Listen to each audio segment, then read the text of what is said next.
Baron Trump's Marvelous Underground Journey by Ingersoll Lockwood. Chapter 1. Bulger is greatly annoyed by the familiarity of the village dogs and the presumption of the house cats. His health suffers thereby, and he implores me to set out on my travels again. I readily consent, for I had been reading of the world within a world in a musty old manuscript written by the learned Don Fum.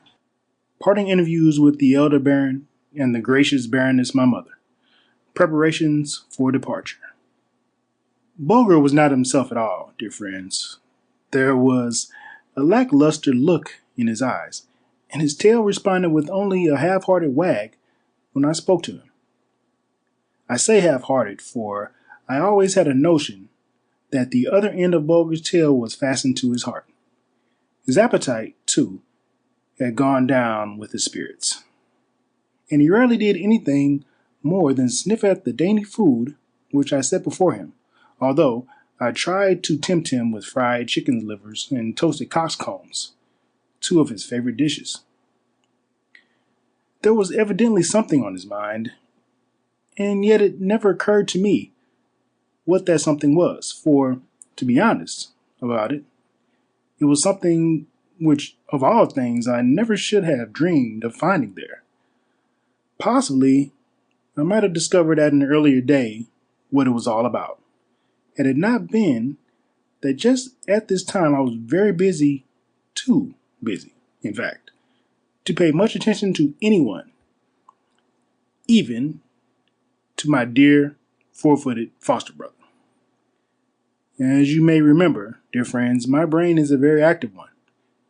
And when once I become interested in the subject, Castle Trump itself might fire and burn until the legs of my chair had become charred before I would hear the noise and confusion, or even smell the smoke.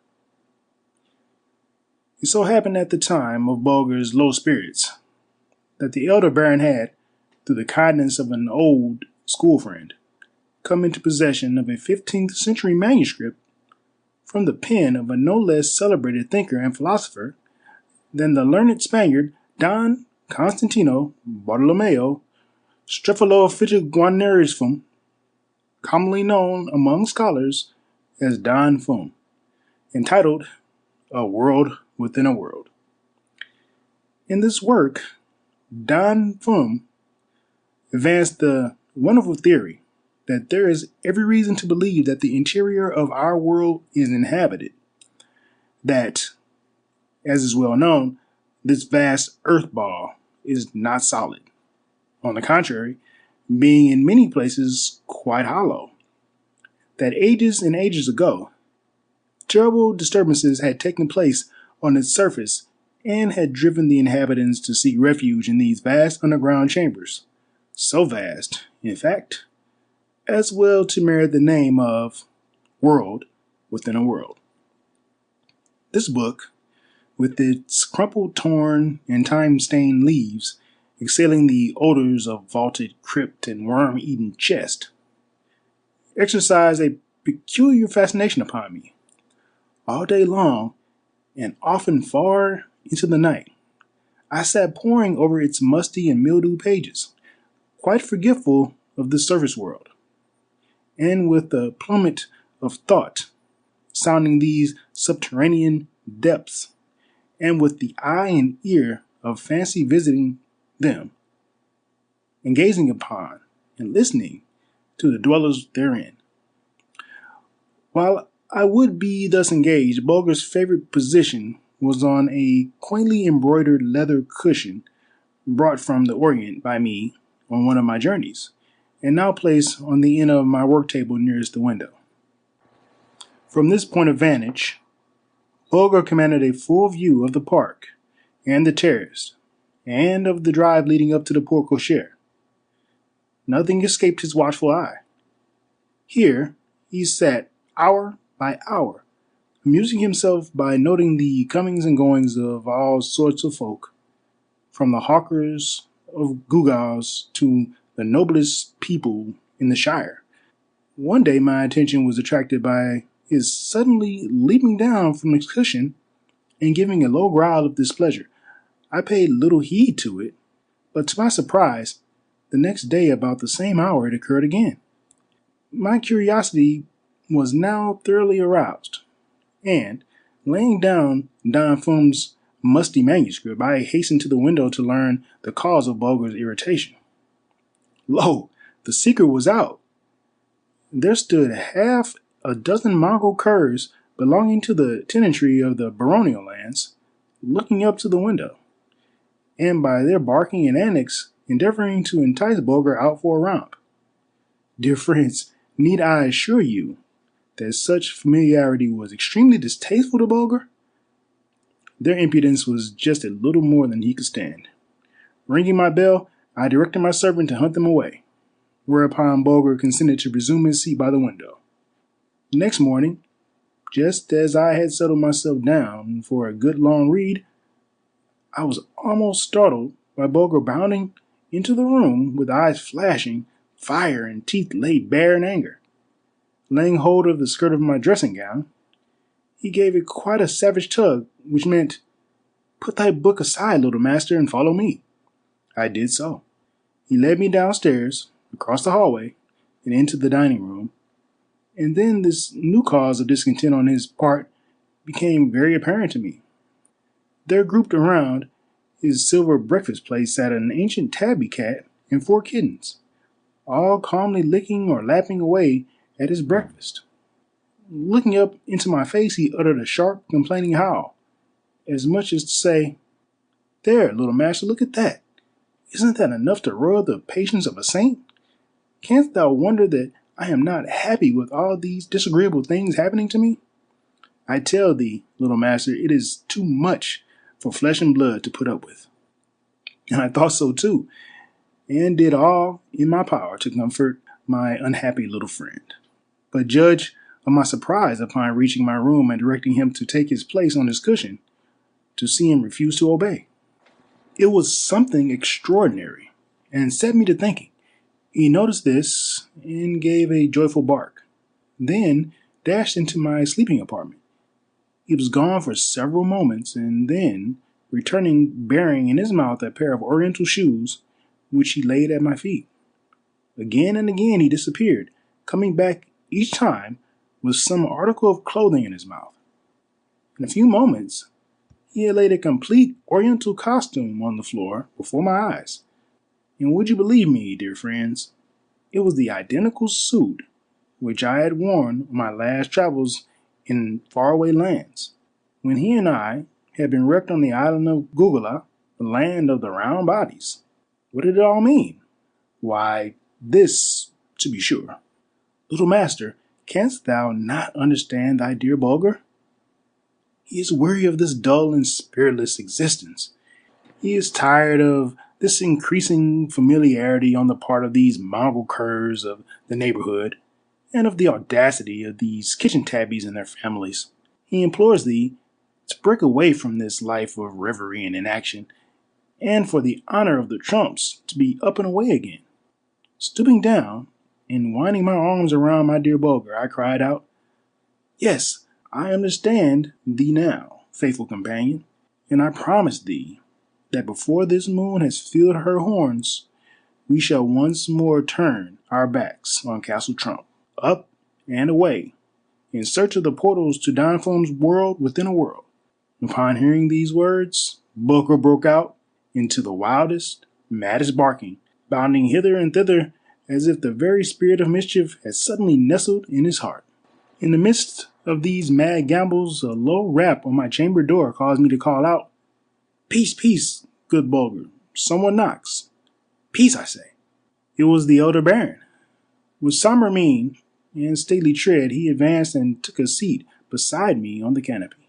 "Welcome, honored father," I exclaimed, as I took his hand and raised it to my lips. "I was upon the very point of seeking thee out." He smiled, and then said, "Well, little Baron, what thinkest thou of Don Fum's world within a world?" "I think, my lord," was my reply, "that Don Fum is right, that such a world must exist, and, with thy consent, it is my intention to set out in search of its portals with all safe haste, and as soon as my dear mother, the gracious Baroness, may be able to bring her heart to part with me. The elder Baron was silent for a moment, and then added, Little Baron, much as thy mother and I shall dread to think of thy being again out from under the safe protection of this venerable roof, the moss-grown tiles of which have sheltered so many generations of the Trumps. Yet must we not be selfish in this matter. Heaven forbid that such a thought should move our souls to stay thee. The honor of our family, thy fame as an explorer of strange lands in faraway corners of the globe, call unto us to be strong-hearted. Therefore, my dear boy, make ready and go forth once more in search of new marvels. The learned Don Fum's chart will stand thee by like a safe and trusty counselor. Remember, little Baron, the motto of the Trumps, per ardua ad astra. The pathway to glory is strewn with pitfalls and dangers, but the comforting thought shall ever be mine, that when thy keen intelligence fails, Bulger's unerring instinct will be there to guide thee. As I stooped to kiss the elder Baron's hand, the gracious Baroness entered the room. Bulger hastened to raise himself upon his hind legs and lick her hand in token of respectful greeting. The tears were pressing hard against her eyelids, but she kept them back, and encircling my neck with her loving arms, she pressed many and many a kiss upon my cheeks and brow. I know what it all means, my dear son, she murmured, with the saddest of smiles, but it never shall be said that Gertrude Baroness von Trump stood in the way of her son, adding new glories to the family scutcheon. Go, little Baron, and heaven bring thee safely back to our arms and to our hearts in its own good time. At these words, Bulger, who had been listening to the conversation with pricked up ears and glistening eyes, gave one long howl of joy, and then, springing into my lap, covered my face with kisses. This done, he vented his happiness in a string of ear-splitting barks and a series of the maddest gambols. It was one of the happiest and proudest days of his life, for he felt that he had exerted considerable influence in screwing to the sticking point my resolution to set out on my travels once again. And now the patter of hurrying feet and the loud murmur of anxious voices resounded through the castle corridors, while inside and out, ever and anon, I could hear the cry, now whispered and now outspoken, The little Baron is making ready to leave home again. Bulger ran hither and thither, surveying everything, taking note of all the preparations, and I could hear his joyous bark ring out as some familiar article used by me on my former journeys was dragged from its hiding place. 20 times a day my gentle mother came to my room to repeat some good counsel or reiterate some valuable caution. It seemed to me that I had never seen her so calm, so stately, so lovable. She was very proud of my great name, and so, in fact, were every man, woman, and child in the castle. Had I not gotten off as I did, I should have been literally killed with kindness and Bulger slain with sweet cake. End of Chapter 1. Chapter 2. Don Fum's mysterious directions. Bulger and I set out for Petersburg, and thence proceed to Archangel. The story of our journey as far as Illich on the Illich. Ivan the Teamster. How we made our way northward in search of the portals to the world within a world. Ivan's threat, Bulger's distrust of the man, and other things. According to the learned Don Fum's manuscript, the portals to the world within a world were situated somewhere in northern Russia, possibly, so he thought, from all indications, somewhere on the westerly slope of the upper Urals. But the great thinker could not locate them with any accuracy. The people will tell thee was the mysterious phrase that occurred again and again on the mildewed pages of this wonderful writing. The people will tell thee. Ah, but what people will be learned enough to tell me that?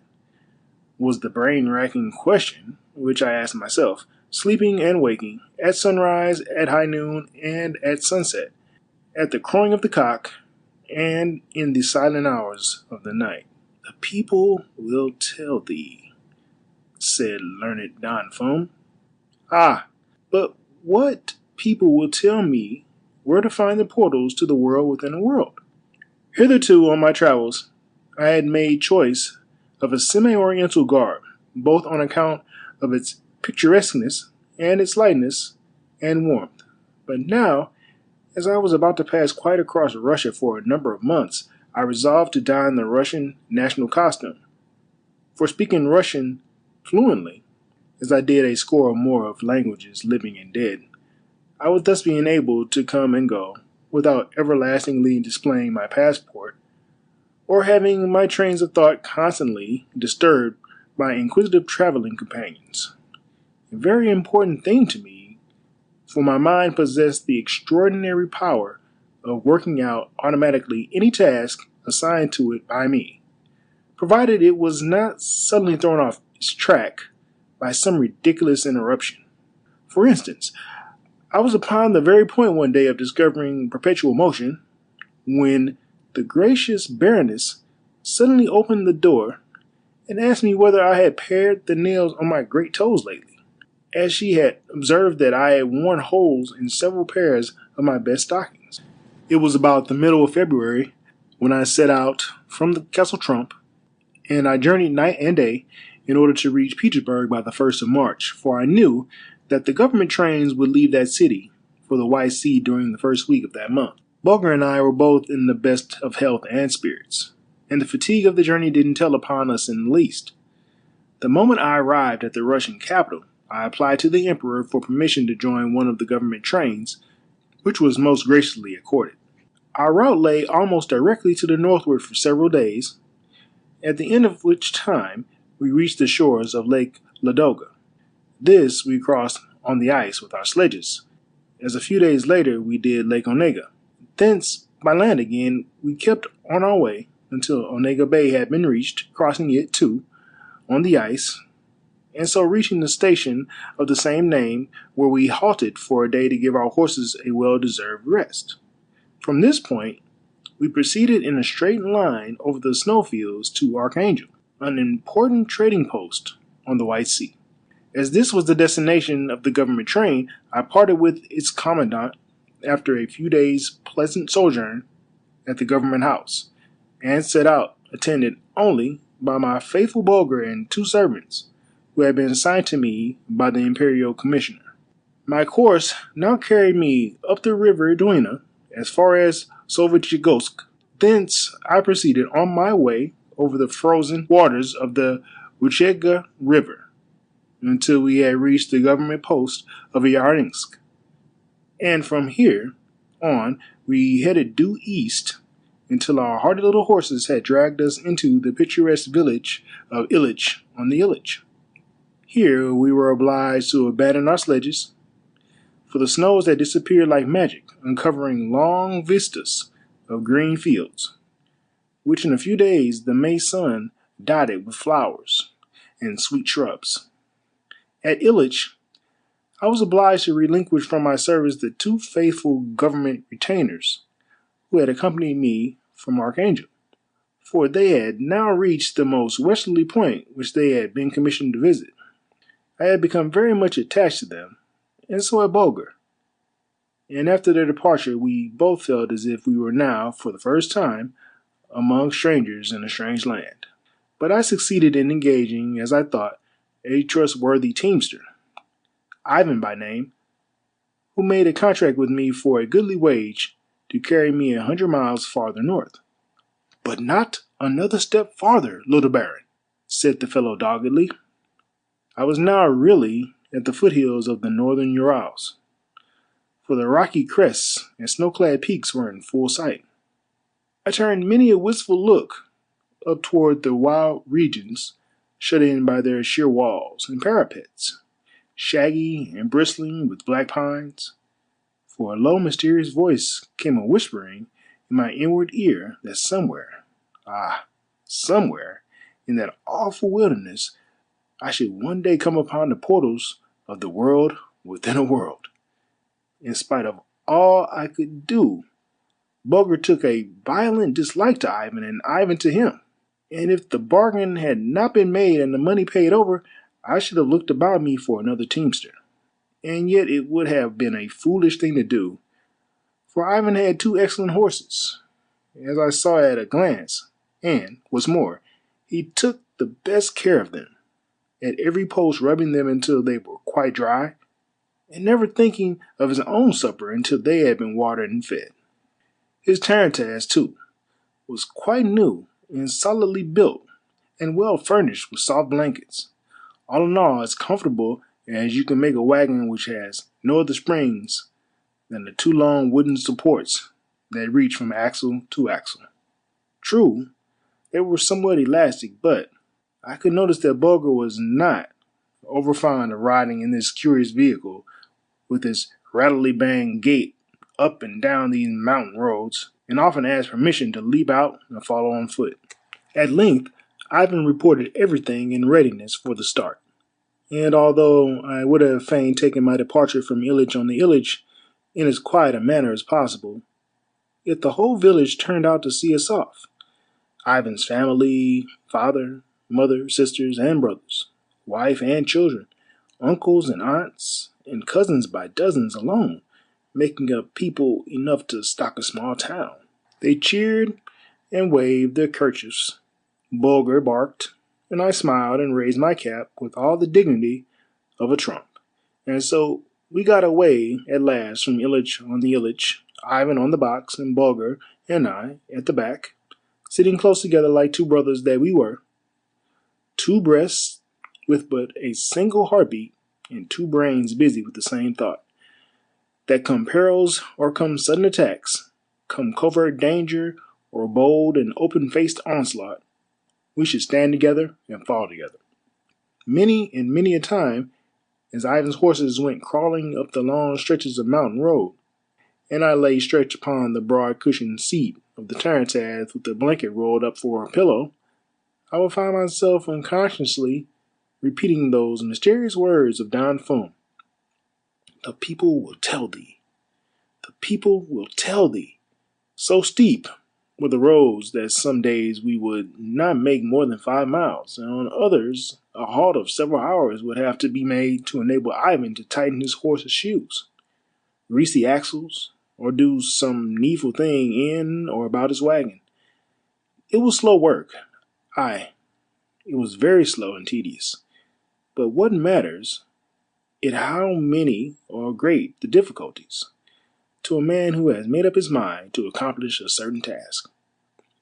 Do the storks or the wild geese stop to count the thousands of miles between them and their faraway homes when the time comes to turn their heads southward? Do the brown ants pause to count the hundreds of thousands of grains of sand which they must carry through their long corridors and winding passages before they have burrowed deep enough to escape the frost of midwinter? There had been many trumps, but never one that had thrown up his arms and cried, "I surrender." And should I be the first to do it? Never. Not even if it meant never to see dear old Castle Trump again. One morning, as we went zigzagging up a particularly nasty bit of mountain road, Ivan suddenly wheeled about, and without even taking off his hat, cried out, "Little Baron, I covered the last mile of the 100 today. If thou wouldst go any farther north, thou must hire thee another teamster. Dost hear?" "Silence," said I sternly, for the fellow had broken in upon a very important train of thought. Bulger, too, resented the man's insolence, and growled and showed his teeth. "But, little Baron, listen to reason," he continued in a more respectful tone, removing his cap. "My people will expect me back. I promised my father. I'm a dutiful son. Nay, Ivan," I interrupted sharply. "Curb that tongue of thine, lest it harm thy soul. Know, then, that I spoke with thy father, and he promised me that thou shouldst go a second 100 miles with me, if need were, but on condition that I give thee double pay. It shall be done, and on top of that, a goodly present for your Golubchika, darling." "Little Baron, thou art a hard master," whimpered the man. "If the whim took thee, thou wouldst bid me leap into the giant's well. just to see whether it has a bottom or not. St. Nicholas, save me. Nay, Ivan, said I kindly. I know no such word as cruelty, although I do confess that right seems harsh at times, but thou wert born to serve, and I to command. Providence hath made thee poor, and me rich. We need each other. Do thou thy duty, and thou wilt find me just and considerate. Disobey me, and thou wilt find that this short arm may be stretched from Illich to Petersburg. Ivan turned pale at this hidden threat of mine, but I deemed it necessary to make it, for I, as well as Bulger, had scented treachery and rebellion about this boorish fellow, whose good trait was his love of his horses, and it has always been my rule in life to open my eyes wide to the good that there is in a man, and close them to his faults. But, in spite of kind words and kind treatment, Ivan grew surlier and moodier the moment we had passed the 100th milestone. Bulger watched him with a gaze so steady and thoughtful that the man fairly quailed before it. Hour by hour, he became more and more restive, and upon leaving a roadside tavern for the very first time since we had left Illich on the Illich, I noticed that the fellow had been drinking too much kvass. He let loose his tongue and raised his hand against his horses, which until that moment he had been wont to lower down with caresses and pet names. "Look out for that driver of thine, little baron," whispered the tavern keeper. "He's in a reckless mood. He'd not pull up if the giant's well were gaping in front of him. St. Nicholas have thee in his safe keeping." End of chapter 2. Chapter 3. Ivan more and more troublesome. Bulger watches him closely. His cowardly attack upon me. My faithful Bulger to the rescue. A driver worth having. How I was carried to a place of safety. In the hands of old Juliana. The giant's well. When we halted for the night, it was only by threatening the man with severe punishment upon my return to Hitch that I could bring him to rub his horses dry and feed and water them properly. But I stood over him until he had done his work thoroughly, for I knew that no such horses could be had for love or money in that country, and if they should go lame from standing with wet coats in the chill night air, it might mean a week's delay. Scarcely had I thrown myself on the hard mattress, which the tavern keeper called the best bed in the house, when I was aroused by loud and boisterous talking in the next room. Ivan was drinking and quarrelling with the villagers. I strode into the room with the arrows of indignation shooting from my eyes, and the faithful Bulger close at my heels.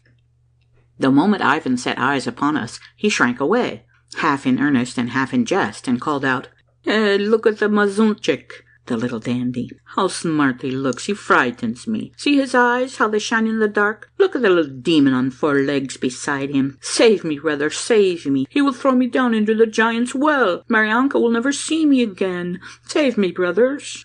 "Peace, fellow," I called out sternly. "How darest thou exercise thy dull wit on thy master? Get thee to bed at once, or I'll have thee whipped by the village constable for thy drunkenness." Ivan clambered up upon the top of the bake oven and stretched himself out on a sheepskin. Then turning to the tavern keeper, I forbade him under any pretext whatever to give my servant any more liquor to drink. "Ah, your excellency!" exclaimed the tavern keeper with a gesture of disgust. "The fools never know when they have had enough. It matters not what the tavern keeper may say to them. They tell us not to spoil our own trade. Ah, they don't know when to stop. They have throats as deep as that giant's well." "Giant's well, the giant's well," I murmured to myself, as I again threw myself down upon the bag of hay which did service as a mattress for those who could afford to pay for it. It's strange how those words seem to be in every peasant's mouth, but I thought no more about it at the time. Sleep got the better of me, and with my usual good night to the elder baron and the gracious baroness, my mother, I dropped off into sweet forgetfulness. It is a good thing that I had the power of falling asleep almost at will, for with my restless brain ever throbbing and pulsating with its own overabundance of strength, ever tapping at the thin panels of bone which covered it, like an imprisoned inventor pounding on his cell door and pleading to be let out into the daylight with his plans and schemes, I should simply have become a lunatic. As it was, With the mere power of thought, I ordered sweet slumber to come to my rescue, and so obedient was this good angel of mine, that all I had to do was simply to set the time when I wished to awaken, and the thing was done to the very minute.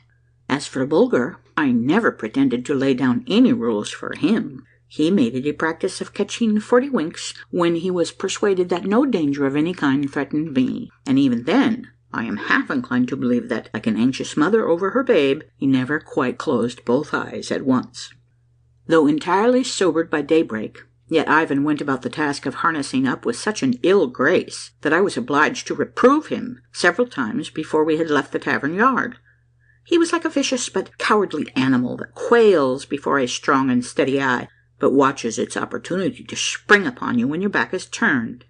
I not only called Bulger's attention to the fellow's actions, I warned him to be very watchful, but I also took the precaution to examine the priming of the brace of Spanish pistols which I carried thrust into my belt. We had scarcely pulled out into the highway when a low growl from Bulger aroused me from a fit of meditation, and this growl was followed by such an anxious whine from my 4-footed brother as he raised his speaking eyes to me, that I glanced hastily from one side of the road to the other. Lo and behold, the treacherous Ivan was deliberately engaged in an attempt to overturn the tarantass and to get rid of his enforced task of transporting us any farther on our journey. "Wretch!" I cried, springing up and laying my hand on his shoulder. "I perceive very plainly what thou hast in mind, but I warn thee most solemnly that if thou makest another attempt to overturn thy wagon, I'll slay thee where thou sittest." For only answer, and with a lightning-like quickness, he struck a backhand blow at me with the loaded end of his whipstock. It took me full in the right temple, and sent me to the bottom of the tarantass like a piece of lead. For an instant the terrible blow robbed me of my senses, but then I saw that the cowardly villain had turned in his seat, and had swung the heavy-handled whip aloft, with intent to dispatch me with a second and surer blow. Poor fool! He reckoned without his host, for with a shriek of rage Bulger leaped at his throat like a stone from a catapult, and struck his teeth deep into the fellow's flesh. He roared with agony and attempted to shake off this unexpected foe, but in vain. By this time I had come to a full realizing sense of the terrible danger Bulger and I were both in, for Ivan had dropped his whip and was reaching for his sheath knife, but he never gripped it, for a well-aimed shot from one of my pistols struck him in the forearm, for I had no wish to take the man's life, and broke it. The shock and pain so paralyzed him that he fell over against the dashboard half in a faint, and then rolled completely out of the wagon, dragging Bulger with him. The horses now began to rear and plunge. I saw no more. There was a noise, as of the roar of angry waters in my ears, and then the light of life went out of my eyes entirely. I had swooned dead away. It seemed to me hours that I lay there on my back in the bottom of the tarantass, with my head hanging over the side, but of course it was only minutes. I was aroused by a prickling sensation on my left cheek, and as I slowly came to myself I discovered that it proceeded from the gravel thrown up against it by one of the front wheels of the tarantass, for the horses were galloping along at the top of their speed, and there on the driver's seat sat my faithful Bulger, the reins in his teeth, bracing himself so as to keep them taut over the horses' backs. And as I sat up and pressed my hand against my poor hurt head, the whole truth broke upon me. The moment Ivan had struck the ground, Bulger had released his hold on the fellow's throat, and ere he had had a chance to revive, he had leaped up into the driver's seat, and catching up the reins in his teeth, had drawn them taut, and thus put an end to the rearing and plunging of the frightened beast, and started them on their way, leaving the enraged Ivan brandishing his knife and uttering imprecations upon mine and Bulger's heads as he saw his horses and wagon disappear in the distance. Now was it that a mad shouting assailed my ears, and I caught a glimpse of half a dozen peasants, who, seeing this, as they thought, empty tarantass come nearer and nearer with its galloping horses, had abandoned their work and rushed out to intercept it. Judge of their amazement, dear friends, as their eyes fell upon the calm and skilful driver, bracing himself on the front seat, and with oft-repeated backward tosses of his head urging those horses to bear his beloved master farther and farther away from the treacherous Ivan's sheath-knife. As the peasants seized the animals by the heads and brought them to a standstill, I staggered to my feet and threw my arms around my dear Bulger. He was more than pleased with what he had done, and licked my bruised brow with many a piteous moan. "Saint Nicholas save us!" cried one of the peasants, devoutly making the sign of the cross. "But if I should live long enough to fill the giant's well with pebbles, I never would expect to see the likes of this again." Giant's Well, the Giant's Well, I murmured to myself as I followed one of the peasants to his cot, standing a little back from the highway, for I stood sore in need of rest after the terrible experience I had just had. The blow of Ivan's whip handle had jarred my brain, and I was skilled enough in surgery to know that the hurt called for immediate attention. As good luck would have it, I found beneath the peasant's roof one of those old women, half witches perhaps, who have recipes for everything and who know an herb for every ailment. After she had examined the cut made by the loaded whip handle, she muttered out, "It is not as broad as the mountain, nor as deep as the Giant's Well, but it's bad enough, little master." The Giant's Well again, thought I, as I laid me down on the best bed they could make up for me. I wonder where it may be, that Giant's Well, and how deep it is, and who drinks the water that is drawn from it. End of Chapter 3. Chapter 4. My wound heals. Juliana talks about the Giant's Well. I resolve to visit it. Preparations to ascend the mountains. What happened to Juliana and to me. Reflection and then action. How I contrived to continue the ascent without Juliana for a guide. It was a day or so before I could walk steadily, and meantime I made unusual efforts to keep my brain quiet. But in spite of all I could do, every mention of the Giant's Well by one of the peasants sent a strange thrill through me. I would find myself suddenly pacing up and down the floor, and repeating over and over again the words, "Giant's Well, Giant's Well." Bulger was greatly troubled in his mind, and sat watching me with a most bewildered look in his loving eyes. He had half a suspicion, I think, that the cruel blow from Ivan's whip handle had injured my reasoning powers, for at times he uttered a low, plaintive whine. The moment I took notice of him, however, and acted more like myself, he gambolled about me in the wildest delight. As I had directed the peasants to drive Ivan's horses back towards Illich on the Illich, until they should meet the miscreant and deliver them to him, I was now without any means of continuing my journey northward, unless I set out, like many of my famous predecessors, on foot. They had longer legs than I, however, and were not loaded with so heavy a brain in proportion to their size, and a brain too that scarcely ever slept, least not soundly. I was too impatient to reach the portals to the world within a world to go trudging along a dusty highway. I must have horses and another tarantass, or at least a peasant's cart. I must push on. My head was quite healed now, and my fever gone. "Hearken, little master," whispered Juliana, such was the name of the old woman who had taken care of me. "Thou art not what thou seemst. I never saw the like of thee before. If thou wouldst, I believe thou couldst tell me how high the sky is, how thick through the mountains air, and how deep the Giant's Well is." I smiled, and then I said, "Didst ever drink from the Giant's Well, Juliana?" At which she wagged her head and sent forth a low chuckle. "Hearken, little master," she then whispered, coming close to me and holding up one of her long bony fingers. "Thou canst not trick me. Thou knowest that the Giant's Well hath no bottom." "No bottom?" I repeated breathlessly, as Don Fum's mysterious words, "The people will tell thee," flashed through my mind. "No bottom, Juliana?"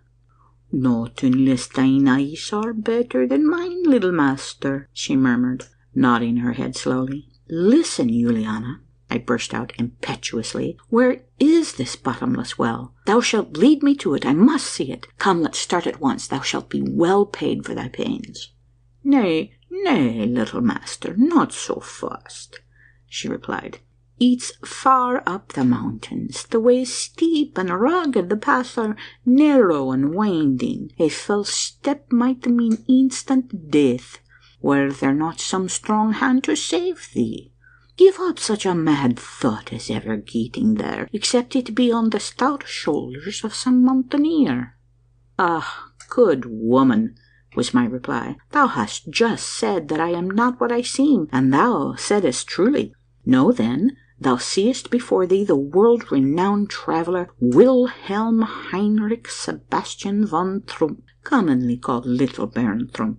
That though short cut of stature and frail of limb, yet what there is of me is of iron. There, Juliana, there's gold for thee. Now lead the way to the Giant's Well."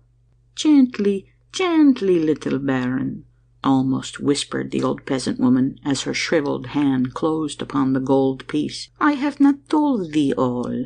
For leagues about, I ween, no living being excepting me knows where the Giant's Well is. Ask them, and they'll say, 'It's up yonder in the mountains, away up under the eaves of the sky.' That's all they can tell thee. But, little master, I know where it is, and the very herb that cured thy hurt head and saved thee from certain death by cooling thy blood was plucked by me from the brink of the well." These words sent a thrill of joy through me, for now I felt that I was on the right road, that the words of the great master of all masters, Don Fum, had come true. "The people will tell thee." Aye, the people had told me, for now there was not the faintest shadow of doubt in my mind that I had found the portals to the world within a world. Juliana should be my guide. She knew how to thread her way up the narrow pass, to turn aside from overhanging rocks which a mere touch might topple over, to find the steps which nature had hewn in the sides of the rock parapets, and to pursue her way safely through clefts and gorges, even the entrance to which might be invisible to ordinary eyes. However, in order that the superstitious peasants might be kept friendly to me, I gave it out that I was about to betake myself to the mountains in search of curiosities for my cabinet, and beg them to furnish me with ropes and tackle, with 2 good stout fellows to carry it for me, promising generous payment for the services. They made haste to provide me with all I asked for, and we set out for the mountain path at daybreak. Juliana, in order not to seem to be of the party, had gone on ahead by the light of the moon, telling her people that she wished to gather certain herbs before the sun's rays struck them and dried the healing dew that beaded their leaves. All went well until the sun was well up over our heads, when suddenly I heard a woman, who proved to be Juliana, utter a piercing scream. In a moment or so the mystery was solved. The old beldam came rushing down the mountain, her thin wisp of grey hair fluttering in the wind. Her hands were tied behind her, and 2 young peasants with birchen rods were beating her every chance they got. Turn back, brothers," they cried to my 2 men. "The little wizard there has struck hands with this old witch. They're on their way to the Giant's Well. They'll loosen a band of black spirits about our ears. We shall all be bewitched. Quick, cast off the loads you're bearing and follow us." The 2 men didn't wait for a second bidding, and throwing the tackle on the ground, they all disappeared like a flash. But for several moments I could hear the screams of poor Juliana, as these young wretches beat the old woman with their birchen rods. Well, dear readers, what say you to this? Was I not in a pleasant position, truly? Alone with Bulger in that wild and gloomy mountain region, the black rocks hanging like frowning giants and ogres over our heads, with the dwarf pines for hair, clumps of white moss for eyes, vast gaping cracks for mouths, and gnarled and twisted roots for terrible fingers, ready to reach down for my poor little weazen frame. Did I fall a trembling? Did I make haste to follow those craven spirits down the mountainside? Did I shift the peg of my courage a single hole lower? Not I. If I had, I wouldn't have been worthy of the name I bore. What I did do was to throw myself at full length on a bed of moss, call Bulger to my side, and close my eyes to the outer world. I have heard of great men going to bed at high noon to give themselves up to thought, and I had often done it myself before I had heard of their doing it. In 15 minutes, by nature's watch, the sun on the face of the mountain, I had solved the problem. Now there were 2 difficulties staring me in the face, namely, to find somebody to show me the way up the mountain, and if that body couldn't carry my tackle, then to find somebody else who could. It suddenly occurred to me that I had noticed some cattle grazing at the foot of the mountain, and what's more, that these cattle were very peculiar yokes. What are these yokes for? I asked myself, for they were of a make quite different from any that I remembered ever having seen, and consisted of a stout wooden collar, from the bottom of which there projected backward between the beast's forelegs a straight piece of wood armed with an iron spike pointing toward the ground.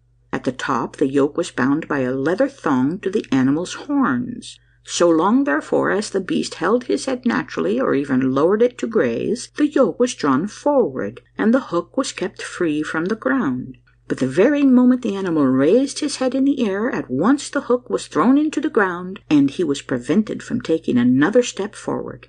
Now, dear readers, you may or may not know that when a cleft-hoofed animal starts to ascend a steep bank, unlike a solid-hoofed beast, he throws his head into the air instead of lowering it, and therefore it struck me at once that the purpose of this yoke was to keep the cattle from making their way up the sides of the mountain and getting lost.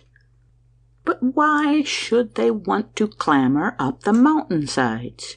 Simply because there was some kind of grass or herbage growing up there which was a delicacy to them, and knowing, as I well did, what risks animals will take and what fatigue they will undergo to reach a favorite grazing ground, it struck me at once that if I would make it possible for them to reach this favorite food of theirs, they would be very glad to give me a lift on my way.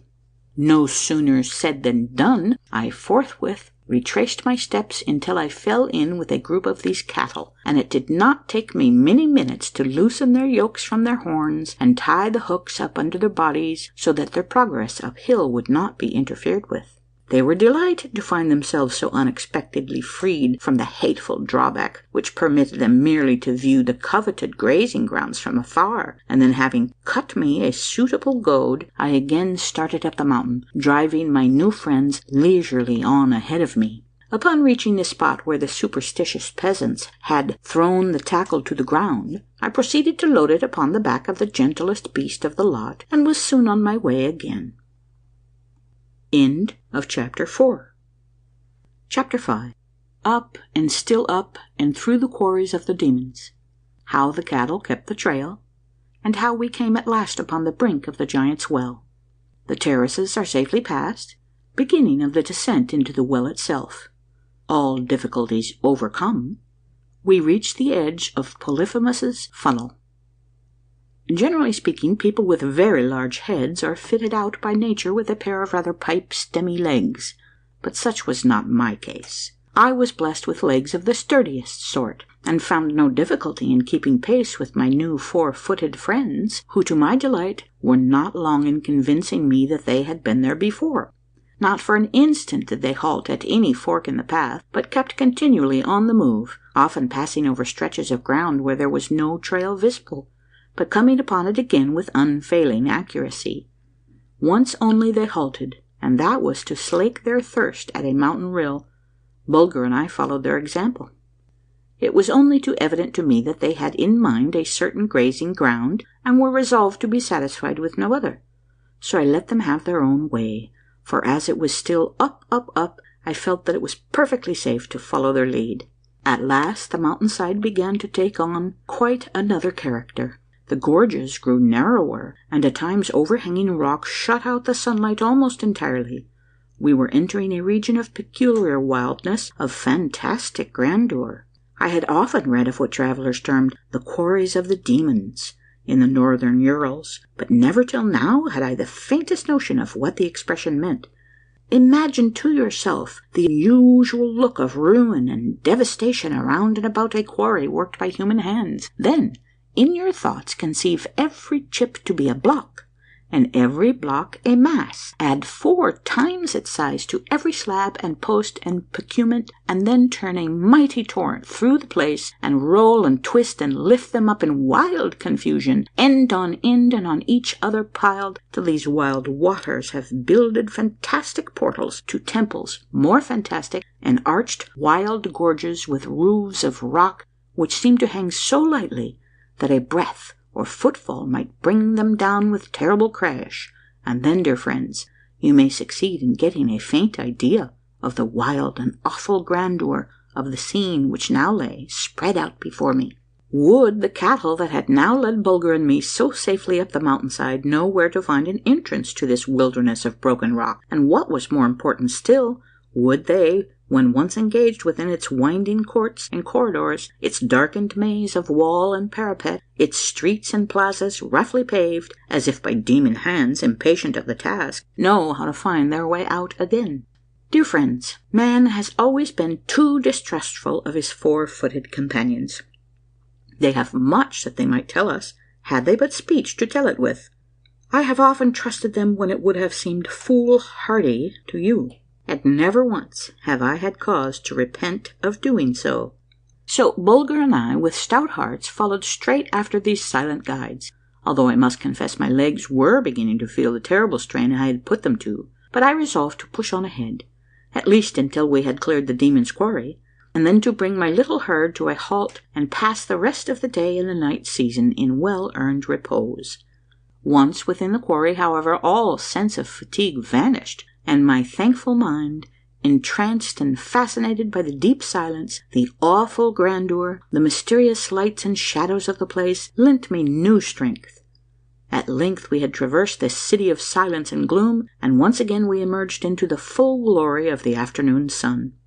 Suddenly my little drove of cattle, with playful tossing of their heads, broke into a run, Bulger and I at their heels. However, it was a mad race, but, dear friends, when it ended, I took off my fur cap and tossed it high into the air with a wild cry of joy, and Bulger broke out in a string of yelps and barks, for look ye, the cattle were grazing away for dear life there in front of me, and as their breath reached my keen nostrils, recognized the odor of Juliana's herbs which she had bound on my hurt head. Yes, we stood almost upon the brink of the giant's well, but I was too tired to take another step farther, too tired, in fact, to eat, although I had a stock of dried fruit in my pockets, and noticed that the nests of the wild fowl were well supplied with eggs. Having unloosened the tackle from the back of the good beast that had carried it up the mountain for me, I threw myself on the ground and was soon fast asleep, with my faithful Bulger coiled up close against my breast. In the morning the cattle were nowhere to be seen, but I didn't trouble myself about them, for I knew that old Juliana would be sent up after them the moment they were missed. After a hearty breakfast on half a dozen roasted eggs of the wild fowl, with some dried fruit and wintergreen berries, Bulger and I advanced to the edge of the giant's well, or rather to the edge of the vast terraces of rock leading down to it, each of which was from 30 to 50 feet in sheer height. Before I go any further, dear friends, I must beg you to remember that I am an expert in the use of tackle, there being no knot, noose, or splice known to a sailor which I didn't have at my fingers' ends, a fact not to be wondered at when you take into consideration the thousands of miles which I have travelled on water. Nor would I have you shake your heads and look only half persuaded when I go on describing our descent into the giant's well, for, of course, you'll be asking yourselves how I succeeded in getting the tackle down when there was no one left at the other end to untie it. Know then that that was the smallest of my troubles, for as any sailor will tell you, you only need to tie your line in what is known as a fool's knot, to one end of which you make fast a mere cord. The moment you have reached the bottom, a sharp tug at the cord unties the fool's knot, and your tackle falls down after you. My method was to lower Bulger down first, and then let myself down after him. In this way we proceeded from parapet to parapet, until at last we stood upon the very edge of the vast well, the existence of which had been so mysteriously hinted at in Don Fum's manuscript. Its mouth was probably 50 feet in width, and by straining my eyes I satisfied myself of the existence of a shelf of rock on one side, as nearly as I could judge, about 75 feet down. It was a goodly stretch, and would require every foot of my rope. You will not smile, I'm sure, when I tell you that I pressed Bulger to my breast and kissed him fondly before lowering away. He returned my caresses, and by his joyous yelp gave me to understand that he had perfect faith in his little master. In a few moments I had joined him on this narrow shelf of rock. Below us now was darkness, but think you I hesitated? I knew that my eyes would soon become accustomed to the gloom, and I also knew that when my eyes failed, Bulger's keener ones were there to help me out. I rigged my tackle now with extra care, for I was really lowering my little brother on a sort of trip of discovery.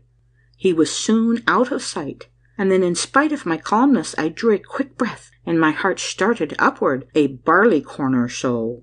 But hark! His quick, sharp bark comes plainly up to me.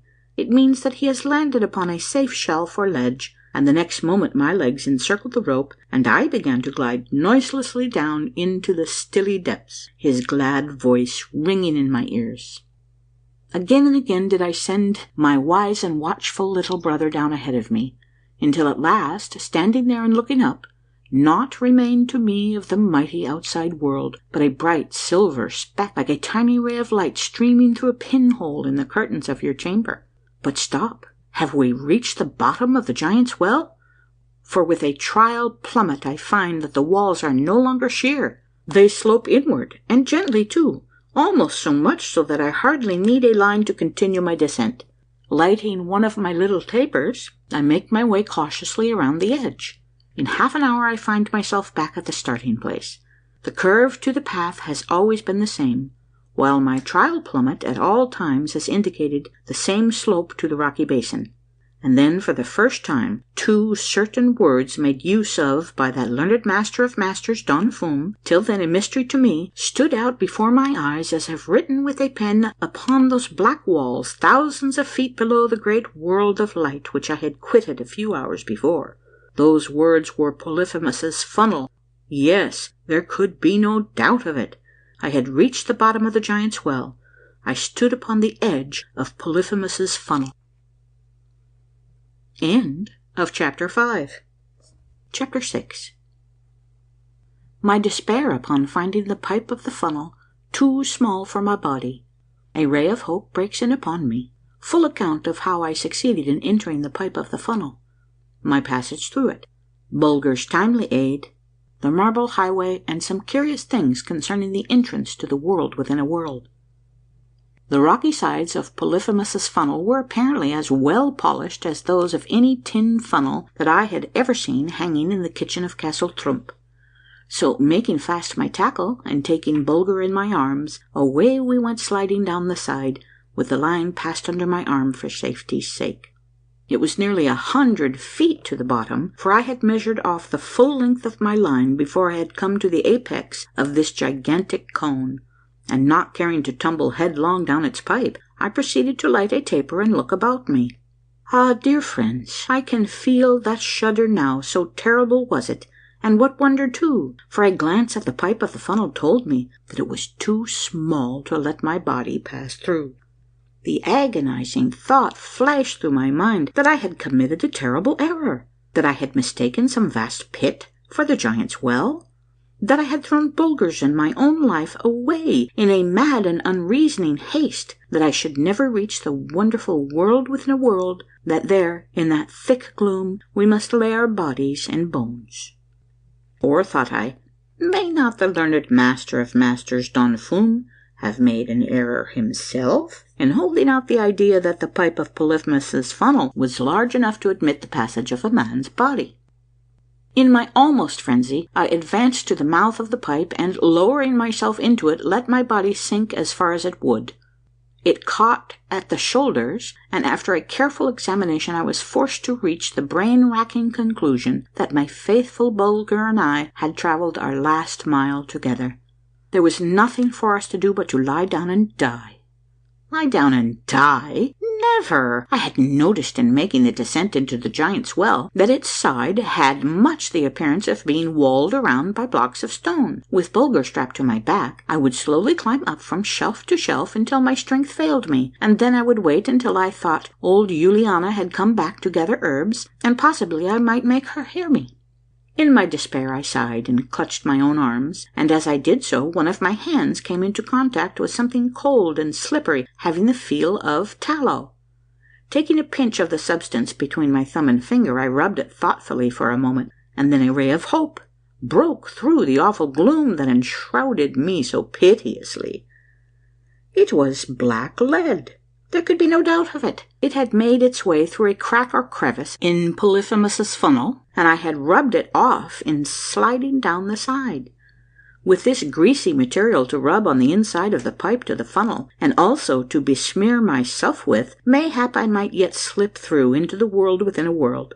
At any rate, I determined to make the trial, even if I left some of my skin on the flinty rock. In order to collect my thoughts thoroughly, and that I might proceed step by step in that systematic order so characteristic of all my wonderful exploits, I sat down, and putting my arm around dear Bulger's neck, and drawing him up against me, I communed with myself for a good half-hour. Then all was in readiness for action, and to prove to you, dear friends, how careful Bulger was not to interrupt my train of thought, I have to report to you that although a small animal of the rat family came out from a crevice in the rock while I sat there thinking, as I could see by the light of my tiny wax taper, and had the temerity first to sniff at Bulger's tail, and then to give it a playful nip, yet the sagacious animal never budged a hair's breadth. Mind hath ordered, now let hands obey, I exclaimed, as I sprang up and began stripping off my outer garments. This done, I clambered up on the side of the funnel, and began to collect a supply of the black lead, which I deposited near the opening of the pipe. The next thing to do was to get Bulger through the pipe ahead of me. To this end, I tied him up in my clothing, bag fashion, and began to lower away. After paying out 65 or 70 feet of line, he struck bottom, and by his loud barking gave me to understand that it was all rigid, that I might make the descent myself. Upon hearing his voice, I gave the line a few sharp tugs. He was not so slow to comprehend my meaning, and in a moment or so had not only scrambled out of the bag himself, but pulled my clothing loose, so that I might draw the line up again. My next step was to contrive a way to weight myself when the moment arrived to begin the descent, for I felt sure that I never should be able to arrange it so as to slip through the pipe unless something was pulling at my heels. Cutting off about 10 feet of the rope, I made fast one end of the piece to a long piece of rock, weighing about 100 pounds. This I laid near the mouth of the pipe ready for use. But now came the most difficult thing of all. It was to draw my shoulders in on my breast and lash them securely in that position, by which plan I expected to reduce my width in at least 2 good inches. These 2 inches thus gained, or rather lost, might be the means by which I would be able to slip through the pipe of Polyphemus's funnel and reach the vast underground passage leading to the world within a world. Putting a noose around my chest, just below my collarbone, I drew my shoulders in as tight as I could bear, and changed the slip knot into a hard one. Then, having made the other end of the line fast to the side of the funnel, I proceeded to wind myself up, as the housewives often do a big sausage to keep it from bursting. This done, I set about rolling in the black lead until I was thoroughly smeared with it. There was now but one thing more to do before dropping myself into the pipe, and that was to make fast the weight to my feet.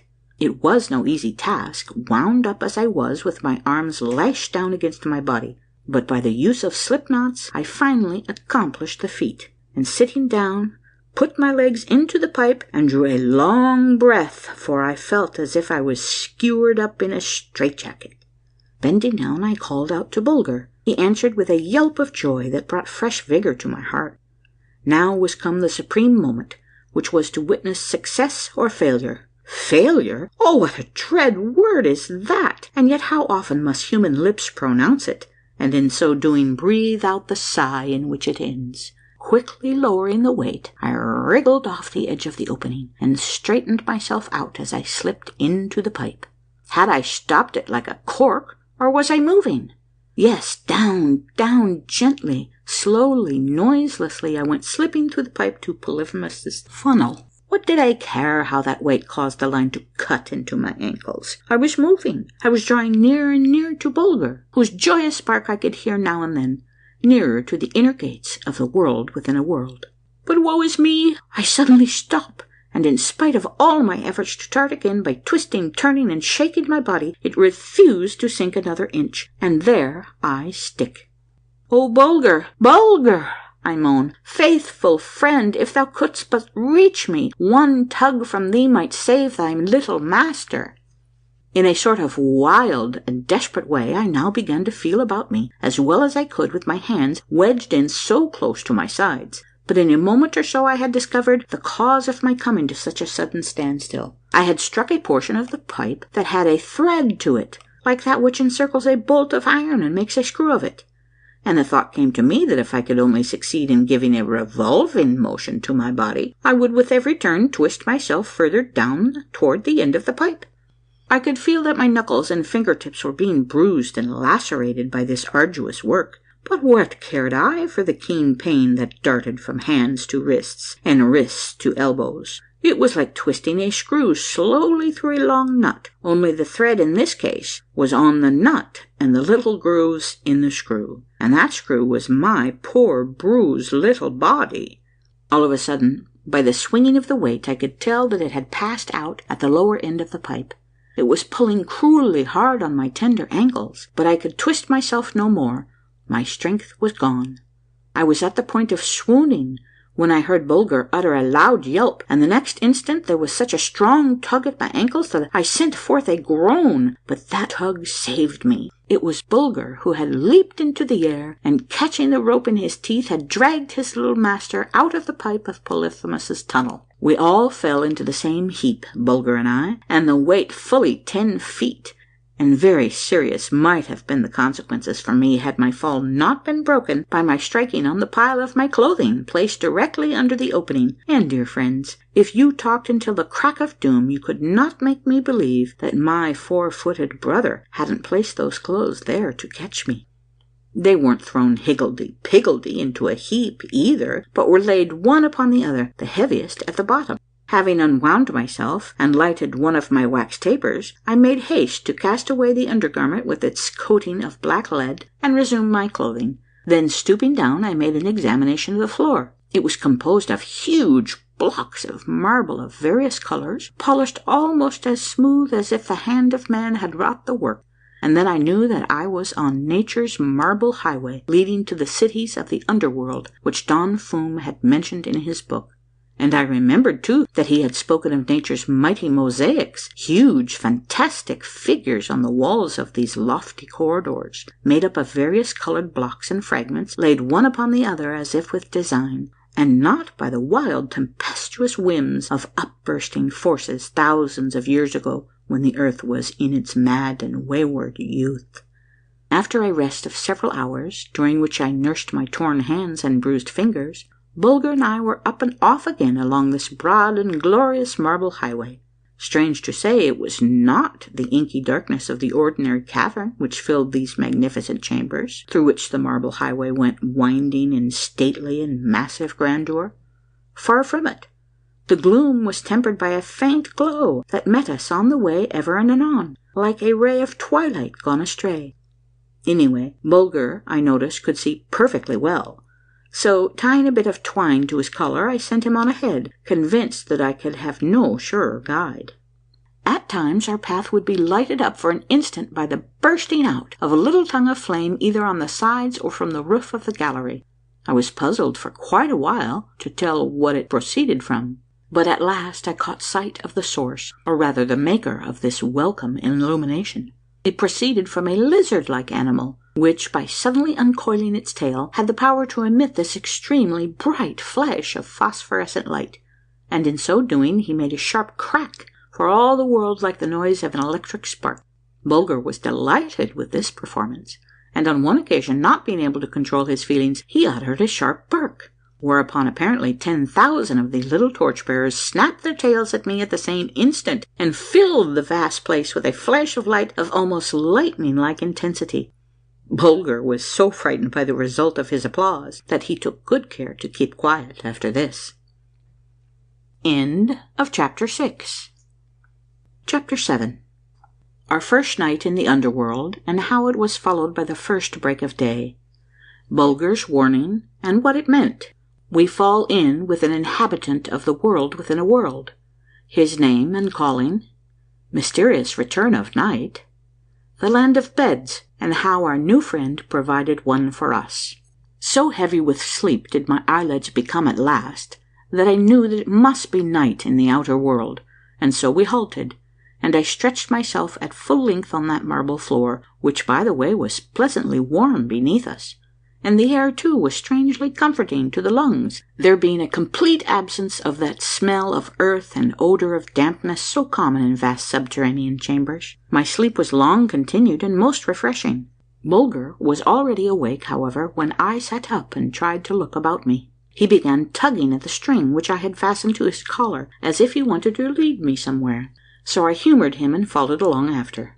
To my delight, he led me straight to a pool of deliciously sweet and cold water. Here we drank our fill, and after a very frugal breakfast on some dried figs, set out again on our journey along the marble highway. Suddenly, to my more than joy, the faint and uncertain light of the place began to strengthen. Why, it seemed almost as if the day of the upper world were about to break. So delicate were the various hues in which the ever-increasing light clothed itself. Then, as if affrightened at its own increasing glory, it would fade away again, almost to gloom. Ere many moments again this faint and mysterious glow would return, beginning with the softest yellow, then changing to a dozen different tints, and like a fickle maid uncertain which to wear, put all aside and don the lily's garb. Bulger and I wandered along the marble highway, almost afraid to break the stillness, so deep that it seemed to me as if I could hear those sportive rays of light in their play against the many-coloured rocks arching this mighty corridor. Now, as the marble highway swept around in a graceful curve, a dazzling flood of light burst upon us. It was sunrise in the world within a world. Whence came this flood of dazzling light which now caused the sides and arching roof to glow and sparkle as if we had suddenly entered one of nature's vast storehouses of polished gems? Shading my eyes with my hand, I looked about me in order to try and solve the mystery. It did not take me long to understand it all. Know then, dear friends, that the ceilings, domes, and arched roofs of this underground world were fretted with a metal of greater hardness than any known to us children of sunshine. Its seams ran hither and thither like the veins of gigantic leaves, and at certain hours currents of electricity from some vast internal reservoir of nature's own building streamed through these metal traceries until they glowed with a heat so white as to give off the flood of dazzling light of which I have already spoken. The current never came with a sudden rush or burst, but began gently and timidly, so to speak, as if feeling its way along. Hence the beautiful tints that always preceded sunrise in this lower world, and made it so much like the coming and going of our glorious sunshine. The marble highway now divided, and the two halves of the fork curving away to the right and left enclosed a small but exquisitely ornamented park, or pleasure ground I might call it, provided with seats of some dark wood beautifully polished and carved. This park was ornamented with 4 fountains, each springing from a crystal basin and spreading out into a feathery spray that glistened like whirling snow in the dazzling white light. As Bulger and I directed our steps toward one of the benches with the intention of taking a good rest, a low growl from him warned me to be on the alert. I gave a second look. A human being was seated on the bench. Beside myself as I was with curiosity to come face to face with this inhabitant of the underworld, the first we had met, I made a halt, determined to ascertain, if possible, whether he was quite harmless before accosting him. He was small in stature, and clad entirely in black, a sort of loose flowing robe much like a Roman toga. His head was bare, and what I could see of it was round, smooth, and rosy, with about as much hair, or rather fuzz, upon it as the head of an infant 6 weeks old. His face was hidden by a black fan which he carried in his right hand, and the uses of which you will learn later on. His eyes were shielded from the intense glare of the light by a pair of coloured glass goggles. As he raised his hand between me and the light, I couldn't help catching my breath. I could see right through it.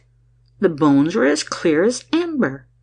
His head, too, was only a little less opaque. Suddenly 2 words from Don Fum's manuscript flashed through my mind, and I exclaimed joyously, "Bulger, we're in the land of the transparent folk!" At the sound of my voice, the little man arose and made a low bow, lowering his fan to his breast where he held it. His baby face was ludicrously sad and solemn. "Yes, sir stranger," said he, in a low musical voice, "thou art indeed in the land of the Micamenkes, Mica men, in the land of the transparent folk, called also Goggle land. But if I should show thee my heart, thou wouldst see that I am deeply pained to think that I should have been the first to bid thee welcome. For know, sir stranger, that thou speakest with Master Cold Soul, the court depresser, the saddest man in all Goggle land. And by the way, sir, permit me to offer thee a pair of goggles for thyself, and also a pair for thy 4-footed companion, for our intense white light would blind thee both in a few days." I thanked Master Cold Soul very warmly for the goggles, and proceeded to set one pair astride my nose, and to tie the other in front of Bulger's eyes. I then, in most courteous manner, informed Master Cold Soul who I was, and begged him to explain the cause of his great sadness.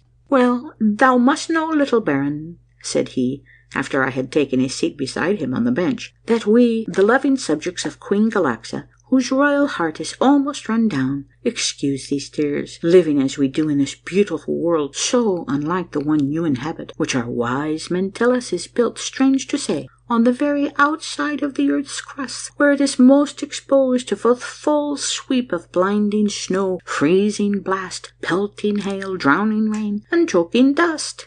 Living as we do, I say, in this vast temple by nature's own hands builded, where disease is unknown, and where our hearts run down like clocks that may have but one winding, we are prone, alas, to be too happy, to laugh too much, to spend too much time in idle gaiety, chattering the time away, like thoughtless children amused with baubles, delighted with tinsel nothings. Know then, little Baron, that mine is the business to check this gaiety, to put an end to this childish glee, to depress our people's spirits, lest they run too high. Hence my garb of inky hue, my rueful countenance, my frequent outflowing of tears, my voice ever attuned to sadness. Excuse me, little Baron, my fan slipped then. Didst see through me? I would not have thee see my heart today. For some way or other I cannot bring it to a slow pace. It is dreadfully unruly. I assured him that I had not seen through him as yet. And now, dear friends, I must explain that by the laws of the Micamenkes, each man, woman, and child must wear in their garments a heart-shaped opening on their breast directly over their hearts, with a corresponding one at the back, so that under certain conditions, when the law allows it, each may have the right to take a look at his neighbor's heart and see exactly how it is beating, whether fast or slow, whether throbbing or leaping, or whether pulsating naturally. But this privilege is only accorded, as I have said, under certain conditions. Hence, to shut off inquisitive glances, each Micamenke is allowed to carry a black fan with which to cover the heart-shaped opening above described, and in this way conceal his or her feelings to a degree. I say to a degree, for I may as well tell you right here that falsehood is unknown, or more correctly stated, impossible in the land of the transparent folk, for the reason that so wondrously clear, limpid, and crystal-like are their eyes, the slightest attempt to say one thing while they are thinking another roils and clouds them, as if a drop of milk had fallen into a glass of the purest water. As I sat gazing at this strange little being seated on the bench there beside me, I recalled a conversation which I had had with a learned Russian at Strepholofidgeguaneriusfum. Said he, speaking of his people, "We are all born with light hair, brilliant eyes, and pale faces, for we have sprung up under the snow." And I thought to myself how delighted, how entranced he would have been to look upon this curious being born not under the snow, but far under the surface of the earth, where in these vast chambers of this world within a world, this strange folk had, like plants grown in a dark deep cellar, gradually parted with all their colouring, until their eyes glowed like orbs of pure crystal, until their bones had been bleached to amber clearness, and their blood coursed colourless through colourless veins. While sitting there following out this train of thought, the clear white light suddenly began to flicker and to play fantastic tricks upon the walls by dancing in garbs of ever-changing hues, now brightest yellow, now palest green, now glorious purple, now deepest crimson. "Ah, little Baron," exclaimed Master Cold Soul, "that was an uncommonly short day. Rise, please." I made haste to obey, whereupon he touched a spring, and the bench opened in the centre, disclosing two very comfortable beds. "In a few moments night will be upon us," continued the Micamenke, "but thou seest that we have not been taken by surprise. I should explain to thee, little Baron, that owing to the capricious manner in which our river of light is apt both to begin and to cease flowing, we are never able to tell how long a day or a night will prove to be. This is what we call twilight. In thy world, I suppose day goes out with a terrible bang, for our wise men tell us that nothing can be done in the upper world without making a noise, that your people really love noise, and that the man who makes the greatest noise is considered the greatest man." owing to the fact, little Baron, that no one in Goggleland can tell how long the day will last, or how long it may be necessary to sleep. Our laws permit no one to set any exact time when a thing shall be done, or to exact any promise to do this or that on a certain day, for bless thy soul, that day may not be 10 minutes long. Hence we say, if tomorrow be over 5 hours long, come to me at the beginning of the 6th hour. And we never wish each other a plain good night, but say good night as long as it lasts. What's more, little Baron, as night is apt to come upon us this way unawares, by law all the beds belong to the state. No one is allowed to own his own bed, for when night overtakes him he may be at the other end of the city, and some other subject of Queen Galaxa may be in front of his door, and no matter where night may overtake a Micamenke, he is sure to find a bed. There are beds everywhere. By touching a spring they drop from the walls, they pull out like drawers. They are under the tables and the divans, in the parks, in the marketplace, by the roadside. Benches, bins, boxes, barrels, and barrels, by pressing a spring, may in an instant be transformed into beds. It is the land of beds, little Baron. But I behold, the twilight goes to its end. Good night as long as it lasts. And with this, Master Coldsoul stretched himself out and began to snore, having first carefully covered up the 2 holes in the front and back of his garment, so that I shouldn't have a chance to take a peep through him in case I should wake up first. Bulger and I were right glad to lay our limbs on a real bed, although from the way my 4-footed brother followed his tail around and around, I could see that he wasn't particularly delighted with the softness of the couch. End of chapter 7. Chapter 8. Good morning as long as it lasts. Plain talk from Master Coldsoul. Wonders of Goggleland. We enter the city of the Micamenkes. Brief description of it. Our approach to the royal palace. Queen Galaxa and her crystal throne. Master Coldsoul's tears. I don't think the darkness lasted over 3 hours. Perhaps it was longer, but Master Coldsoul was obliged to shake me gently ere he could rouse me. Now, little Baron, said he, after he had wished me a good morning with the usual as long as it lasts tacked on to it, if thou art quite willing, I'll conduct thee to the court of our gracious mistress, Queen Galaxa. Our wise men have often discoursed to her concerning the upper world and the terrible sufferings of its people, exposed as they are to be frozen by the pitiless cold, and then burned by the scorching rays of what they call their sun, and she will no doubt deign to be pleased at sight of thee, although I must warn thee that thou art most uncomely, that thou seems so black and hard to me as scarcely to be human, but rather a bit of living earth or rock. I greatly fear me that thou wilt make our people extremely vain by comparison. Thy 4-footed companion we know well by sight, having often seen his petrified image in the rocks of the dark chambers of our world. Master Coldsoul, said I, as we walked along, when thou gettest to know me better, thou wilt find me more comely, and although I shall not be able to show thee my heart, I hope to be able to prove to thee and thine that I have such a thing. No doubt, little Baron, exclaimed Master Coldsoul, but be not offended. It is not more pleasant for me to tell thee these disagreeable things than it is for thee to hear them. But I am paid to do it, and I must earn my wage. Vanity grows apace in our world, and I prick its bubbles whenever I see them. To my great wonder, I now discovered that the world of the Micamenkes had its lakes and rivers like our own, only of course they were smaller and mirror-faced, being never visited by the faintest zephyr. To my question as to whether they were peopled with living things, Master Coldsoul informed me that they literally swarmed with the most delicious fish, both in scales and shells. But think not, little Baron, he added, that we of Goggleland have no other food than such as we draw from the water, for in our gardens grow many kinds of delicate vegetables, springing up in a single night, almost as light as foam and just as white. But we are small eaters, little Baron, and rarely find it necessary to put to death a large shellfish. We merely lay hold of his great claw, which he obligingly drops into our hand, and forthwith sets about growing another. But tell me, I pray, Master Coldsoul, said I, where ye find the silk to weave such soft and beautiful stuff as that thy garment is fashioned from?"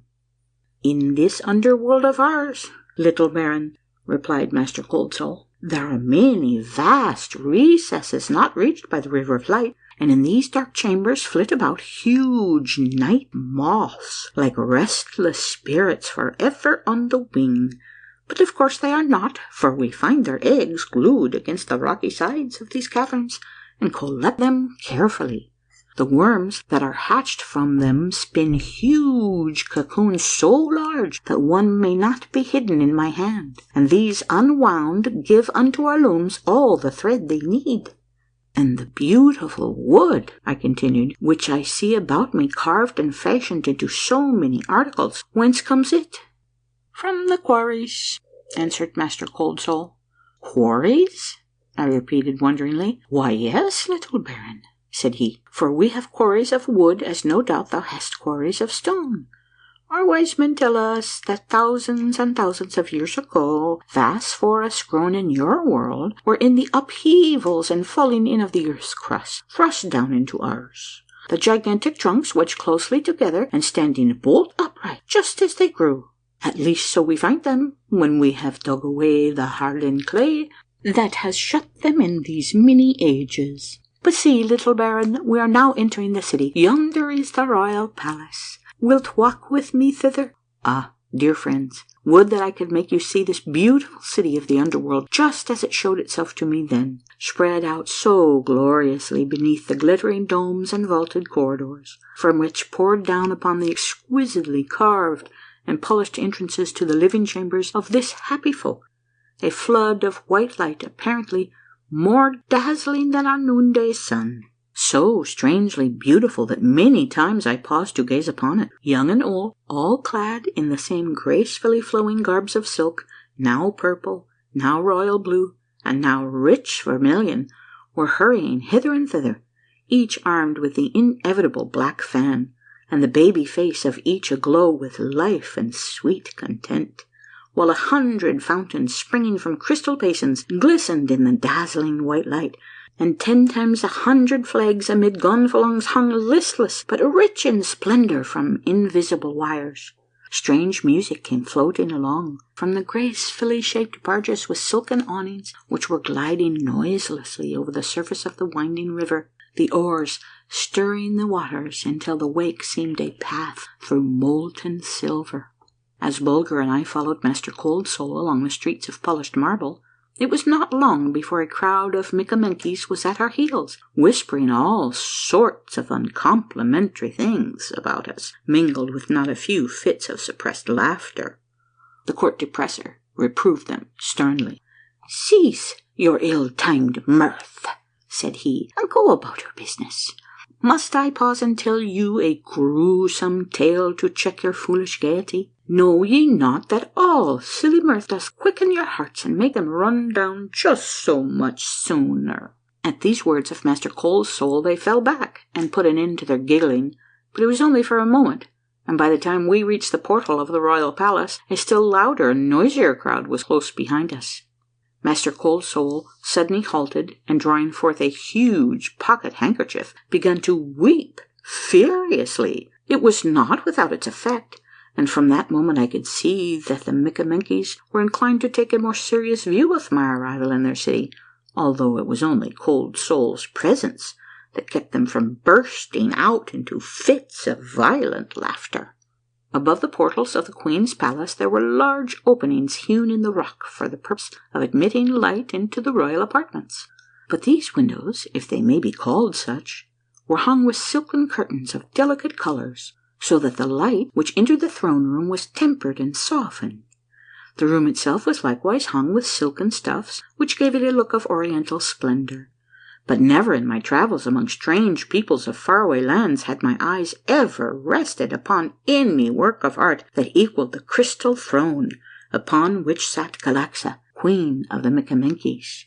In the upper world, most diligent search had never been able to unearth a piece of rock crystal more than about 3 feet in diameter. But here in Queen Galaxa's throne 4 glorious columns at least 15 feet in height, and at their base 3 feet in diameter, shot up in matchless splendor, their lower parts shut in spangles of gold that glittered with ever-varying hues as a different light fell upon them.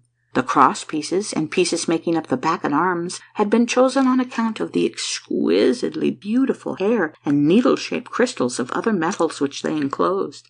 A silken baldachin of rare beauty covered in the throne, and from its edges dropped heavy cords and tassels of rich color and the perfection of human handicraft as to the fineness and finish. At the foot of the throne sat the young Princess Crystallina, and standing behind her and engaged in combing her long silken tresses was her favorite waiting maid, Damoiselle Glowstone, while around and about, in files and group-wise, stood lords and ladies, courtiers and councillors by the dozen. As Master Coldsoul advanced to salute the Queen, a throng of the idlers who had followed at our heels crowded into the anteroom with loud outbursts of laughter. The court depressor was greatly incensed, and turning upon the throng, he began weeping again with wonderful energy. But I noticed that it was nothing but sound. Not a tear fell to obscure the crystal clearness of his eyes. Then he began chanting a sort of song which was intended to have a depressing influence on the wild mirth of the Mickaminkies. I can only recollect one verse of this solemn chant of the court depressor. It ran as follows: "Weep, Mickaminkies, weep, oh weep, for the eyeless man in the city of light, for the mouthless man in plenty's bowers, for the earless man in music's realm, for the noseless man in the kingdom of flowers. Weep, Mickaminkies, weep, oh weep." But they only laughed the louder, crying out, "Nay, Master Coldsoul, and we will not weep for them. Weep for them thyself." At last Queen Galaxa raised the slender golden wand, tipped with a diamond point, that lay within her hand, and instantly a hush came upon the whole place, while every eye was riveted upon Bulger and me. End of Chapter 8. Chapter 9. Bulger and I are presented to Queen Galaxa, the Lady of the Crystal Throne. How she received us, her delight over Bulger, who gives proof of his wonderful intelligence in many ways, how the Queen creates him Lord Bulger, all about the 3 wise men in whose care we are placed by Queen Galaxa. Owing to the soft air, the never-varying temperature, and the absence of all noise and dust, the Mickaminkies, although they die in the end like other folk, yet do they never seem to grow old. Their skin remains soft and free from wrinkles, and their eyes as clear and bright as the crystal of Queen Galaxa's throne. At the time of our arrival in the land of the transparent folk, Queen Galaxa's heart had almost run down. In about 2 weeks more it would come quietly and gently to a stop, for as I have already told you, dear friends, the heart of the Mickaminki being perfectly visible when the dazzling white light in its full strength was allowed to shine through his body, why, it was a very easy matter for a physician to take a look at the organ of life and tell almost to the hour when it would exhaust itself, in other words, run down. Galaxa looked every inch a real queen as she half reclined upon her glorious crystal throne. She was clad in long flowing silk garments of a right royal purple, and the gems which encircled her neck and wrists would have put to shame the crown jewels of any monarch of the upper world.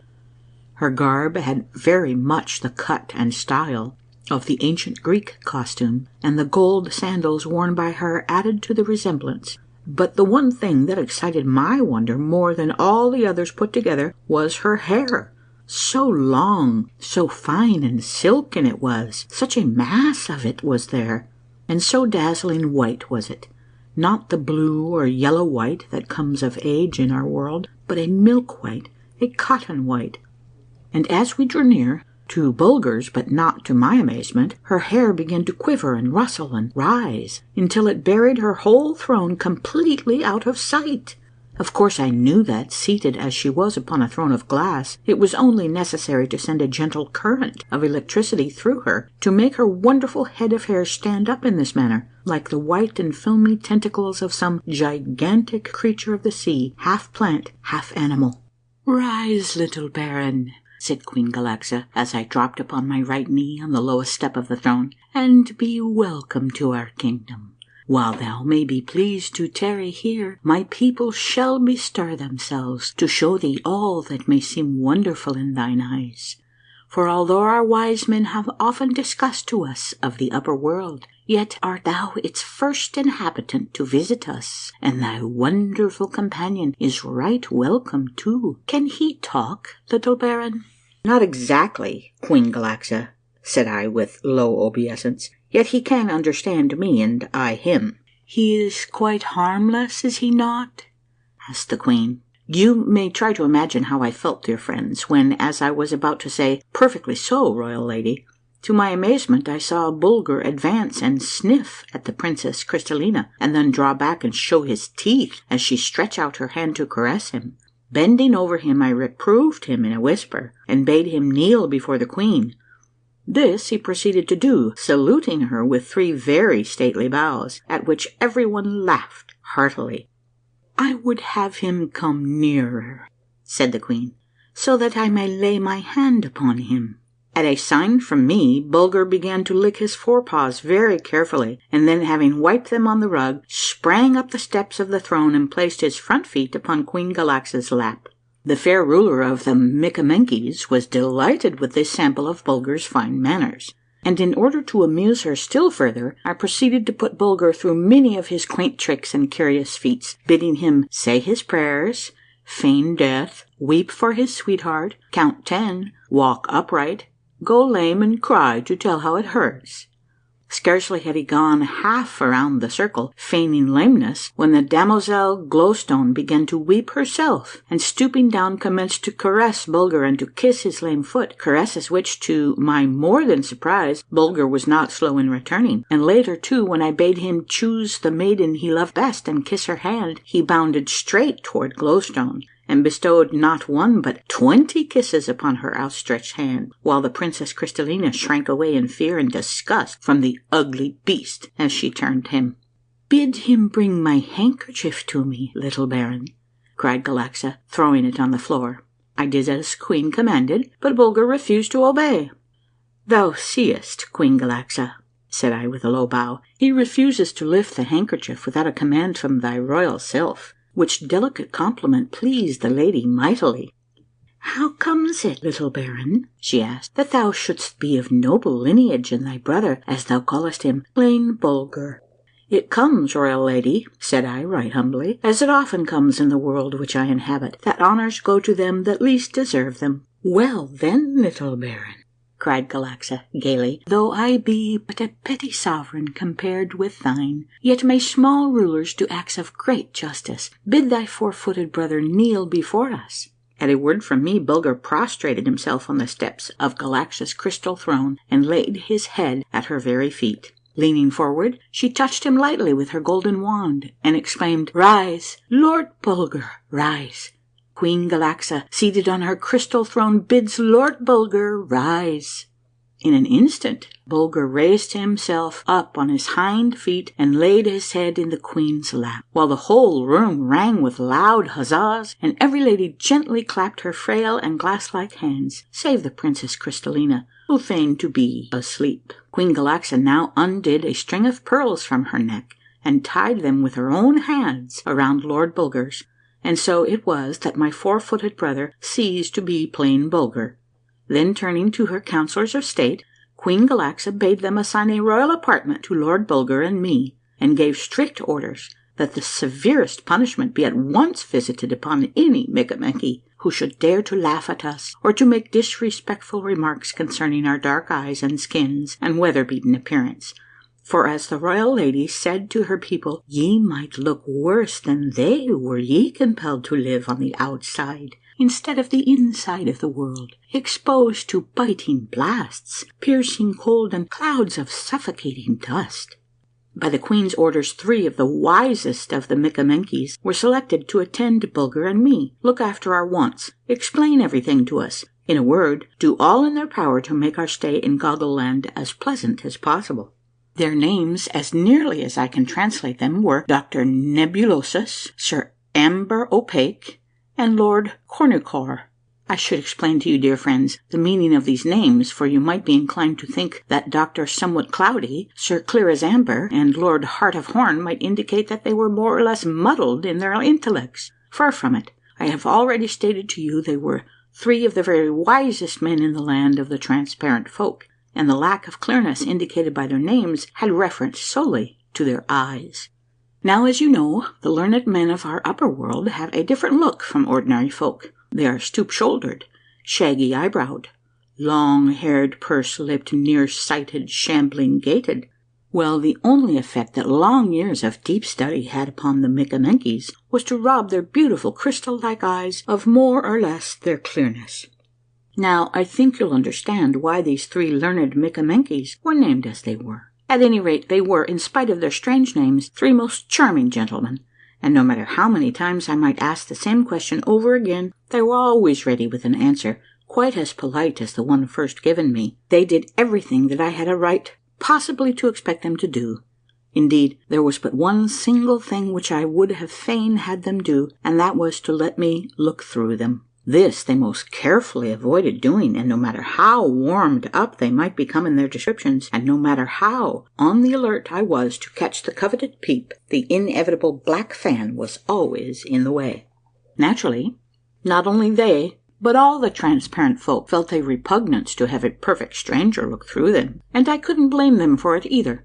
I despaired of ever getting a chance of seeing a human heart beating away for dear life, for all the world just like the swinging of a pendulum or the vibration of a balance wheel.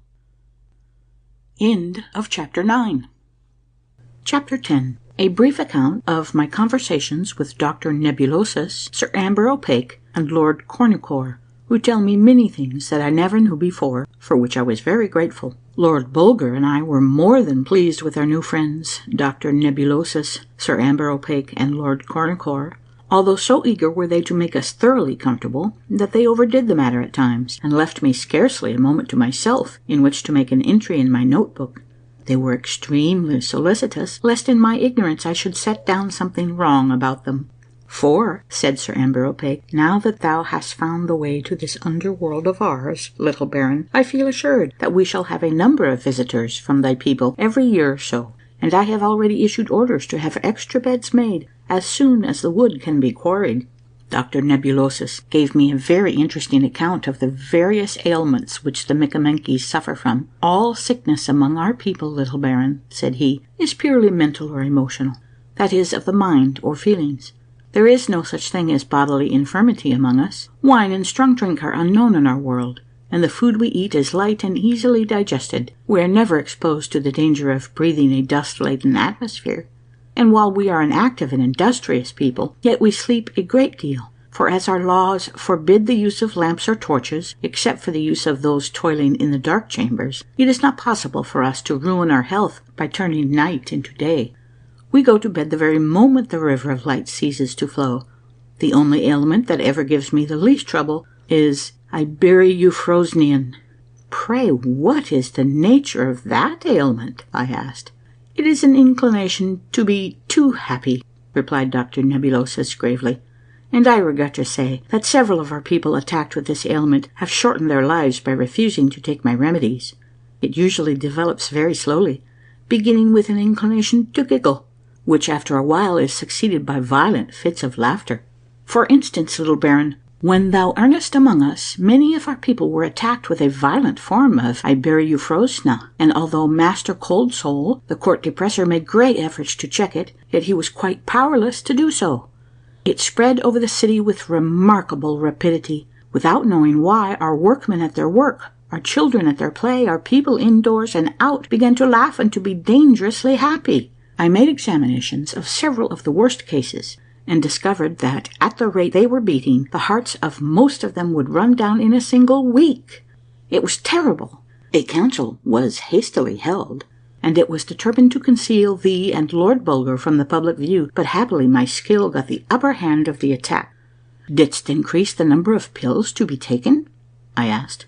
No, little baron, said Dr. Nebulosus. I increased their size and covered them with a dry powder, which made them extremely difficult to swallow, and in this way compelled those taking them to cease their laughing. But there were a number of cases so violent that they could not be cured in this way. Those I ordered to be strapped in at the waist with broad belts, and to have their mouths held pried open with wooden wedges, as thou mayest understand. This made laughing so difficult that they speedily gave it up altogether. Ah, little Baron, continued the wise doctor, with a sigh, that was a sorry day for the human race when it learned how to laugh. It is my opinion that we owe this useless agitation of our bodies to you people of the upper world. Exposed as ye were to piercing winds and biting frosts, ye contracted the habit of shivering to keep warm, and little by little this shivering habit grew upon you, so that ye kept up the shivering whether ye were cold or not, only ye called it by another name. Now my knowledge of the human body teaches me that this quivering of the flesh is a very wise provision of nature to keep the blood in motion, and in this way to save the human body from perishing from the cold. But why should we quiver when we are happy, little Baron? All pleasure is the thought, and yet at the very moment when we should keep our bodies in as perfect repose as possible, we begin this ridiculous shivering. Do we shiver when we look upon the beauties of the river of light, or listen to sweet music, or gaze upon the loving countenance of our gracious Queen Galaxa? But worse than all, little Baron, this senseless quivering and shivering which we call laughter, unlike good, deep, long-drawn, wholesome sighs, empty the lungs of air without filling them again, and thus do we often see these gigglers and laughers fall over in fainting fits, absolutely choked by their own wild and unreasoning action. I have always contended, little Baron, that we alone of all animals had the laughing habit, and I am now delighted to have my opinion confirmed by my acquaintance with the wise and dignified Lord Bulger. Observe him. He knows quite as well as we what it is to be pleased, to be amused, to be delighted, but he doesn't think it necessary to have recourse to fits of shivering and shuddering. Through the brightened eye, the true window of the soul, I can see how happy he is. I can measure his joy. I can take note of his contentment.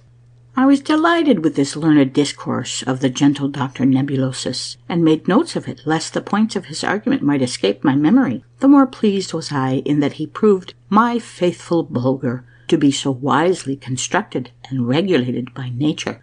I made particular inquiry of my friends, Sir Amber Opaque and Lord Cornucore, as to whether Queen Galaxa ever had any trouble in governing her people.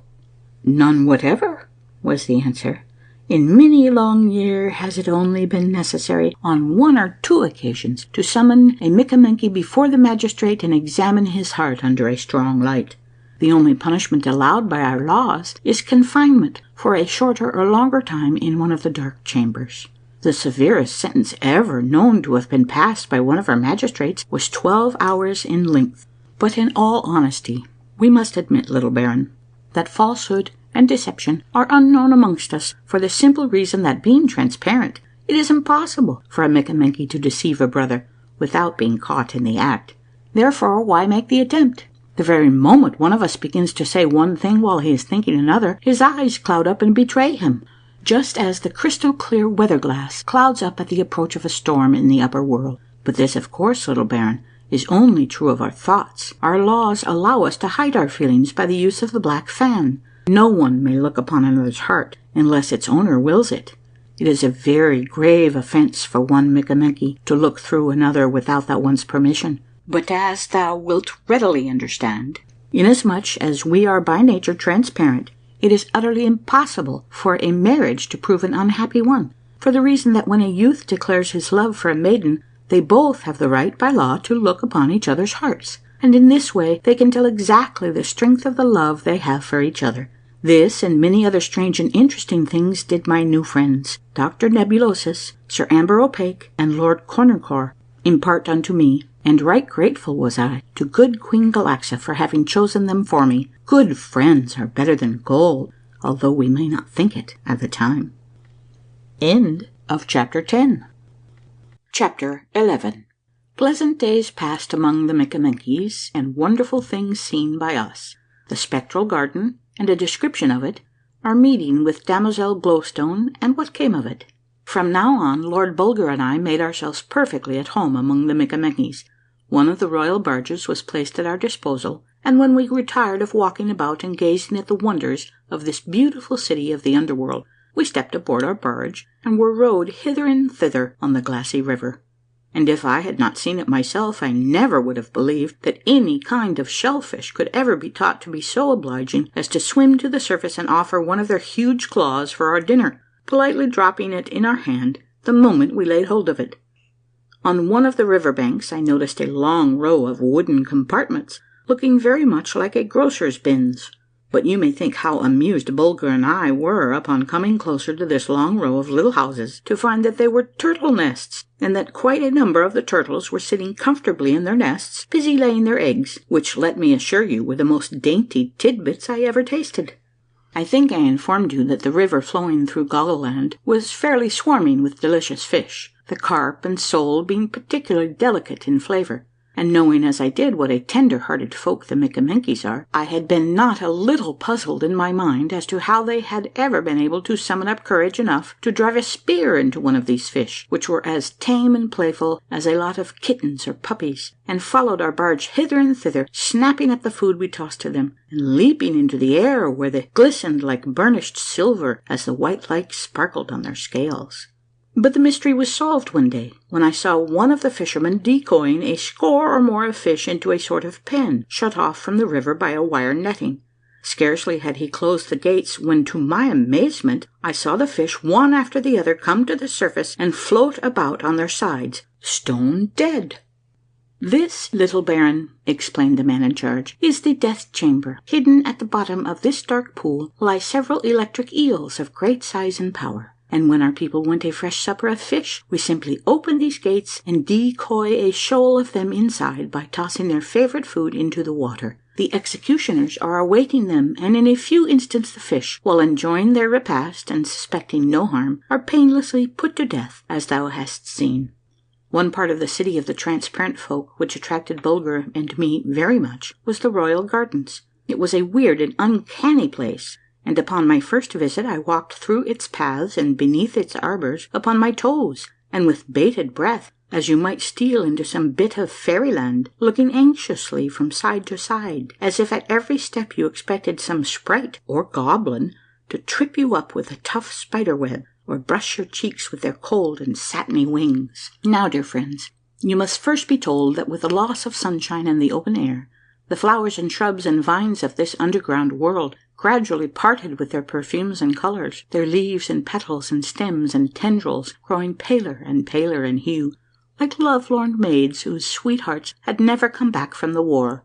Month by month the dark greens, the blush pinks, the golden yellows, and the deep blues pined away, longing for the lost sunshine and the wooing breeze they loved so dearly, until at last transformation was complete, and there they all stood, or hung, bleached to utter whiteness, like those fantastic clumps of flowers and wreaths of vines which the feathery snow of April builds in the leafless shrubs and trees. I cannot tell you, dear friends, what a strange feeling came over me as I stepped within this spectral garden, where ghost-like vines clung in fantastic forms and figures to the dark trellises, and where tall lilies, whiter than the down of eider, stood bolt upright like spirits doomed to eternal silence, denied even the speech of perfume, and where huge clusters of snowy chrysanthemums, fluffy, feathery forms, seemed pressing their soft bodies together like groups of banished celestials in a sort of silent despair, as they felt the warmth and glow of sunlight slowly and gradually quitting their souls. Where lower down great roses with snowy petals whiter than the seashells hung motionless, bursting open with eager effort, as if listening for some signal that would dissolve the spell put upon them and give them back the sunshine, and with it their colour and their perfume. Where lower still, beds of violets bleached white as fleecy clouds seemed wrapped in silent sorrow at loss of the heavenly perfume which had been theirs on earth. Where above the lilies' heads shot long, slender, spectral stalks of sunflowers, almost invisible, loaded at their ends with clusters of snowy flowers, thus suspended like white faces looking down through the silent air and waiting for the sunshine that never came. And higher still, all over and above these spectral flowers, entwining and enwrapping and falling festoon and garland-wise, crept and ran like unto long lines of escaping phantoms, ghostly vines with ghostly blossoms, bent and twisted and wrapped and coiled into 1,000 strange and fantastic forms and figures, which the white light with its inky shadows made alive and half human, so that movement and voice alone were needful to make this garden seem peopled with sorrowing sprites banished to these subterranean chambers for strange misdeeds done on earth, and condemned to wait 10,000 years ere sunlight and their color and their perfume should be given back to them again. While strolling through the royal gardens one day, Bulger suddenly gave a low cry and bounded on ahead, as if his eyes had fallen upon the familiar form of some dear friend. When I came up with him, he was crouching beside the damozel Glowstone, who, seated on one of the garden benches, was caressing Bulger's head and ears with one of her soft hands, with its filmy-like skin, while the other held its black fan pressed tightly against her bosom. She looked up at me with her crystal eyes, and smiled faintly as I drew near. "Thou seest, little Baron," she murmured, "Lord Bulger and I have not forgotten each other." Since our presentation at court I had been going through and through my mind, in search of some reason for Bulger's sudden affection for damozel Glowstone, but had found none. I was the more perplexed, as she was but the maid of honor, while the fair Princess Crystallina sat on the very steps of the throne. But I said nothing, save to reply that I was greatly pleased to see it, and to add that where Bulger's love went, mine was sure to follow. "Oh, little Baron, if I could but believe that," sighed the fair damozel. "Thou mayest," said I. "Indeed, thou mayest." "Then, if I may, little Baron," she replied, "I will, and prithee come and sit beside me here, only till I bid thee look not through me. Dost promise?" "I do, fair damozel," was my answer. "And thou, Lord Bulger, lie there at my feet," she continued, "and keep thy wise eyes fixed upon me and thy keen ears wide open. Little Baron, if both thine and our worlds were filled with sorrowing hearts, mine would be the heaviest of them all. Listen, oh listen, to the sad, sad tale of the sorrowing maid with the speck in her heart, and when thou knowest all, give me of thy wisdom." End of chapter 11. Chapter 12. The sad, sad tale of the sorrowing princess with a speck in her heart, and what all happened when she had ended it, which the reader must read for himself. "Little Baron and dear Lord Bulger," began the crystal-eyed damozel, after she had eased her soul of its load of woe by 3 long and deep, deep sighs, "know then that I am not the damozel Glowstone, but none other than the royal Princess Crystallina herself. That she whose hair I comb should comb mine. That she whom I have served for 10 long years should have served me. And to think, O Princess," I burst out joyfully, "that my beloved Bulger should have been the first to discover that she who was seated on the steps of the crystal throne was not entitled to the seat. To think that his subtle intellect should have been the first to scent out the wrong that had been done thee, his keen eye the first to go to the bottom of the truth's well.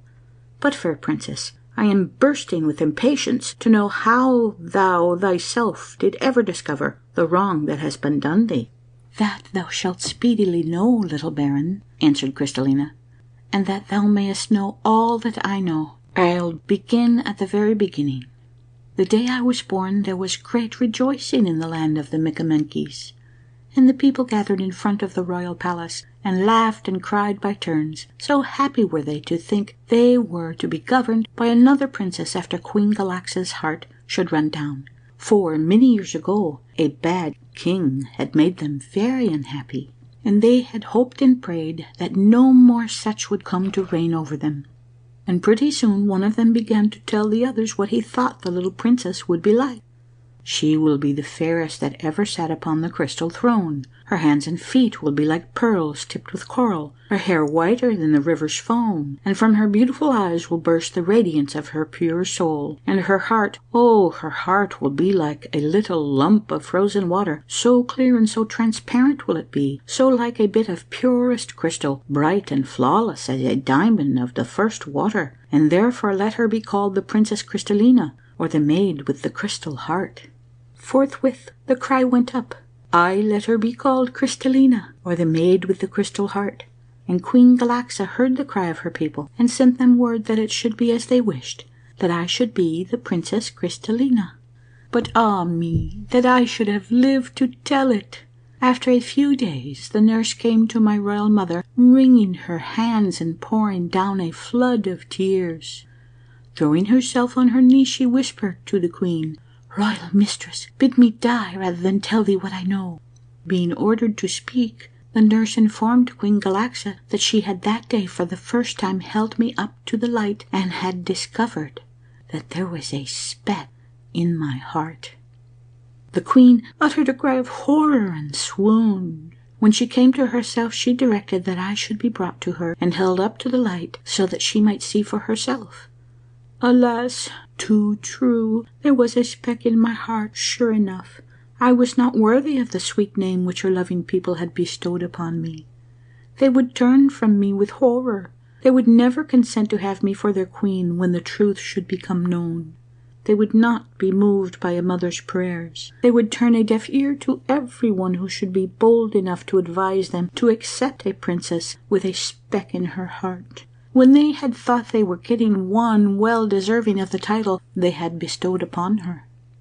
Queen Galaxa knew that something must be done at once, that it would be time and labor lost to attempt to reason with the disappointed people. So she set to work thinking up some way out of her trouble. Now it so happened, little Baron, that the very day I had come into the world, a babe had been born to one of Queen Galaxa's serving women. And so hastily summoning the woman, she ordered her to bring her babe into the royal bedchamber and leave it there, promising that it should be brought up as my foster sister.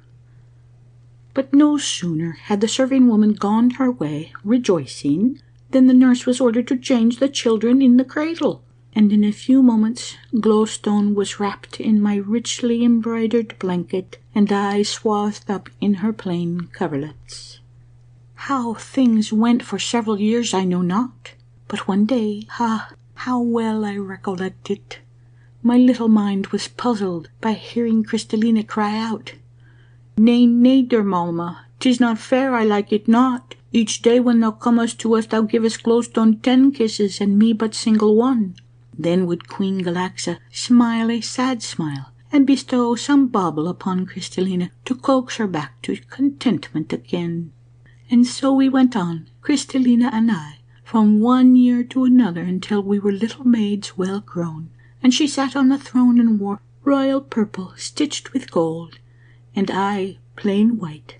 But still most of the kisses fell to my share, and I marvelled not a little at it, but dared not ask why it was.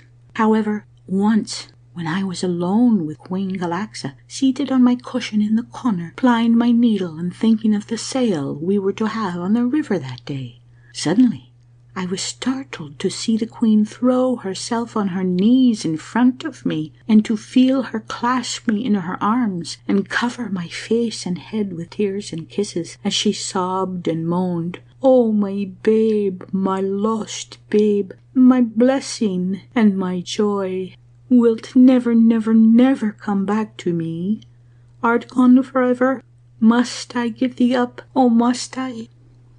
"Nay, royal lady," I stammered in my more than wonder at her words and actions. "Thou art in a dream. Awake and see clearly. I am not Crystallina, I am Glowstone, thy foster child. I'll hie me straight and bring my royal sister to thee." But she would not let me loose, and for all answer showered more kisses on me till I was well nigh smothered. So tight she held me pressed against her bosom, while around and over me her long thick tresses fell like a woven mantle.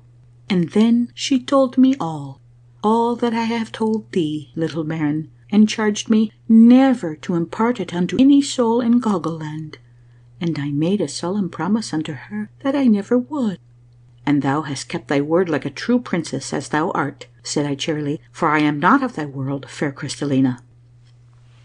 "Now that I have told thee the sad tale of the sorrowing princess with the speck in her heart, little Baron," murmured Crystallina, fixing her large and radiant eyes upon me, "there is but one thing more for me to do, and it is to let thee look through me, so that thou mayest know exactly what counsel to give.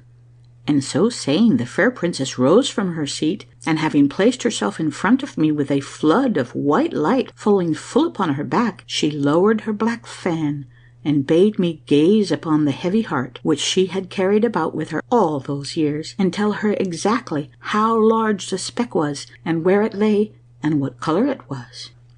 I was overjoyed to get an opportunity at last to look through one of the Micamenkies, and my own heart bounded with satisfaction as I looked and looked upon that mysterious little thing, nay, rather a tiny being, living, breathing, palpitating within her breast, now slow and measured as she dwelt in thought upon her sad fate, now beating faster and faster as the hope bubbled up in her mind that possibly I might be able to counsel her so wisely that an end would come to all her sorrow.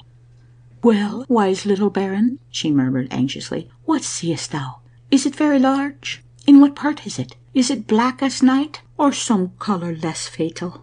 "Take courage, fair princess," said I. "It is very small, and lies just beneath the bow on the left side, nor is it black, but reddish rather, and if a single drop of blood from the veins of thy far distant ancestors had outlived them these thousands of years, and hardened there to tell whence thy people came."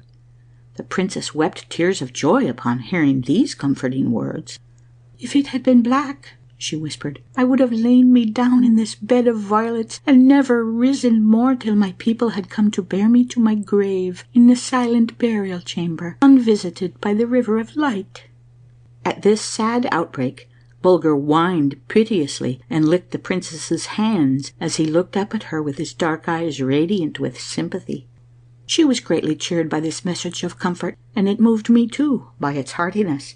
"List, fair princess," said I gravely. "I own the task is not a little one, but hope for the best. I would that we had more time, but as thou knowest, Queen Galaxa's heart will soon run down. Therefore must we act with dispatch as well as wisdom. But first of all must I speak with the queen and gain her consent to act for thee in this matter." "That, I fear, she will never grant," moaned Crystallina. "However, thou art so much wiser than I. Do as best seems to thee." "The next thing to be done, fair princess," I added solemnly, "is to show thy heart boldly and fearlessly to thy people." "Nay, little baron," she exclaimed, rising to her feet, "that may not be, that may not be, for know that our law doth make it treason itself for one of our people to look through a person of royal blood. Oh no, little baron, that may never be." "Stay, sweet princess," I urged in gentlest tones, "not so fast. Thou dost not know what I mean by showing thy heart boldly to thy people. Never fear, I will not break the law of the land, and yet they shall look upon the speck within thy heart and see how small it is, and hear what I have to say about it, and thou shalt not even be visible to them." "Oh, little baron," murmured Crystallina, "if this may only be, I feel they will forgive me. Thou art so wise, and thy words carry such strong hope to my poor heavy heart that I almost—" "Nay, fair princess," I interrupted, "hope for the best, no more. I am not wise enough to read the future, and from what I know of thy people they seem but little different from mine own. Perchance I may be able to sway them toward my views and make them cry, 'Long live Princess Crystallina!' But I can only promise thee to do my best. Betake thee now to the palace, and scorn not for yet a day or so to take up the golden comb and play the Damoiselle Glowstone in all humility." End of Chapter 12. Chapter 13. How I set to work to undo a wrong that had been done in the kingdom of the Micamenkies, and how Bulger helped. Queen Galaxa's confession. I am created Prime Minister as long as she lives. What took place in the throne room. My speech to the men of Goggle Land, after which I showed them something worth seeing. How I was pulled in 2 different directions, and what came of it. The first thing I did after the genuine Princess Crystallina had left me was to seek out Dr. Nebulosus and learn from him the exact number of hours before the Queen's heart would run down. As he had just been making an examination, he was able to tell me the very minute. It was 17 hours and 13 minutes. Rather a short time, you must confess, dear friends, in which to accomplish such an important piece of business as I had in mind. I then made my way directly to the royal palace and demanded a private audience with the lady of the crystal throne. With the advice of Sir Amber O'Pake and Lord Cornucore, she firmly but graciously refused to receive me, giving as an excuse that the excitement that would be sure to follow an interview with the man of coal, so the Mickaminkies had named me, would shorten her life at least 13 minutes. But I was not to be put off in so unceremonious a manner. Sitting down, I seized a pen and wrote the following words upon a piece of glazed silk. To Galaxa, Queen of the Mickaminkies, Lady of the Crystal Throne. I, Lord Bulger, a Mickaminkian noble, bearer of this, who was the first to discover that the real princess was not sitting on the steps of the Crystal Throne, demand an audience from my master, Baron Sebastian von Trump, commonly known as the Little Baron. And prompted by him, I ask, what are 13 minutes of thy life, O Queen Galaxa, to the long years of sorrow and disappointment in store for thy royal child?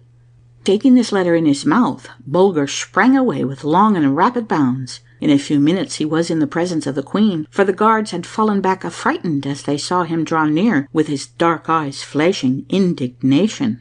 Raising himself up on his hind feet, he laid the letter in Galaxa's hands. The moment she had read it, she fell into a swoon, and all was astir and commotion in and round about the palace. I was hastily summoned, and the audience chamber cleared of every attendant, save Dr. Nebulosus, Sir Amber O'Pake, Lord Cornucore, Lord Bulger, and me. Send for the Damoiselle Glowstone, commanded the Queen, and when she had appeared, to the amazement of all, saving Bulger and me, Galaxa bade her mount the steps of the Crystal Throne. Then, having embraced her most tenderly, the Queen spoke these words.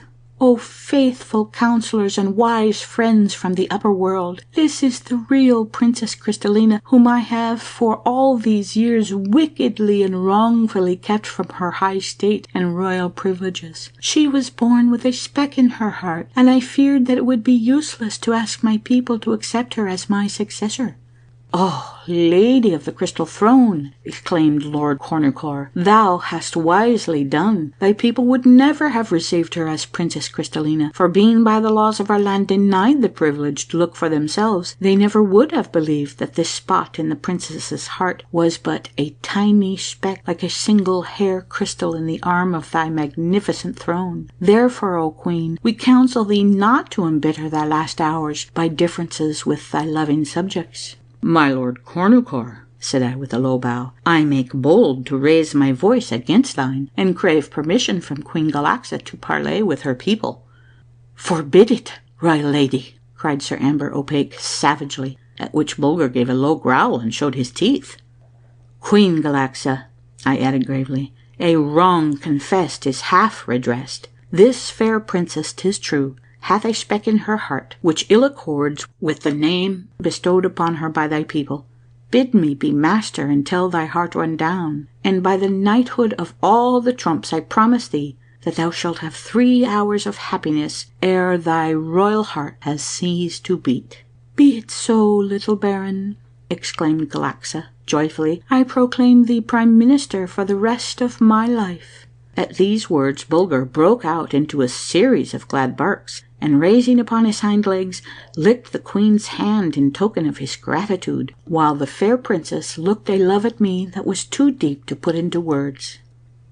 I had now but a few hours to act. The excitement, so Dr. Nebulosus assured me, would shorten the Queen's life a full hour. It had always been my custom to carry about with me a small but excellent magnifying glass, a double convex lens, for the purpose of making examinations of minute objects, and also for reading inscriptions too fine to be seen with the naked eye. Hastily summoning a skillful metal worker, I instructed him to set the lens in a short tube, and to enclose that tube within another, so that I could lengthen it at my pleasure. Then, having called together as many of the headmen of the nation as the throne room would hold, I requested Lord Cornucore to inform them of the confession which Queen Galaxa had made, namely, that in reality Damoiselle Glowstone was Princess Crystallina, and Princess Crystallina was Damoiselle Glowstone.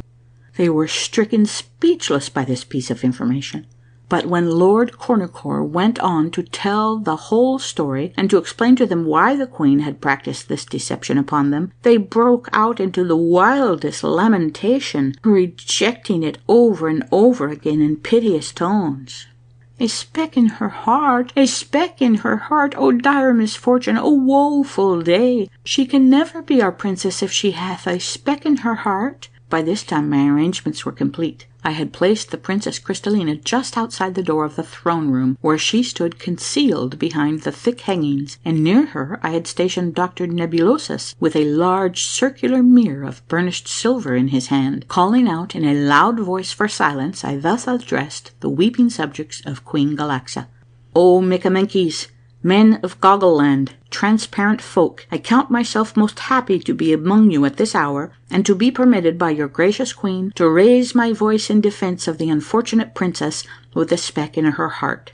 Being of noble birth and an inhabitant of another world, it was lawful for me to look through the sorrowing princess, and I have done it. Yes, Micamenkes, I have gazed upon her heart. I have seen the speck within it. Give ear, men of Goggleland, and you shall know how that speck came there, for it is not, as you doubtless think, a coal-black spot within that fair enclosure, clearer than the columns of Galaxa's throne. Oh no, Micamenkes, 1,000 times no. It is a tiny blemish of reddish hue, a drop of princely blood from the upper world which I inhabit, and this drop in all these countless centuries has coursed through the veins of 1,000 kings, and still kept its roseate glow, still remembered the glorious sunshine which called it into being. And now, men of Goggleland, lest you think that for some dark purpose of mine own I speak other than the pure and sober truth, behold, I show you the fair Crystallina's heart, in its very life and being as it is,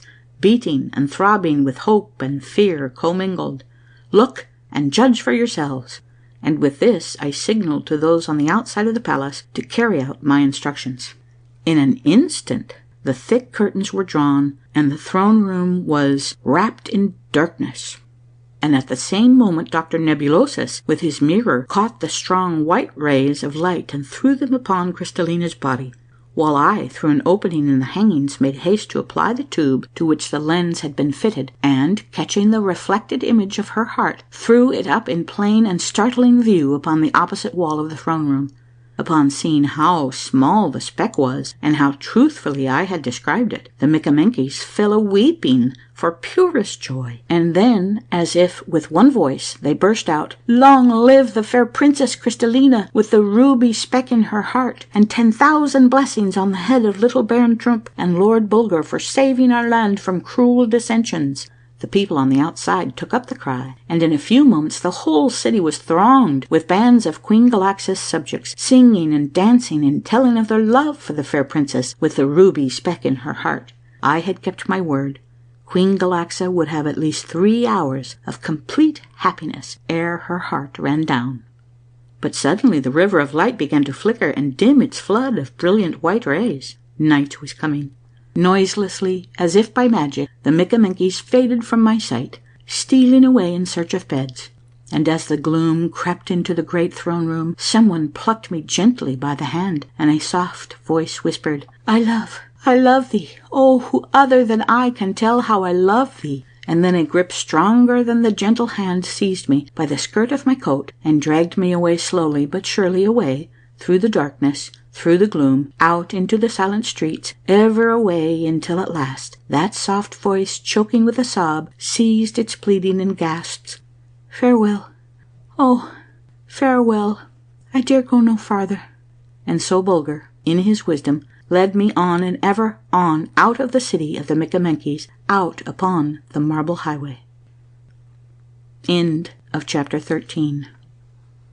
Chapter 14. Bulger and I turn our backs on the fair domain of Queen Crystallina. Nature's wonderful speaking tube. Crystallina's attempt to turn us back. How I kept Bulger from yielding. Some incidents of our journey along the marble highway. And how we came to the glorious gateway of solid silver.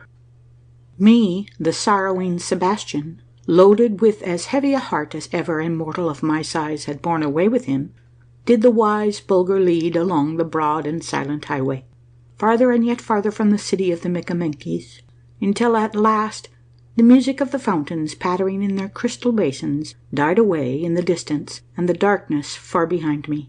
I felt that my wise little brother was right, and so I followed on after, with not a sigh or a syllable to stay him. But he halted at last, and as I felt about me, I discovered that I was standing beside one of the richly carved seats that one so often meets with along the marble highway. I was quite as foot-weary as I was heart-heavy, and reaching out, I touched the spring which I knew would transform the seat into a bed, and clambering upon it with my wise Bulger nestled beside me, I soon fell into a deep and refreshing sleep.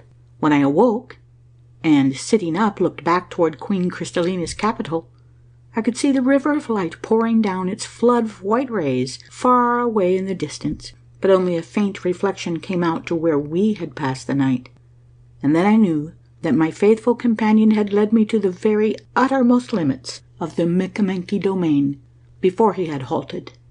Yes, sure enough, for as I raised my eyes, there, towering above the bed, stood the slender crystal column which marked the end of Goggle Land, and upon its face I read the extract from a royal decree forbidding a Micamenke to overstep this limit, under pain of incurring the Queen's most serious displeasure. Before me was darkness and uncertainty. Behind me lay the fair kingdom of the transparent folk yet in sight, lighted up like a long line of happy homes in which the fires were blazing bright and warm on the hearthstones. Did I turn back? Did I hesitate? No, I could see a pair of speaking eyes fixed upon me, and I could hear a low whine of impatience coaxing me along. Stooping down, I fastened a bit of silken cord taken from the bed to Bulger's collar, and bade him lead the way.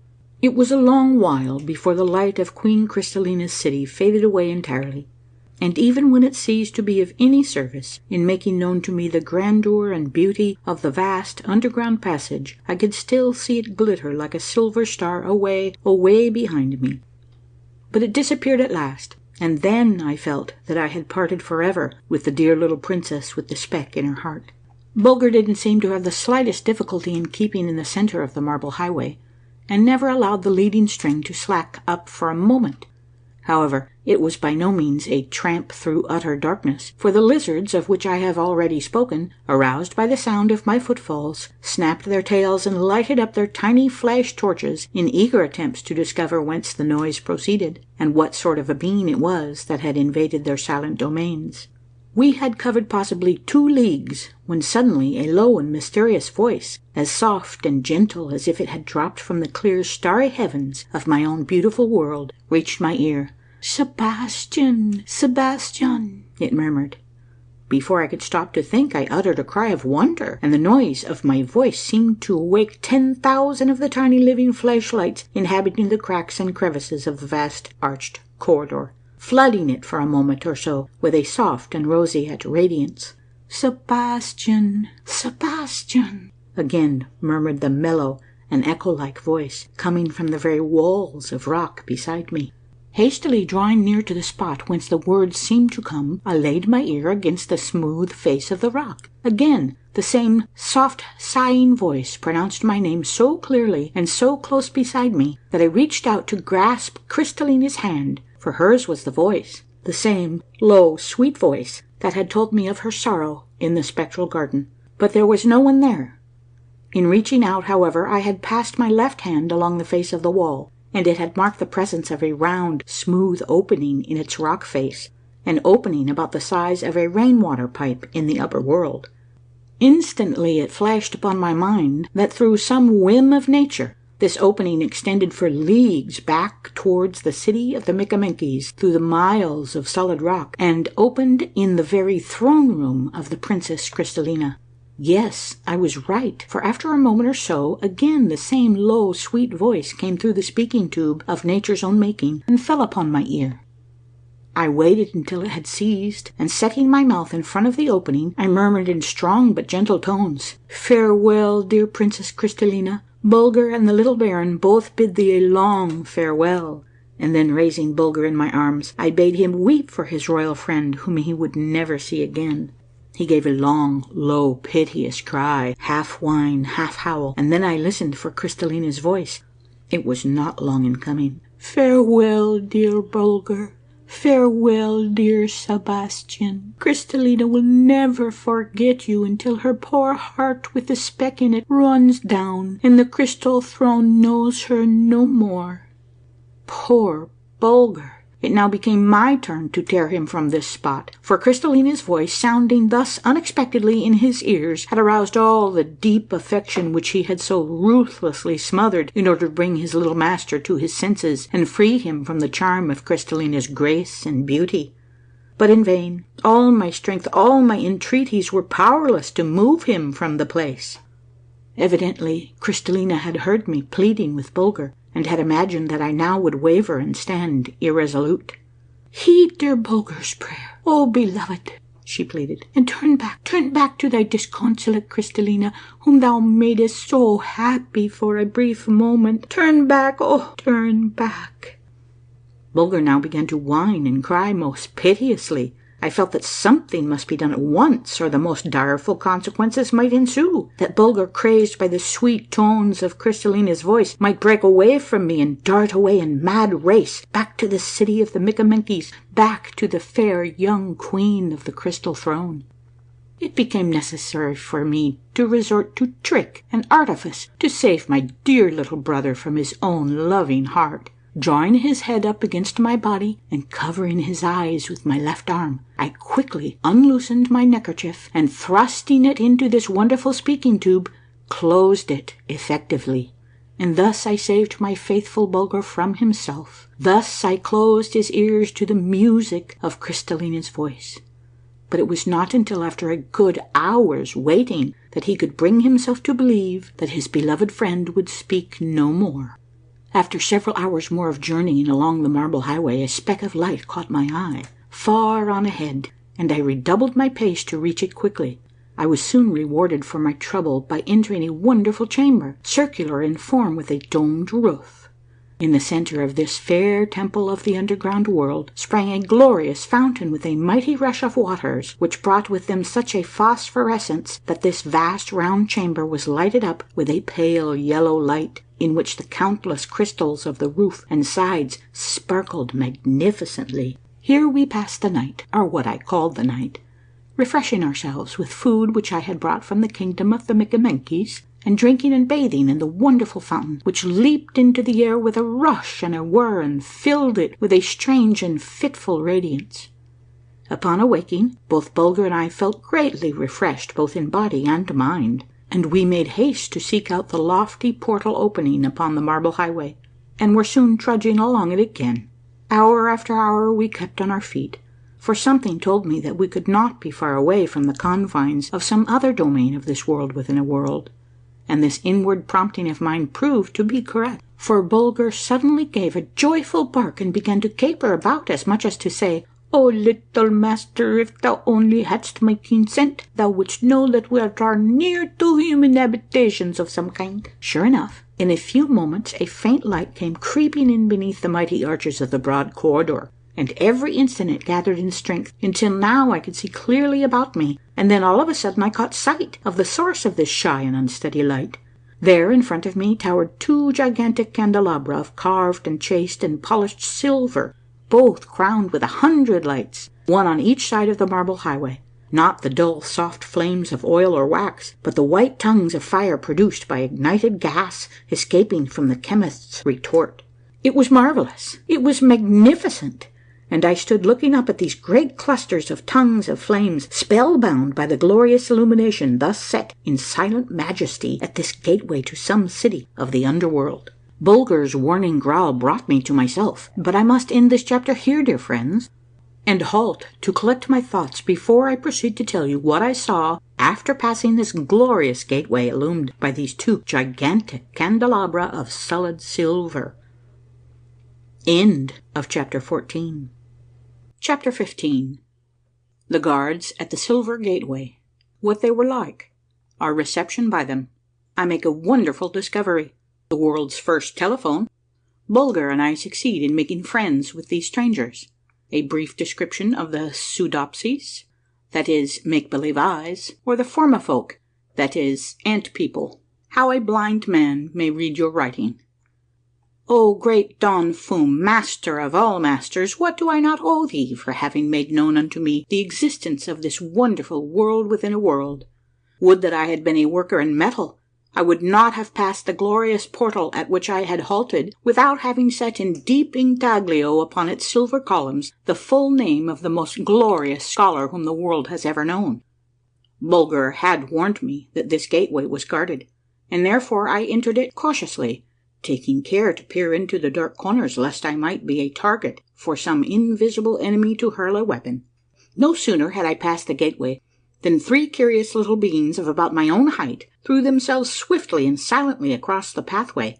They wore short jackets, knee breeches, and leggings reaching to their ankles, but no hats or shoes, and their clothes were profusely decorated with beautiful silver buttons. Their hands and feet and heads seemed much too large for their little bodies and pipe-stemmy legs, and gave them an uncanny and browny look, which was greatly increased by the staring and glassy expression of their large round eyes.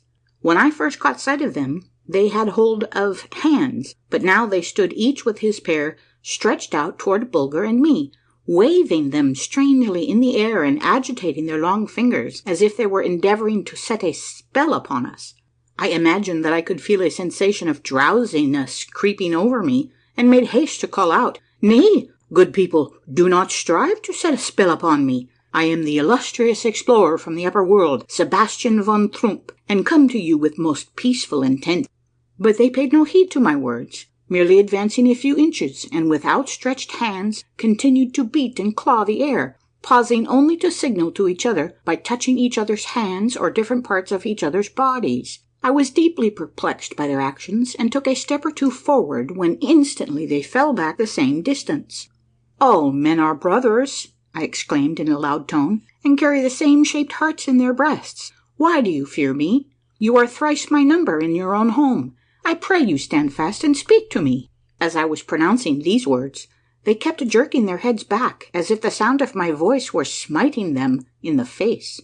It was very strange. Suddenly one of them drew from his pocket a ball of silken cord, and, deftly unrolling it, tossed one end toward me. It flew directly towards me, for its end was weighted with a thin disc of polished silver, as was the end retained in the hand of the thrower. His next move was to open his jacket and apparently press his disc against his bare body right over his heart. I made haste to do the same with mine, holding it firmly in place. This done, he retreated a step or 2 until the silken cord had been drawn quite taut.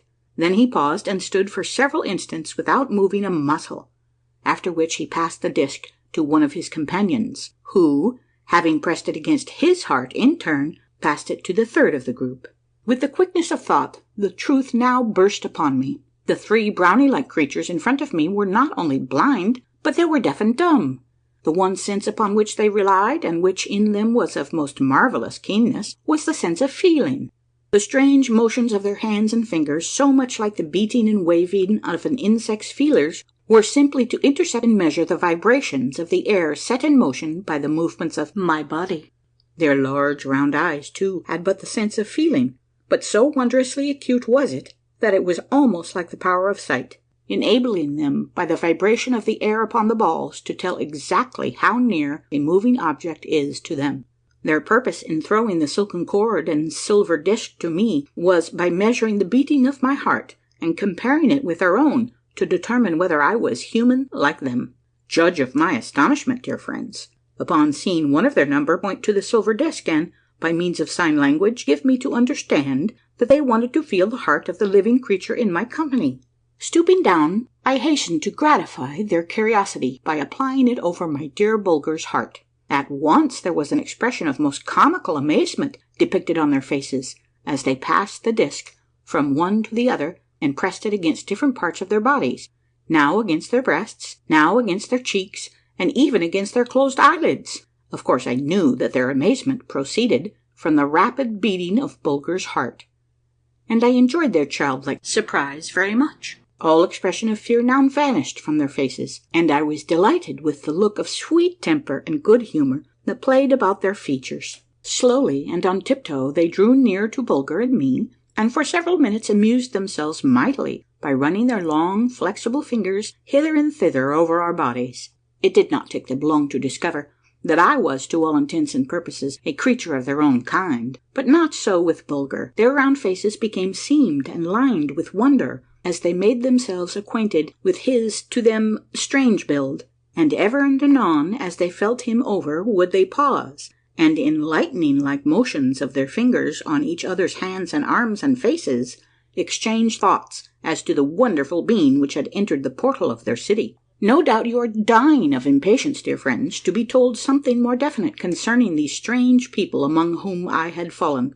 Well, know then that their existence had been darkly hinted at in the manuscript of the great master Don Fum. I say darkly hinted at, for you must bear in mind that Don Fum never visited this world within a world, that his wonderful wisdom enabled him to reason it all out without seeing it, just as the great naturalists of our day, upon finding a single tooth belonging to some gigantic creature which lived thousands of years ago, are able to draw complete pictures of him. Well, these curious beings, whose city Bulger and I had entered, are called by two different names in Don Fum's wonderful book. In some places he speaks of them as the Pseudopsies, or make-believe eyes, and in others as the Formifolk, or ant people. Either name was most appropriate, their large, round, clear eyes being really make-believe ones, for, as I have told you, they have absolutely no sense of sight.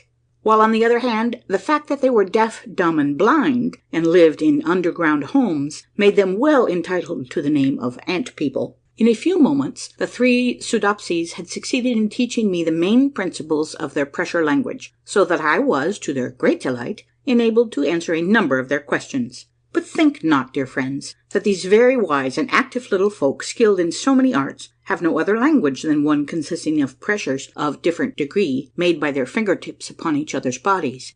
They had a most beautiful language, so rich that they were able to express the most difficult thoughts, to give utterance to the most varied emotions. In short, a language quite the equal of ours in all respects, save one. It contained absolutely no word that could give them the faintest notion what color was. This is not to be wondered at, for they themselves neither had nor could have even the faintest conception of what I meant by color, so that when I attempted to make them understand that our stars were bright points in the sky, they asked me if they would prick my finger if I should press upon one of them. But you doubtless are anxious to know how the Formifolk can possibly make use of any other language than that of pressures. Well, I will tell you. Every Pseudopsy carried at his girdle a little blank book, if I may so term it, the covers being of thin silver plates, variously carved and chased, as the owner's taste may prompt. The leaves of this book also consist of thin sheets of silver, not much thicker than our tinfoil.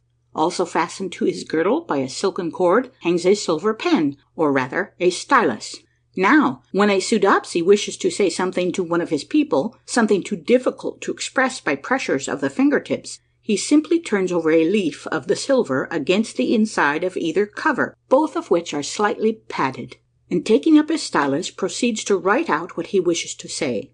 And this done, he deftly tears the leaf out and hands it to his companion, who, taking it and turning it over, runs the wonderfully sensitive tips of his fingers over the raised writing and reads it with the greatest ease. Only, of course, he reads from right to left instead of from left to right as it was written. So hereafter, when I repeat my conversations with the Formifolk, you will understand how they were conducted. End of chapter 15. Chapter 16. Ideas of the Formifolk concerning our upper world. The dancing spectre. Their efforts to lay hold of him. My solemn promise that he should behave himself. We set out for the city of the make-believe eyes. My amazement at the magnificence of the approaches to it. We reach the great bridge of silver, and I get my first glance of the city of Candelabra. Brief account of the wonders spread out before my eyes. Excitement occasioned by our arrival. Our silver bedchamber. Although thousands and thousands of years had gone by since the Formifolk had, by constant exposure to the flicker and glare of the burning gas which their ancestors had discovered and made use of to illume their underground world, gradually lost their sense of sight, and then, in consequence of the deep and awful silence that forever reigned about them, had also lost their sense of hearing, and naturally thereafter their power of speech. Yet, marvellous to relate, they still kept within their minds dim and shadowy traditions of the upper world, and the mighty lamp, as they called the sun, which burned for 12 hours and then went out, leaving the world in darkness until the spirits of the air could trim it again. And strange to say, many of the unreal things of the upper world had been by the workings of their minds transformed into realities, while the realities had become the merest cobwebs of the brain. For instance, the shadows cast by our bodies in the sunlight and forever following at our heels, they had come to think were actual creatures, our doubles, so to speak, and that on account of these dancing spectres, as they called them, which dogged our footsteps for our life long, sitting like marjoys at our feasts, it was utterly impossible for the people of the upper world to be entirely happy as they were, and it occurred to them at once that I must have such a double following at my heels. So several times they suddenly joined hands and, forming a circle about me, gradually closed up with intent to lay hold of the dancing spectre. This they did, too, after I had assured them that what they had in mind was the mere shadow cast by a person walking in the light. But as they had absolutely no idea of the nature of light, I only had my trouble for my pains. Nor did they give over making every now and then the most frantic and laughable efforts to catch the little dancing gentleman, who, as they were bound to think, was quietly trudging along at my heels, but who, so they informed me, was far quicker in his motions than any escaping water or falling object. Finally, they held one of their silent but very excited powwows, during which the 1,000 lightning-like pressures and tappings which they made upon each other's bodies gave the spectator the idea that there were 3 deaf and dumb schoolboys engaged in a scrimmage over a bag of marbles. And then they informed me that they had resolved to permit Bulger and me to enter their city, provided I would give them the word of a nobleman that I would restrain my nimble-footed double from doing them any harm. I made them a most solemn promise that he should behave himself, whereupon they greeted both Bulger and me as brothers, stroking our hair, patting our heads, and kissing me on the cheeks, and what was more, they told us their names, which were Long Thumbs, Square Nose, and Shaggy Brows. All this time I had been every now and then casting anxious glances on ahead of me, for I was dying of impatience to enter the marvelous city of the ant people.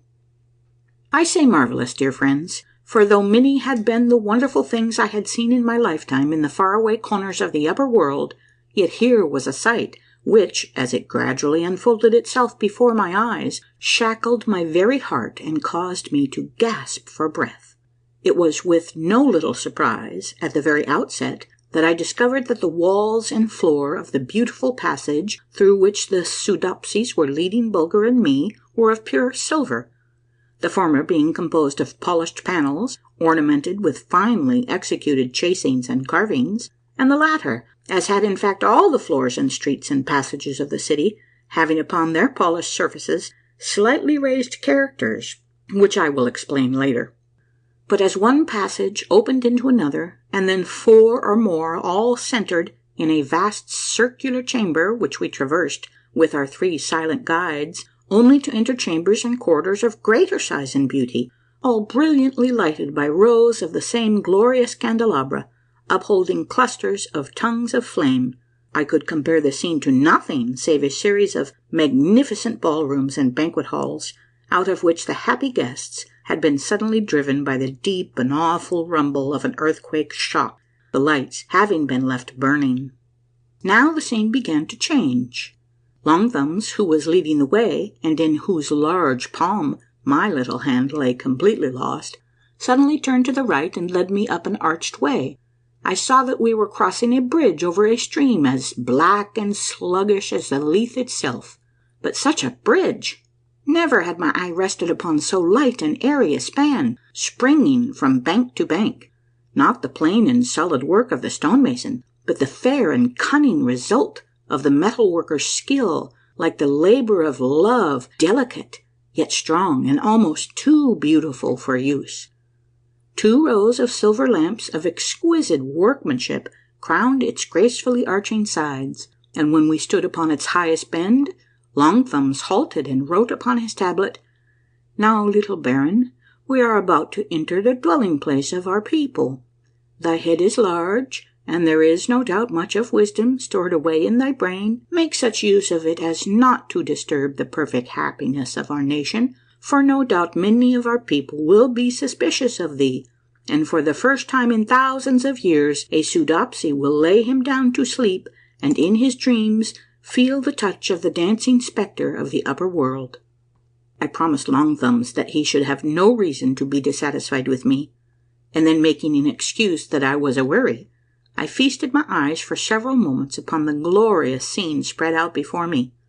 It was the city of the Formifolk in all its splendor, a splendor, alas, unseen by, unknown to, the very people dwelling in it, for to them its silver walls and arches, its endless rows of glorious candelabra, uplifting their countless clusters of never-dying jets of flame, its exquisitely carved and chiseled portals and gateways, its graceful chairs and settees and beds and couches and tables and lamps and basins and ewers and thousands of articles of furniture, all in purest silver, hammered or wrought by the cunning hands of their ancestors while they still were possessed of the power of sight, could only be known to these, their descendants, by the sole sense of feeling. From the lofty ceilings of corridors and archways, from the jutting ornaments of the house fronts, from cornice and coping, from the four sides of columns, and from the corners of cupolas and minarets, here and there and everywhere hung silver lamps of more than oriental beauty of form and finish, all with their never-dying tongues of flame, sending forth a soft though unsteady light to fall upon sightless eyes. But yet these countless flames, by the aid of which I was enabled to gaze upon the splendor of this city of silver palaces, were life, if not light, to the Soodopsies, for they warmed these vast subterranean depths and filled them with a deliciously soft and strangely balmy air. And yet to think that Bulger and I were the only two living creatures to be able to look upon this scene of almost celestial beauty and radiance. It made me sad, and plunged me into such a fit of deep abstraction that it required a second gentle tug of Longthumb's hand to bring me to myself.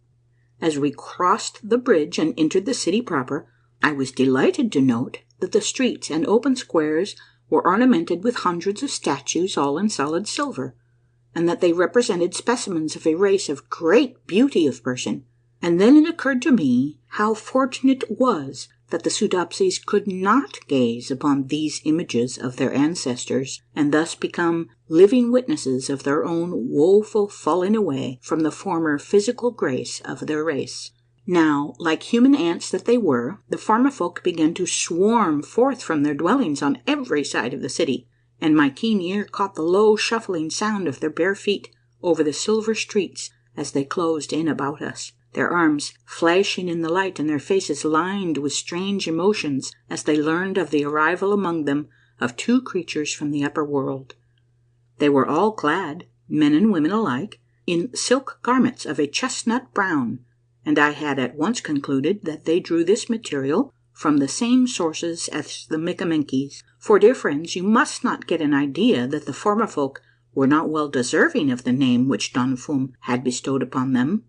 They were genuine human ants, and, except when sleeping, always at work. It was true that since their blindness had come upon them, they had not been able to add a single column or archway to the Silver City, but in all the ordinary concerns of life they were quite as industrious as ever, chasing, carving, chiseling, planting, weaving, knitting, and doing 1,001 things that you and I, with our 2 good eyes, would find it hard to accomplish. I had made known to Longthumbs the fact that Bulger and I were both very tired and weary from our long tramp, and that we craved to have some refreshment set before us, and then to be permitted to go to rest at once, promising that after we had had several hours' good sleep, we would take the greatest pleasure in being presented to the worthy inhabitants of the Silver City.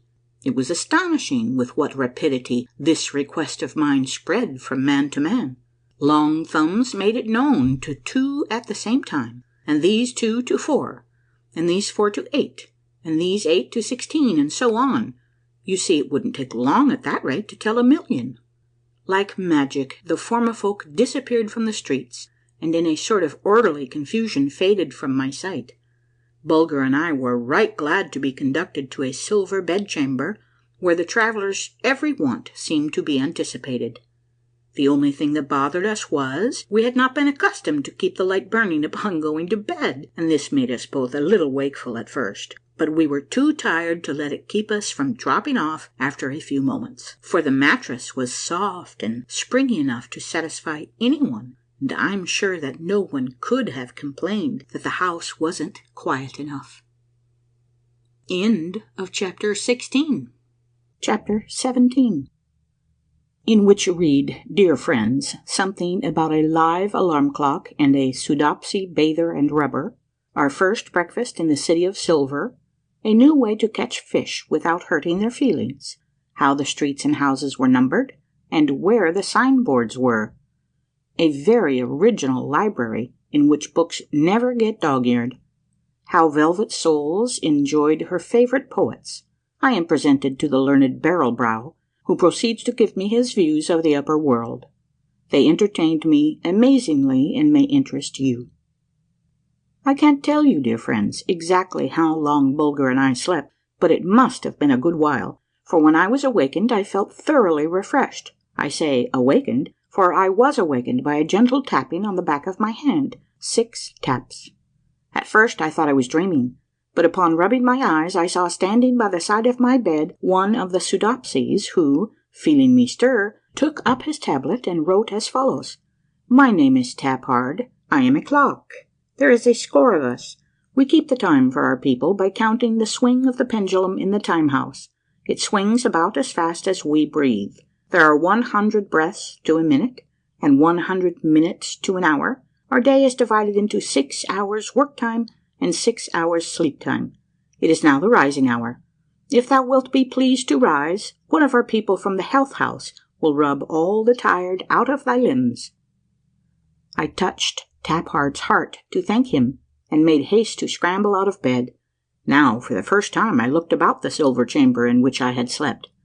On silver shelves lay silver combs, and silver shears and silver knives. On a silver stand stood a silver ewer, within a silver basin. On silver pegs hung silken towels, while spread upon the silver floor lay soft silken rugs, and above and around on ceiling and walls the tongues of flame were 1,000 times repeated in the panels of burnished silver. I had made trial of all sorts of oriental rubber and bath attendants in my day, but the silent little Soodopsy who laughed and rubbed and tapped and stroked me exceeded them all in dexterity, added to which was a new charm, for I was not obliged to listen to long and senseless tales of adventure and intrigue, but was left quite alone to my own thoughts. Bulger was also treated to a sponging and a rubbing, a luxury which he had not enjoyed since we had left Castle Trump. My toilette was no sooner completed than Long Thumbs made his appearance to inquire after my health and to superintend the serving of my breakfast, which consisted of a piece of most delicate boiled fish, flanked with oysters of delicious flavour, and trimmed with slices of those monstrous mushrooms which I had eaten among the Micamenkies. The whole served in a beautiful silver dish on a silver tray with silver eating utensils. Remembering the strange way in which the fish were caught and killed in the land of the Micamenkies, I was curious to know how the Soodopsies managed it, for I knew enough of them to know that the sensation of anything struggling for its life in their hands would suffice to throw them into fits of great suffering, to fill their gentle hearts with nameless terror. At the end of one of the many corridors leading out of our city, explained Long Thumbs, there is a rocky chamber, which was called by our ancestors Upaslock, or the death hole, because any being which breathes its air for a few moments is sure to die. So they closed it up forever, leaving only a small pipe projecting through the door. But strange to say, those who breathe this air suffer no pain whatever, but presently drop off into a pleasant dream, and unless they be rescued, would of course never wake again. Now, as our laws forbid us to cause any pain to the most insignificant creature, it occurred to our ancestors that by means of a long pipe they could turn this poisoned air into the river whenever they wanted a supply of fish for food. This they did, and strange to say, the moment the fish felt the gas bubbling into the river, they at once swam up to the mouth of the pipe and struggled with each other for a chance to catch the deadly bubbles as they left its mouth. So pleasant a sensation do they cause as they gradually plunge the creature breathing them into his last sleep. And in this way it is we are able to feed upon the fish in our river without breaking the law of the land. I began to understand that I had fallen in with a very original and interesting folk, but Bulger was not altogether pleased with them, for several reasons, as I soon observed. In the first place, he couldn't accustom himself to the cold and glassy look of their eyes, and in the next he was a bit jealous of their wonderfully keen scent, a sense which with them was so strong that they invariably gave signs of being conscious of Bulger's approach even before I could see him, and always turned their faces in the direction in which he was coming.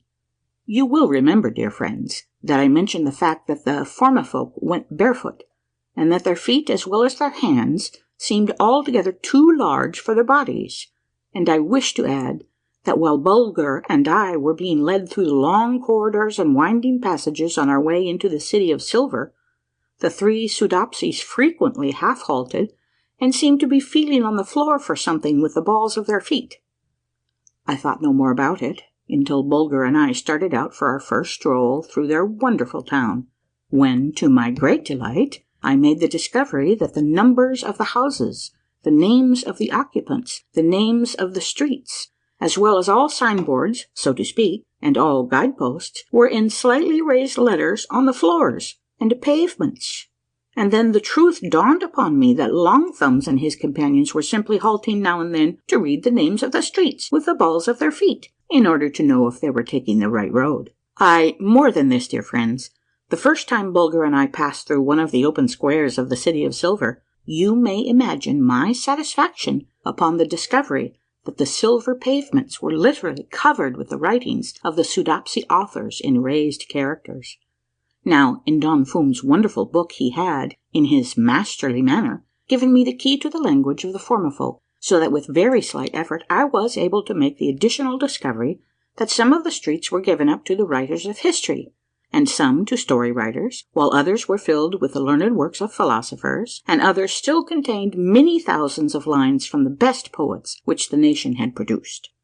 And I had very little difficulty in discovering which were the favorite poems of the Soodopsies, for, as you may readily suppose, these were polished like a silver mirror by the shuffling of the many thankful feet over their sweet and soulful lines. I noticed that the writings of the philosophers in this, as in my own world, found few readers, for the raised letters were in many cases tarnished and black, from lack of souls trampling over them in search of wisdom. Somewhat later, when I had become acquainted with Velvet Souls, the daughter of Longthumbs, a gracious little being as full of inward light as she was blind to the outer world, and she invited me to come for a read. I had a hard task of it in persuading her that I could not remove what she called my ridiculous foot-boxes and join her in enjoying some of her favorite poems. It was to me a delicious pastime to accompany this happy little maiden when she went for a read, to walk beside her and watch the ever-varying expression of her beautiful face as the soles of her tiny feet pressed the words of love and hope and joy, and her heart expanded, and she clasped her hands in attitudes of blissful enjoyment, seemingly just as deep and fervent as if the blessed sunlight rested on her brow, and her eyes were drinking in the glory of a summer sunset. O dwellers in the upper world, with the light streaming into the windows of your souls, with your ears open to the music of pipe and flute and violin, and to the sweeter music of the voice of love, how much more have ye than she, and yet how rarely are ye as happy? How rarely do ye know that sweet contentment which, as in this case, came from within? Go to the ant, consider her ways, and be wise, which having no guide, overseer, or ruler, provideth her meat in the summer and gathereth her food in the harvest.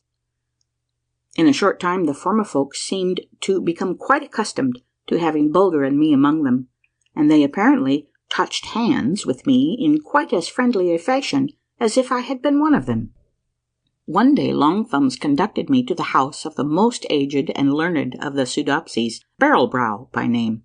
He received me very cordially, although I interrupted him at his studies, for as I entered his apartment he was in the act of reading 4 different books at the same time, 2 were lying on the floor, and he was perusing the raised characters with the soles of his feet, and 2 others were set up on a frame in front of him, and he was deciphering them with the tips of his fingers. But when informed who I was, he stopped work at once, and taking up his tablets, asked me a number of questions concerning the upper world, of which he had, however, no very exalted opinion. "You people," said he, "if I understand correctly, the ancient writings of those of our nation, who still preserved certain traditions of the upper world, are endowed with several senses which are utterly lacking in us, I am happy to say. For if I understand correctly, ye have, in the first place, a sense which ye call hearing, a most troublesome sense, for by means of it ye are being constantly disturbed and annoyed by vibrations of the air coming from afar. Now, they can be of no possible good to you. Ye might as well have a sense that would inform you what was going on in the moon. Therefore, my conclusion is that the sense of hearing only serves to distract and weaken the brain. Another sense that ye are possessed of," continued Barrel Brow, "ye call the sense of sight, a power even more useless and distracting than hearing, for the reason that it enables you to know things which it is utterly fruitless to know, such as what your next door neighbours may be doing, how the mountains are acting on the other side of your rivers, how your sky, as ye call it, might feel if you could touch it with your fingers, which you can't do, however, how soon rain will fall, which is a useless piece of knowledge if ye have roofs to cover you, as I suppose ye have. But the most ridiculous use which ye make of this sense of sight is the manufacture of what ye call pictures, by means of which ye seem to take the greatest pleasure in deceiving this very sense of which ye are so very proud. If I understand correctly, these pictures, if felt of, are quite as smooth as that panel there. But so cunningly do ye draw the lines and lay in the colours, whatever they may be, that ye really succeed in deceiving yourselves, and stand for hours in front of one of these bits of trickery, when ye might, if ye choose, feast your eyes, as ye call it, upon the very thing which the trickster has imitated. Now, as life is much shorter in the upper world than in ours, it seems very strange to me that ye should wish to waste it in this foolish manner. Then there is another thing, little baron," continued the learned Barrel Brow, "which I wish to mention. It is this: the people of the upper world pride themselves very much upon what they term the power of speech, which, if I understand correctly, is a faculty they have of expressing their thoughts to each other by violently expelling the air from their lungs, and that this air, rushing into the ventilators of the brain, which ye call ears, produces a sensation of sound, as ye term it, and in this way one of thy people standing at one end of the town might make his wishes known to another standing at the other end. Now, thou wilt pardon my thinking so, little baron, but this seems to me to be not a whit above the brute creature, which, opening its vast jaws, thus sets the air in motion in calling its young, or breathing defiance at an enemy.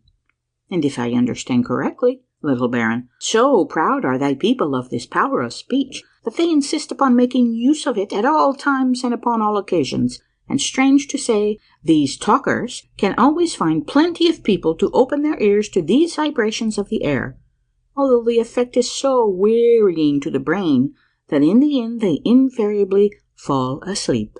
But if I understand correctly, the women are even fonder of displaying their skill in thus puffing out the air from their lungs than the men are. But that, not satisfied with this superior power of puffing out the words, they actually have recourse to a potent herb which they steep in boiling water and drink as hot as possible on account of its effect in loosening the tongue and allowing the talker to do more puffing than she could otherwise. But all this, little baron, continued the learned Barrel Brow, might be overlooked and regarded in the light of mere amusement, were it not for the fact, if I understand correctly, that brain ventilators being of different sizes in different persons, the consequence is that these puffs of air which ye use to make your thoughts to each other produce different effects upon different persons. And the result is that the people of the upper world spend half of their time repeating the puffs which they have already sent out, and that even then thou canst rarely find two people who will agree exactly as to the number, kind, strength, and meaning of the puffs blown into each other's brain ventilators, and that therefore it has become necessary to provide what ye call judges to settle these disputes, which often last for lifetimes, the two parties spending their entire fortunes hiring witnesses to come before these judges and imitate the sound which the air made when it was set in motion years ago by the angry puffs of the two parties. I sincerely trust, little baron, wrote the learned Barrel-brow on his tablet of silver, that when thou returnest to thy people, thou wilt make known to them what I have written for thee today, for it is never too late to correct a fault, and the longer that fault has lasted, the greater the credit for correcting it. I promised the learned Soodopsy to do as he requested, and then we touched each other on the back of the head, which is the way they say goodbye in the land of the Formifolk, a touch on the forehead meaning, how do you do?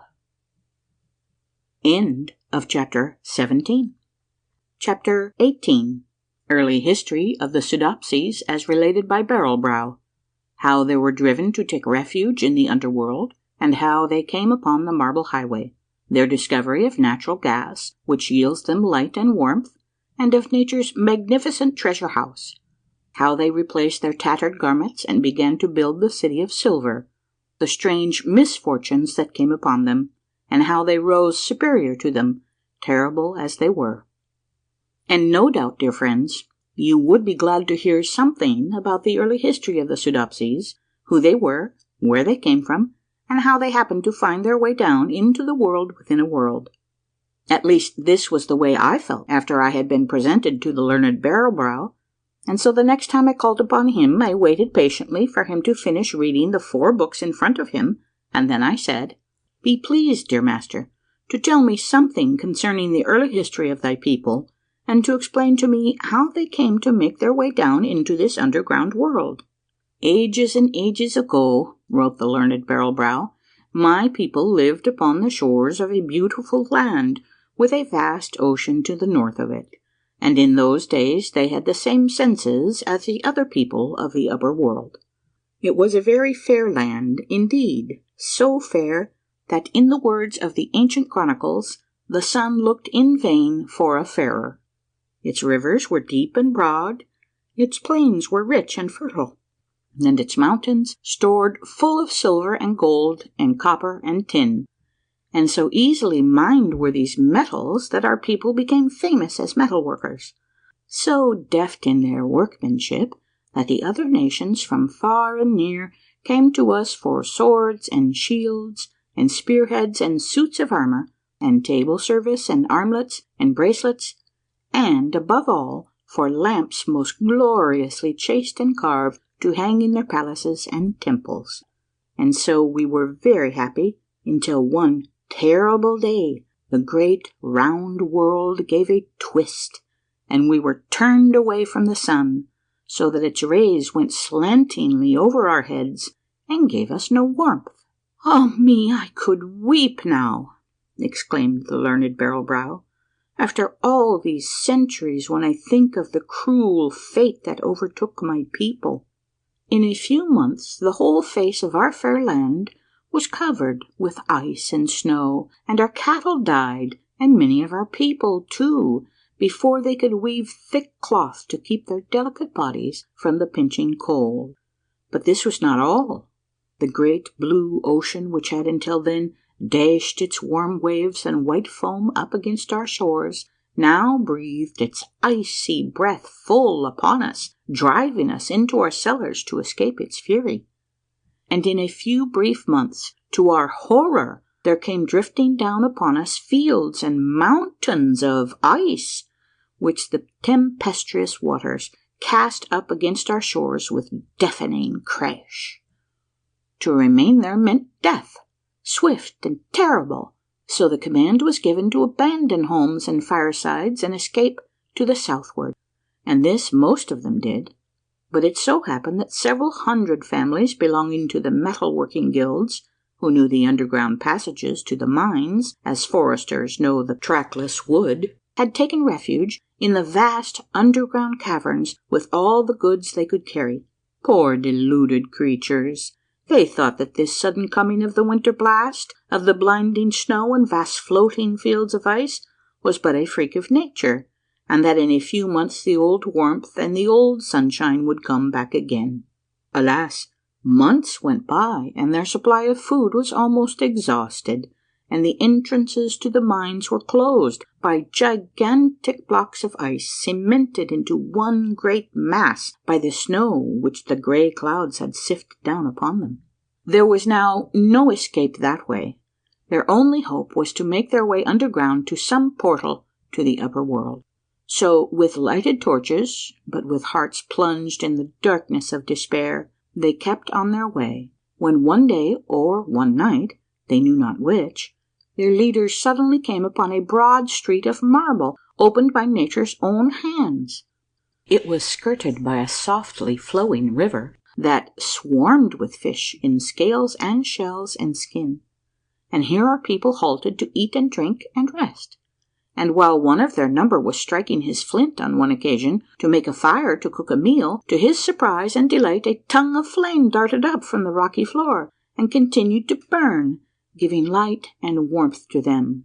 As they had brought their tools, their drills and chisels and files and gravers and blowpipes, with them in their carts and wagons, they made haste to fit a pipe to this opening in the rock and set up a cluster of lights.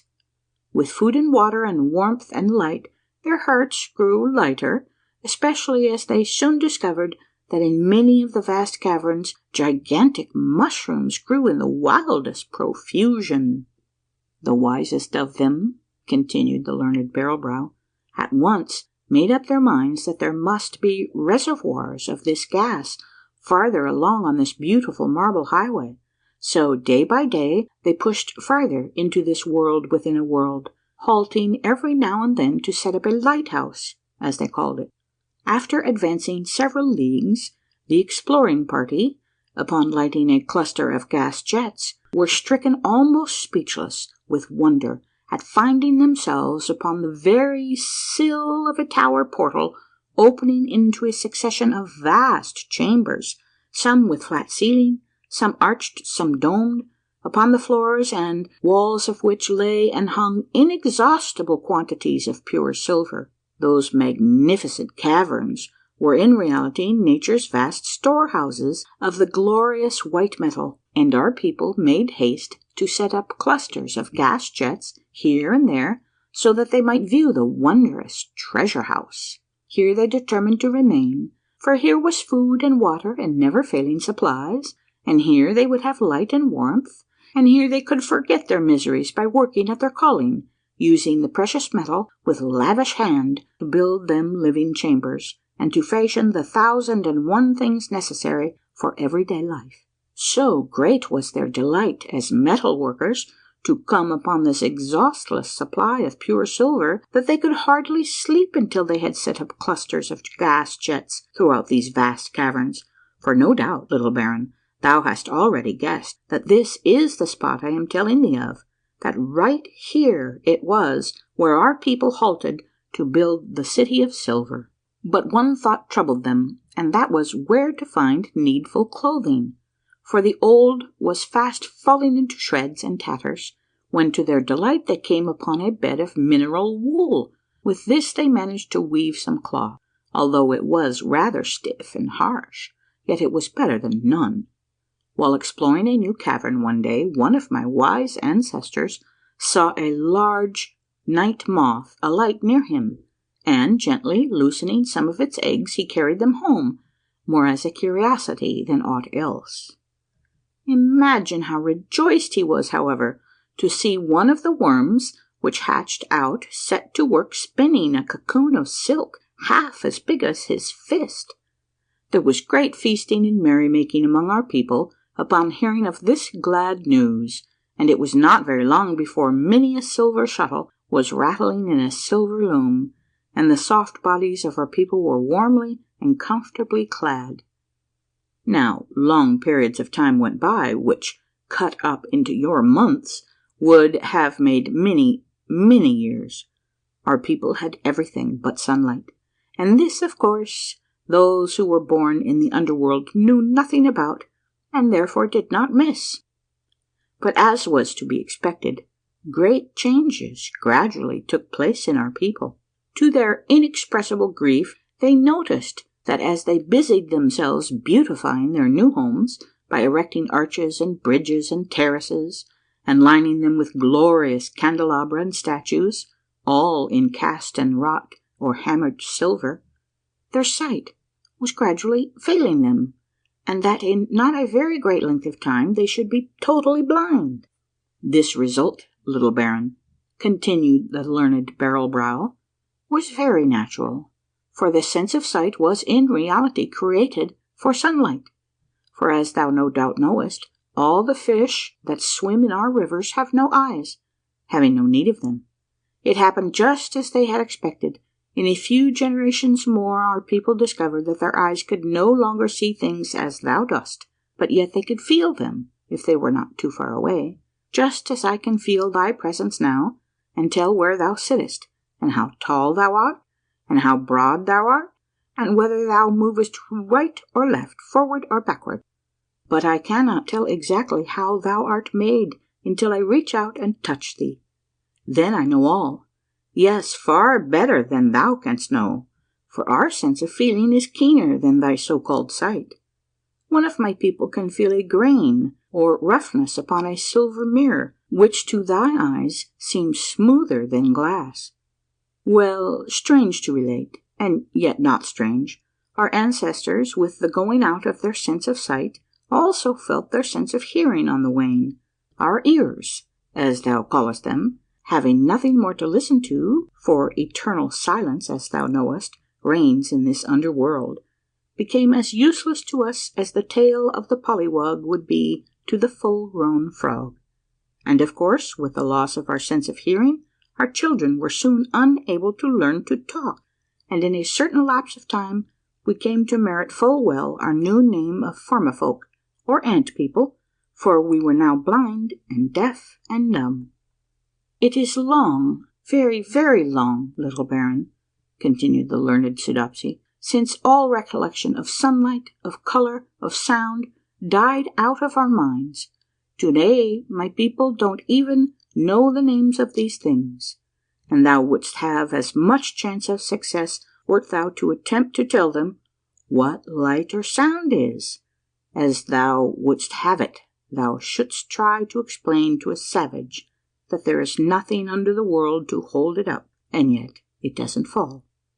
But if thou shouldst lay several pieces of metal in a row, and ask one of my people to tell thee what they were, he would try the weight of each, and feel its grain carefully, possibly smell them or touch his tongue to them, and then he would make answer, that this is gold, this is silver, that is copper, that is lead, that is tin, that is iron. But thou wouldst say, they are all differently coloured. Canst not perceive that? I know not what thou meanest by colour, he would reply, but mark me, now I hide them all beneath this silken handkerchief, and still by touching them with my fingertips I can tell which metal each one is. If thou canst do it, then art thou as good a man as I. What sayest now, little Baron? Asked the learned Barrel-brow, while his face was wreathed in a smile of triumph. Dost think thou wouldst be as good a man as this Soodopsy? Nay, indeed I do not, wise master, wrote I upon my silver tablet, and I thank thee for all thou hast told me and taught me. And I ask leave, O Barrel-brow, to come again and converse with thee. That thou mayest, little Baron, traced the learned Soodopsy upon his silver tablet, and then as I turned to leave his chamber, he reached quickly after me and touched me with a bent forefinger, which meant return. Thy pardon, little Baron, he wrote, but thou art leaving my study without thy faithful Bulger, am I not right? I was astounded, for indeed he was right, and though without the sense of sight he had seen more than I with two good eyes wide open, there lay Bulger fast asleep on a silken covered hassock. Our silent conversation had so worried him that he had sailed off into the land of Nod on the wings of a dream. He hung his head and looked very shamefaced, when my call aroused him and he discovered that I had actually reached the doorway without his knowing it. End of Chapter 18. Chapter 19 begins with something about the little Soodopsies, but branches off on another subject, to wit, the silent song of Singing Fingers, the fair maid of the City of Silver. Barrelbrow is kind enough to enlighten me on a certain point, and he takes occasion to pay Bulger a very high compliment, which, of course, he deserved. The longer I stayed among the Soodopsies, the more did I become convinced that they were the happiest, the lightest-hearted, the most contented human beings that I had met in all my travels. If it were possible for the links of a long chain suspended over a chasm to be living, thinking beings for a short while, it seems to me they would hang together in the most perfect accord, for each link would discover that he was no better than his neighbour, and that the welfare of all the other links depended upon him and his upon theirs. So it was with the Formifolk. Having no sense of sight, they knew no such thing as envy, and all hands were alike when reached out for a greeting. I was amazed at times to see how they could feel my approach when I would be 10 or 15 feet away from them, and I often amused myself by trying to steal by one of them in the street. But no, it was impossible. A hand would invariably be held out for a greeting. Little by little they got over their distrust of me and made up their minds that I had told them the truth when I said that no dancing spectre was forever following at my heels. One of the most interesting sights was to see a group of Soodopsy children at play, building houses with silver blocks, or playing a game very much like our dominoes. I noticed that they kept no tally. Such wonderful memories had they that it was quite unnecessary. At first the children were so frightened upon feeling of me that they fled with terror pictured upon their little faces. Their parents explained to me that I made very much the same impression upon them as if I should feel of a person whose skin was as rough as a sea urchin's. When at last I succeeded in coaxing several of them to my side, I was astounded to see one little fellow, who had by chance pressed his tiny hand against my watch pocket, spring away from me terror-stricken. He had felt it tick, and didn't stop running until he had reached his mother's side. His wonderful tale that the little baron carried some strange animal around his pocket soon caused a crowd to collect about me, and it was some time before I could persuade even the parents that the watch was not alive, and that it was not the little animal's heart which they felt beating. On one occasion, when a little Soodopsy was sitting on my lap with its tiny arm twined affectionately around my neck, I happened to make some remark to Bulger, when to my amazement the child sprang out of my arms and darted away with a look of terror upon his little face. What had I done to him?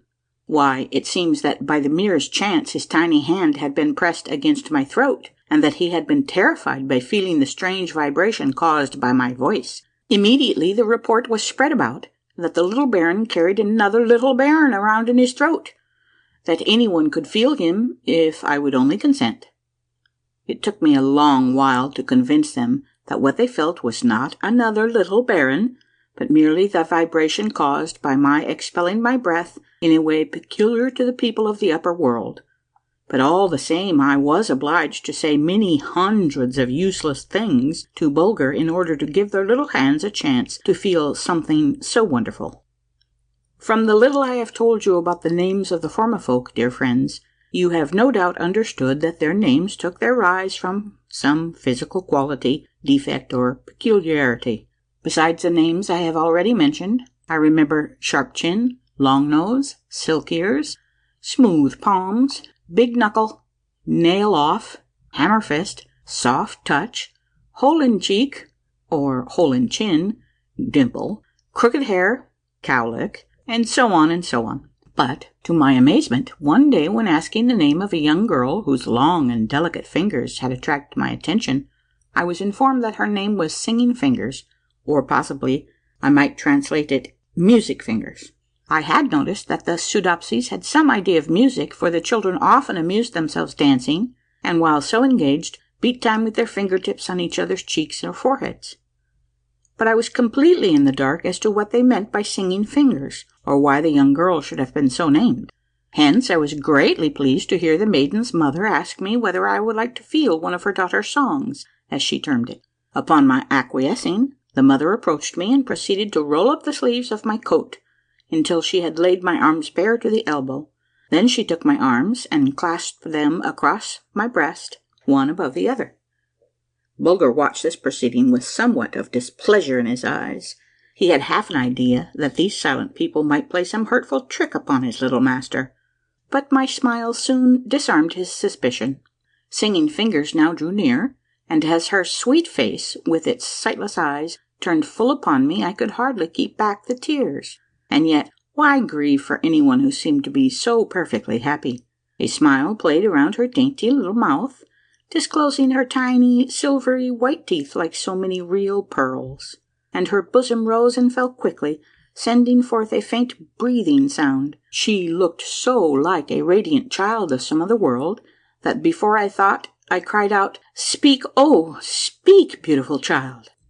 In an instant she drew back affrighted, for the sudden vibration of the air had startled her, but I reached out and touched her hand to give her to understand that she need fear nothing, and then she drew near to me again. Suddenly her beautiful hands, with their long, frail, delicate fingers, were lifted into the air, and she began to sway her body and to wave her hands in gentle and graceful motions, as if keeping time with some music.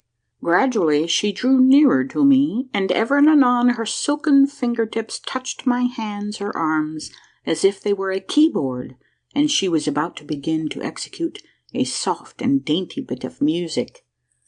I noticed that her fingers had some delightful perfume upon them. Now fast and faster the gentle taps rain upon me with rhythmic regularity. They soothe me, they thrill me, they reach my heart as if they were the sweet notes of a flute or the soft tones of a singer's voice. The maiden is really singing to me. It seems to me that I can understand what she is saying, or rather thinking, as her dainty fingertips fairly fly hither and thither, and I can hear her low breathing grow louder and louder.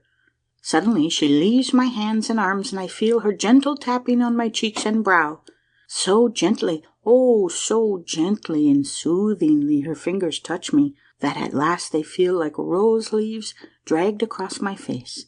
The sensation is so delightful, so like the soft touch of sleep to weary eyes, that I drop off in good earnest, and when after a moment or so I opened my eyes, there sat the smiling Formifolk waiting for me to awake, and there stood the radiant visaged Singing Fingers in front of me, childlike, waiting to be commended. And so you see, dear friends, that it is not so hard to be happy after all, if you only set about it in the right way.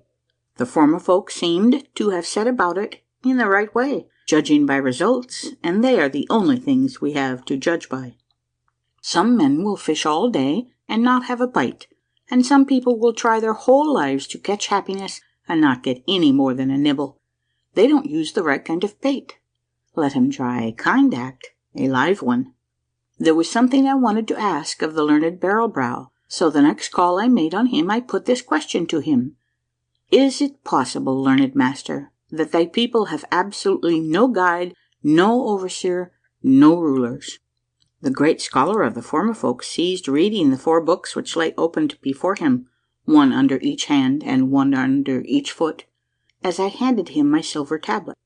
Little Baron, was his reply, if there were only a bramble bush big enough for all you people of the upper world to jump into, and if you could only get rid of your ears too, you would soon be rid of your rulers who oppress you, who prey upon you, for no one would have any desire to be a ruler if there was no one left to look at him, and if he couldn't hear what the flatterers said about him.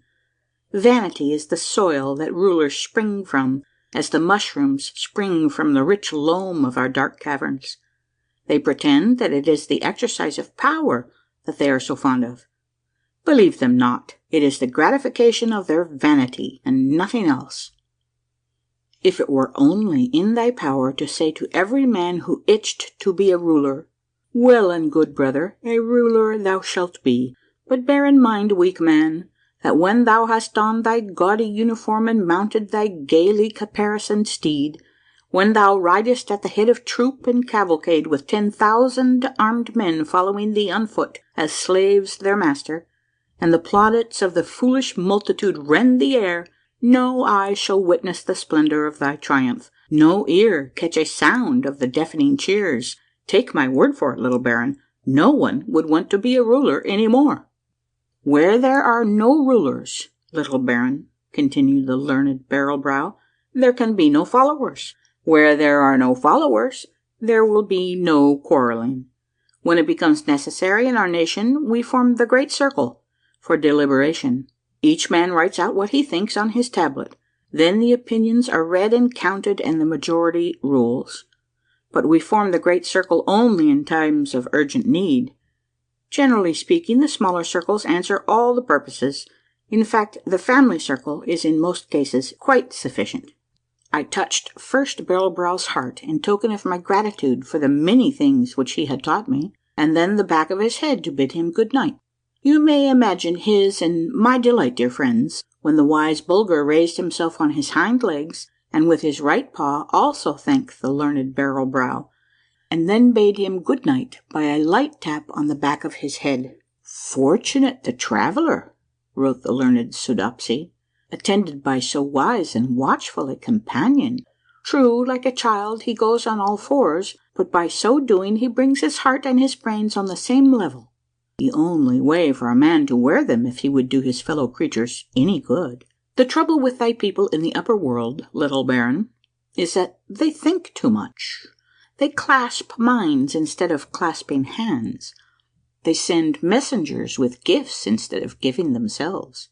They hire people to dance for them, to sing for them, to be merry for them. They will not be satisfied until they have hired people to help them be sorry, to whom they may say, "My friend is dead. I loved him. Weep 3 whole days for him." End chapter 19. Chapter 20. This is a long and sad chapter. It tells how dear, gentle Pouting Lip was lost, and how the Soodopsies grieved for him and whom they suspected. Bulger gives a striking proof of his wonderful intelligence, which enables me to convince the Soodopsies that my dancing spectre did not cause Pouting Lip's death. The true tale of his terrible fate. What follows my discovery. How a beautiful boat is built for me by the grateful Soodopsies, and how Bulger and I bid adieu to the land of the make-believe eyes. 'Twas the custom in the City of Silver to touch all around, as it was called, before going to rest.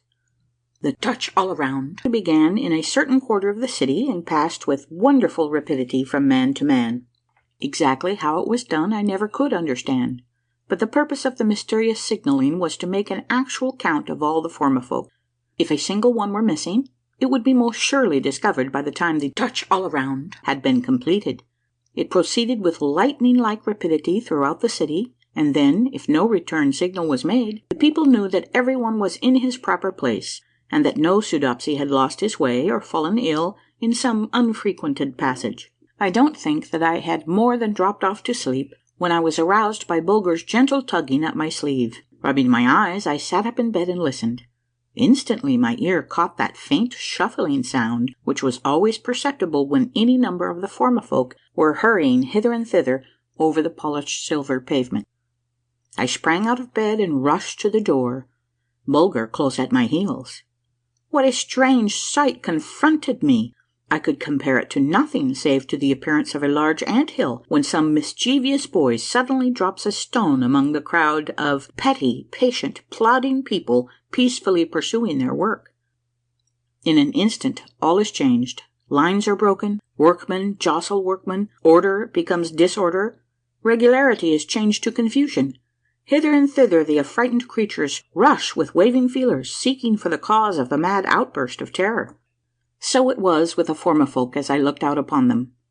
With outstretched hands and tremulously moving fingers, they rushed from side to side, jostling and bumping one another, while a nameless dread was depicted upon their upturned faces. Anon a group would halt, join hands, and begin to exchange thoughts by lightning-like pressures, tappings, and strokes, when others would dash against them, break them apart, and confusion would reign greater than ever. But gradually I noted that some sort of order seemed to be coming out of the movements of this mad throng. Here and there groups of 3 and 4 would form and clasp hands. Then these smaller circles would break and form into larger ones, and I noted too that this ever-increasing circle was formed on the outside of the panic-stricken crowd, and as it grew it shut them in, so that when a fleeing Soodopsy hurtled up against this steady line, his terror left him at once, and he took his place in it. In a few moments the madly pushing, jostling throng had disappeared entirely, and the whole city was girt round by these long, steady lines. The great circle had been formed.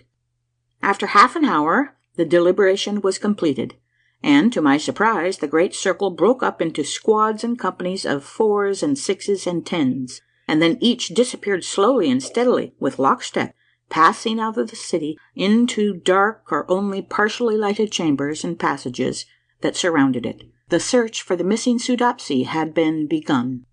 It was hours before the last squad had returned to the square, and the great circle had been formed again. Alas, the news was sad indeed. There came no tidings of the missing man. He was lost forever. And with clasped hands and slow and heavy step, the grieving Formifolk made their way back to their homes, where the sighing women and children were awaiting their coming. As Bulger and I went back to bed again, it almost seemed to me as if I could hear at times the deep and long-drawn sighs that escaped from the gentle breasts of the sorrowing Soodopsies. I noticed a very touching thing on the following day. It was that every man, woman, and child in the City of Silver grieved for the lost Soodopsy as if he were actually brother to each one of them. Love was not as with us in the upper world, a thing bestowed upon those in whom we see our own faces repeated, and in whose voices we hear our own ring out again, sweet and clear as in our childhood. In other words, a love almost of our very selves. Oh no! While it was true that a mother's touch was most tender to her own child, yet no little hand stretched out to her went without its caress. She was mother to them all. To her they were all beautiful, and as their little frocks were all woven in the same loom, there never could come into her mind a temptation to feel whether a rich neighbour's child was playing with hers, and that therefore it ought to receive a more loving caress. In that portion of the city where the children had their playgrounds, the silver pavement was in some places marked off with raised lines and letters, something after the manner of our hopscotch, for the purpose of a game which was very popular with the little Soodopsies. Its name is hard to translate, but it meant something like Little Boogeyman, and many an hour had Bulger and I stood there watching these silent little gnomes at play, fascinated by the wonderful skill which they would display in feigning the drawing near of the little Boogeyman, their hiding from him, his stealthy approach, the increasing danger, the attack, the escape, the new dangers, wild flight, and mad pursuit. Fancy, therefore, my astonishment one morning to note that Bulger was coaxing me thither, although the place was quite deserted, the children being all at their lessons. But as it was a rule of mine always to humour Bulger's whims, I went patiently along. In a moment, as we came to the spot where the pavement was marked off and inscribed as I have explained, he halted and with an anxious whine began to play the game of the Little Boogeyman, turning every now and then to see what effect his actions had upon me. He made no mistakes. As he entered each compartment, he rested his paw upon the raised letters, as he had so often seen the children do with their little bare feet, and then mimicked with wonderful fidelity their actions, beginning with the first scent of danger and ending with mad terror at the close pursuit of the Boogeyman. I was more than surprised, I was bewildered by this piece of mimicry on Bulger's part. To my mind it boded some terrible accident to him, for I have a superstitious notion that great danger to an animal's life gives him for the moment an almost human intelligence. It is nature caring for her own. But all of a sudden the real truth in this case burst upon me. It was not my dear little brother giving me to understand that some peril was threatening him, but that some danger was hanging over my head, the more real in that it was unseen and unsuspected by me. I called him to me and rewarded him with a caress. He was overjoyed to note that I had apparently understood him. I now made haste to seek out Barrelbrow. He was surprised to feel my salutation. In a moment or so I had told him all, nor was he slow in detecting my excitement. He no doubt felt that in the changed character of my handwriting. "Calm thyself, little baron," he wrote. "The wise Bulger has told the truth. Thy life is in danger. I had resolved to send for thee this very day to warn thee of it, to bid thee quit the land of the Formifolk in all haste, for the notion had spread among our people that it was the dancing spectre at thy heels which caused the death of the gentle pouting lip, who disappeared so mysteriously the other day. I therefore counsel thee that thou make ready at once to quit our city tomorrow, before the clocks rouse the people from their sleep." I thanked Barrelbrow and promised that I would heed his advice. Although I confessed to him that I would fain have bided a few weeks longer, there were so many things in and about the wonderful city of silver that I had not seen. But I owed it to the dear hearts of my own world to take the best care of my life, insignificant though it might appear to me. Then again I felt that it would be madness to attempt to reason with the Soodopsies. To them the dancing spectre at my heels was a real being of flesh and blood, although they had not been able to seize him, and it was really natural for them to suspect that we had made away with Pouting Lip. Calling out to Bulger to follow me, I left Barrelbrow's home, resolved to make one more round of the wonderful city, and then pack up some food and clothing and be all ready for a start before the clocks began their tapping. I should explain, dear friends, that, as happens in all cities, the people of this one imagined at times that they hadn't quite elbow room enough, and hence they surveyed other chambers and set up new candelabra within them, in order to chase the cold and dampness away and make them fit for human habitations. In the last one, which they had in this way annexed to their fair city, fitting it with a silver doorway and tiling the floor with polished plates of the same beautiful metal, they had discovered a hard mound, apparently of rock, in one corner, and had resolved that they would come some day with their drills and picks and begin the task of removing this mound. A strange inclination came upon me to visit this new chamber in order to inspect the work of these eyeless workmen, and see how far they had proceeded with their task of transforming a cold and rocky vault into a bright, warm, healthy habitation. Imagine my surprise to hear Bulger utter a low growl as we reached the entrance, and I put out my hand to swing the door open, for the Soodopsies were not at work there that day, and the place was as silent as a tomb. Glancing through the grating, a sight met my gaze which caused my flesh to creep and my hair to stiffen. What think ye was it? Why, the mound in the corner was rocking and swaying, and from underneath one end issued a loud and angry hissing. I'm no coward if I do say it myself, but this was just a little too much for ordinary or even extraordinary flesh to bear without flinching. I staggered back with a suppressed cry of horror, and was upon the point of breaking into a mad flight, when the thought flashed through my mind that the door was securely fastened, and that there would be no danger in my taking another look at the terrible monster thus caged in this chamber. A great snake-like head was now lifted from beneath one edge of the mound, and on the end of a long, swaying neck. Its great round eyes, big as an ox's, stared with dull, cold, glassy look from wall to wall, and then with an awful outburst of hissing, the whole mound was suddenly raised upon 4 great legs, thick as posts, and ending in terrible claws, and borne rocking and swaying into the center of the chamber. What was this terrible monster, and where had it come from?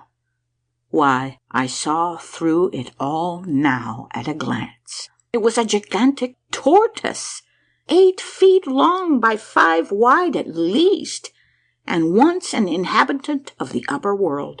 Thousands and thousands of years ago, by the coming of the awful fields of ice, it had been forced to fly from certain death by crawling down into these underground caverns.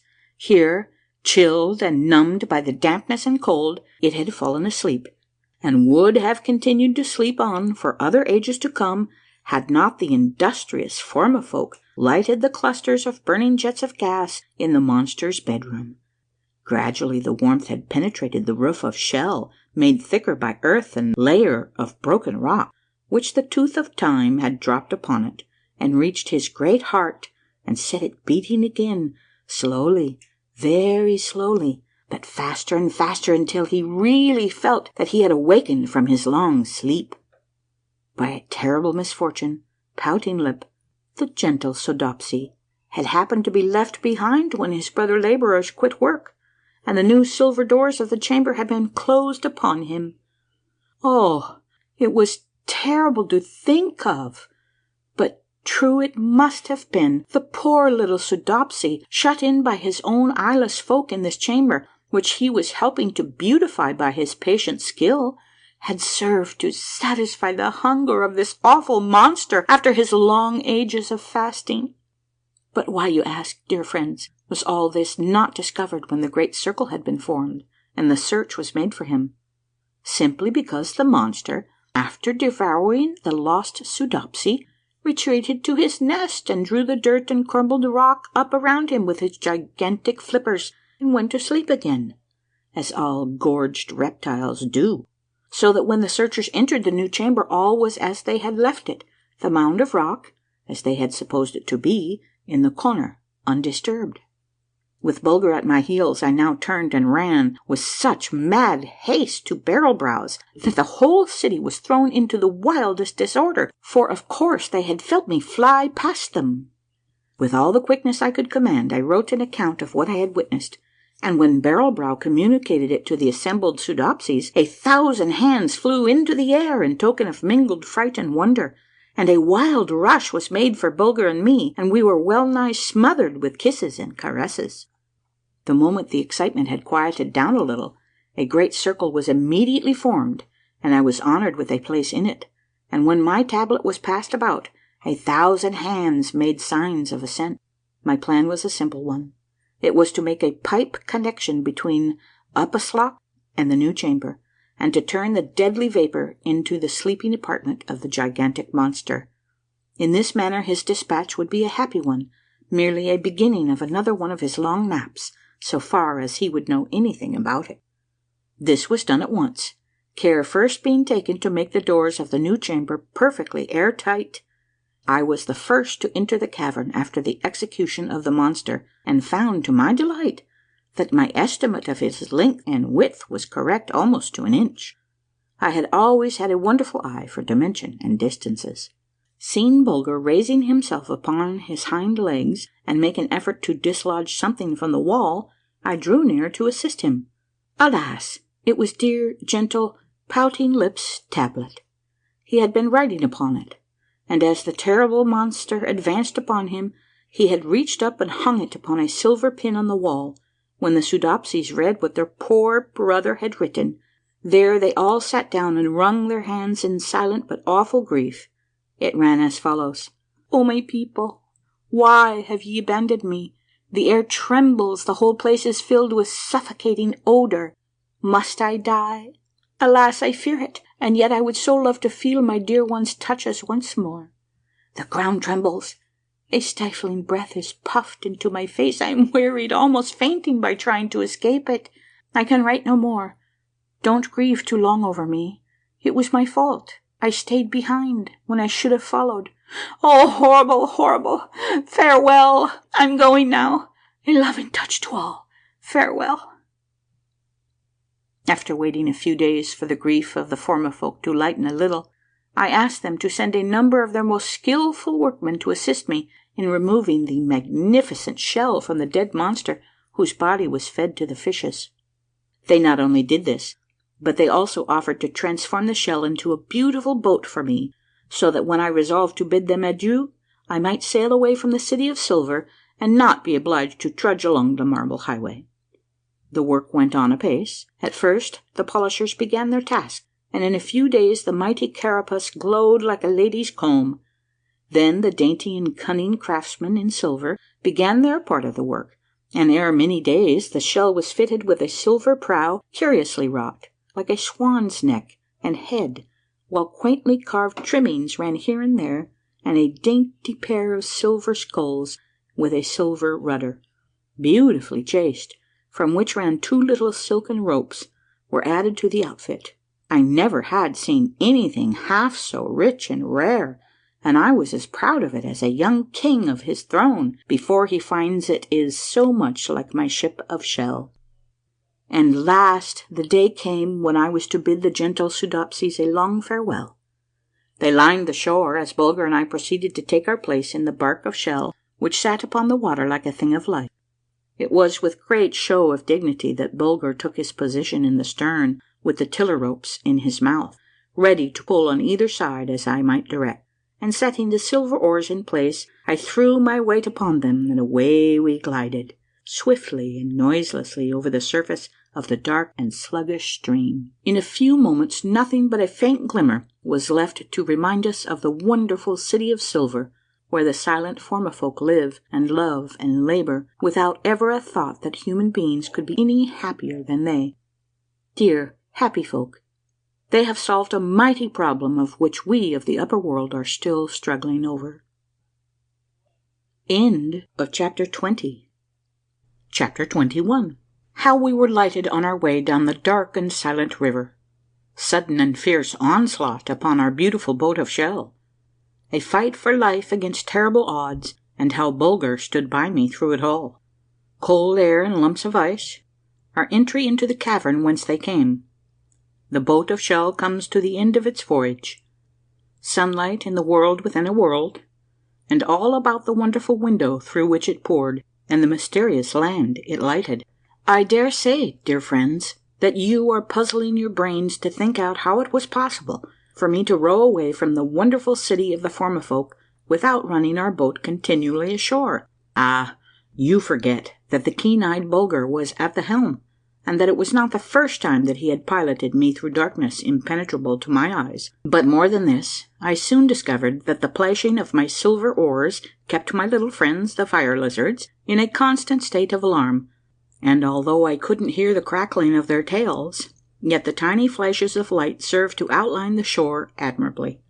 So I pulled away with a will, and down this dark and silent river, for there was a current, although hardly perceptible. Bulger and I were borne along in the beautiful bark of tortoiseshell, with its prow of carved and burnished silver. During my sojourn in the land of the Soodopsies, I had one day, while calling upon the learned Barrelbrow, noticed a beautifully carved silver hand lamp of the Pompeian pattern among his curiosities. I asked him if he knew what it was.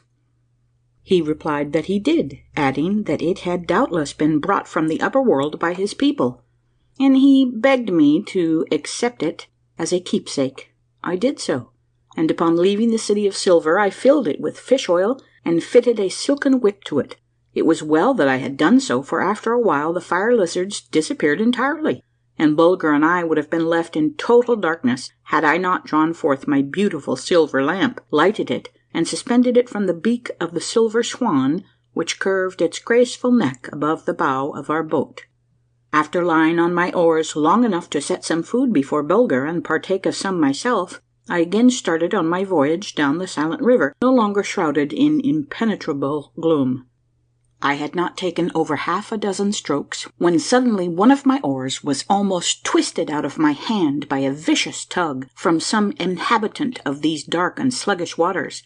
I resolved to quicken my stroke in order to escape another such a wrench, for the silver oars fashioned by the Soodopsies for me were a very delicate make, intended only for very gentle usage. Suddenly another vicious snap was made at my other oar, and this time the animal succeeded in retaining its hold, for I dared not attempt to wrench the oar out of its grip for fear of breaking it. It was a large crustacean of the crab family, and its milk-white shell gave it a ghost-like look as it struggled about in the black waters, fiercely intent to keep its hold upon the oar. The next instant a similar creature had fastened firmly upon my other oar, and there I sat utterly helpless. But worse than this, the dark waters were now fairly alive with these white armored guards of this underworld stream, each apparently bent upon setting an immediate end to my progress through their domain. They now began a series of furious efforts to lay hold of the sides of my boat with their large claws, but happily its polished surface made this impossible for them to accomplish. Up to this moment Bulger had not stirred a muscle or uttered a sound, but now a sharp growl from him told me that something serious had happened at his end of the boat. It was serious indeed, for several of the largest of the fierce crustaceans had laid hold of the rudder and were wrenching it from side to side as if to tear it off. Every attempt, of course, caused a tug at the tiller ropes held between Bulger's teeth, but bracing himself firmly, he resisted their furious efforts as well as he could, and succeeded in saving the rudder for the time being. All of a sudden, our frail bark of shell crashed into some sort of obstruction and came to a dead standstill. Peering into the darkness, to my horror, I saw that the wily enemy had spanned the river with chains made up of living links, by each laying hold of his neighbour's claw, the chain thus formed being then rendered almost as strong as steel by the interweaving of their double rows of small hooked legs. Our advance was not only blocked, but death, an awful death, seemed to be staring us in the face. For what possible hope of escape could there be if Bulger and I should leap into the water, now alive with these fast swimming creatures, whirling their huge claws about in search for some way to get at us? From the brave manner in which Bulger was holding the madly swinging helm, I saw that he was determined not to surrender. But alas, bravery is but a sorry thing for two to fight 1,000 with. And yet I had not lost my head. Don't think that. True, I was hard pressed. The very dust of the balance, if thicker on their side, might make my scale kick the beam. I had hauled both oars into the boat by reaching over and beating off the claws fastened upon them, and had up to this moment driven back every one of the fierce creatures which had succeeded in throwing one of its claws over the edge of the boat. But now, to my horror, I felt that our little craft was being slowly but surely drawn stern first toward the river bank. In order to accomplish this, the crustaceans had thrown out a line composed of their bodies gripped together, and had made it fast to the rudder. Not an instant was to be lost. Once upon the river bank, the fierce creatures would swarm around us by the 10,000s, drag us down, pinch us to death, and tear us piecemeal. An idea flashed upon me. It was this. It is folly to attempt to resist these countless swarms of crustaceans by the use of one pair of weak hands, even though they be aided by Bulger's keen and willing teeth. We should, after a brief struggle, go down as the brave man in the sewer went down, when the famished rats leapt upon him from every side at once, or as the stray buffalo goes down when the pack of ravenous wolves closes up its circle about him. If I am to save my life, it must be by striking a blow that will reach every one of these small but fierce enemies at the same instant, and thus paralyze them, or at least bewilder them until I can succeed in making my escape. Quickly drawing my brace of pistols, I held their muzzles close to the water and discharged them at the same instant. The effect was terrific. Like a crash of a terrible thunderbolt, the report burst forth and echoed through these vast and silent chambers, until it seemed as if the great vaulted roof of rock had, by some awful convulsion of nature, been cast roaring and rattling down upon the face of these black and sluggish waters. When the smoke had cleared away, a strange but welcome sight met my gaze. Tens of thousands of the huge crabs floated lifeless upon the surface of the river, with their shells split by the concussion the full length of their bodies. It proved to have been a masterly stroke on my part, and, dear friends, you will believe me when I tell you that I drew a deep breath as I set my silver oars against the thole pins, and, having worked my boat clear of the swarm of stunned crustaceans, rowed away for dear life. Dear life, ah yes, dear life, for whose life is not dear to him, even though it be dark and gloomy at times? Is there not always something or someone to live for? Is there not always a glimmer of hope that the morrow's sun will go up brighter than it did this morning? Well, anyway, I repeat that I rowed away for dear life, while Bulger held the tiller ropes and kept our frail bark of polished shell in the middle of the stream. Whether the air was actually colder, or whether it was merely the natural chill that so often strikes the human heart after it had been beating and throbbing with alternate hope and fear, I couldn't say at the time, but I knew this much, that I suddenly found myself suffering from the cold. For the first time since my descent into the world within a world, the air nipped my fingertips. That soft, balmy, June-like atmosphere was gone, and I made haste to put on my fur-trimmed topcoat, which I had not made much use of lately. At that moment one of my oars struck against some hard substance floating in the waters. I put out my hand to feel of it. To my great surprise it proved to be a lump of ice, and very soon another and another went floating by us. We were most surely entering a region where it was cold enough to make ice. I was not sorry for this, for to tell the truth, Bulger and I were both beginning to feel the effects of our long sojourn in the rocky chambers of this underworld, whose atmosphere, though soft and warm, yet lacked the elasticity of the open air. Ice caverns would be a complete change, and the cold air would no doubt send our blood tingling through our veins, just as if we were out a-sleighing in the upper world on a winter's night, when the stars twinkle over our heads and the snow crystals creak beneath our runners. Soon now huge icicles began to dot the roof of rock that spanned the river, and shafts and columns of ice dimly visible along the shore seemed to be standing there like silent sentries, watching our boat as it threaded its way through the ever-narrowing channel. And now, too, a faint glow of light reached us from I knew not where, so that by straining my eyes I could see that the river had taken a sweep and entered a vast cavern with roof and walls of ice fretted and carved into fantastic depths, and niches and shelves and cornices, with here and there shapes so fanciful that it seemed to me I had entered some vast hall of statuary, where hero and warrior, nymph and maiden, shepherd and bird-catcher filled these shelves and niches in glorious array. Farther advance by water was impossible, for the blocks of ice, knitted together like a floe, closed the river completely. I therefore determined to make a landing, draw my boat upon the shore, and continue my journey on foot. The mysterious light, which up to this moment had shed its pale glimmer like an arctic night upon the roofs and walls of ice of these silent chambers, now began to strengthen, so that Bulger and I had no difficulty in picking our way along the shore. In fact, we crossed and recrossed the river itself when the whim seized us, for it now went winding on ahead of us like a broad ribbon of ice through caverns and corridors. Suddenly I came to a halt, and stood as motionless as the fantastic forms of ice surrounding me. What could it mean? Were my eyes weakened by my long sojourn in the world within a world, playing me cruel tricks? Surely there can be no mistake, I whispered to myself. That light yonder, which pours its glorious effulgence upon those spires and pinnacles, those towers and turrets of ice, is the sunshine of the upper world. Can it be that my marvelous underground journey is ended, that I stand upon the threshold of the upper world once more? Bulger, too, recognizes this flood of sunshine, and breaking out into a fit of joyous barking, dashes on ahead to be the first one to feel its gentle warmth after our long journey through the dark and silent passages of the world within a world. But I dare not trust my eyes, and fearing lest he should fall into some ambush, or meet with some dread accident, I called him back to me. Together we hurry along as rapidly as possible. Now I note that we are drawing near to the end of the vast corridor through which we have been making our way for some time, and that we stand upon the portal of a mighty subterranean region lighted with real sunlight.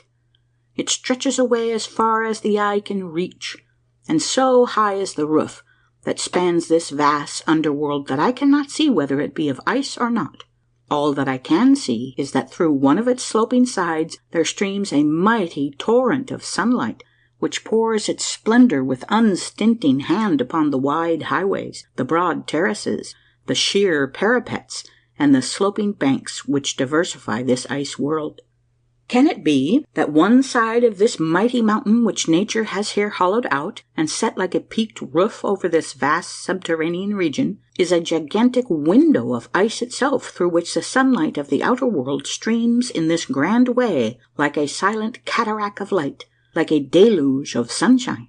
No, this could not be, for now upon a second look I saw that this flood of light thus streaming through the side of the mountain came through it like a mighty pencil of rays, and striking the opposite walls with its brilliancy 100-fold increased, rebounded in 1,000 directions, flooding the whole region with its effulgence, and dying away in faint and pearl-like glimmer in the vast approach where I had first noted it. And therefore I understood that nature must have set a gigantic lens twice 1,000 feet or more in diameter in the sloping side of this hollow mountain, a perfect lens of purest rock crystal, which, in gathering in its mysterious bosom the sunlight of the outer world, threw it, intensely radiant and dazzling white, into the gloomy depths of this world within a world, so that when the sun went up out there, it went up in here as well, but became cold, as it was beautiful, bringing no warmth, no other cheer save light, to this subterranean region which for thousands of centuries had lain locked in the crystal embrace of frozen lakes and brooks and rivers, and torrents and waterfalls, once bubbling and flowing and rushing headlong through fair lands of the upper world, but suddenly checked in their course by by some bursting forth of mighty pent-up forces, and turned downward into these icy depths, condemned to everlasting rest and silence. Their crystals, locked in a sleep that never would know an awakening, mocked in their dreams by this mysterious sunlight that came with the smile and the fair, winsome look of the real, and yet was so powerless to set them free, as once it did when the springtime came in the upper world. All these thoughts and many others besides flitted through my mind as I stood looking up at that mighty lens in its setting of mightier rock.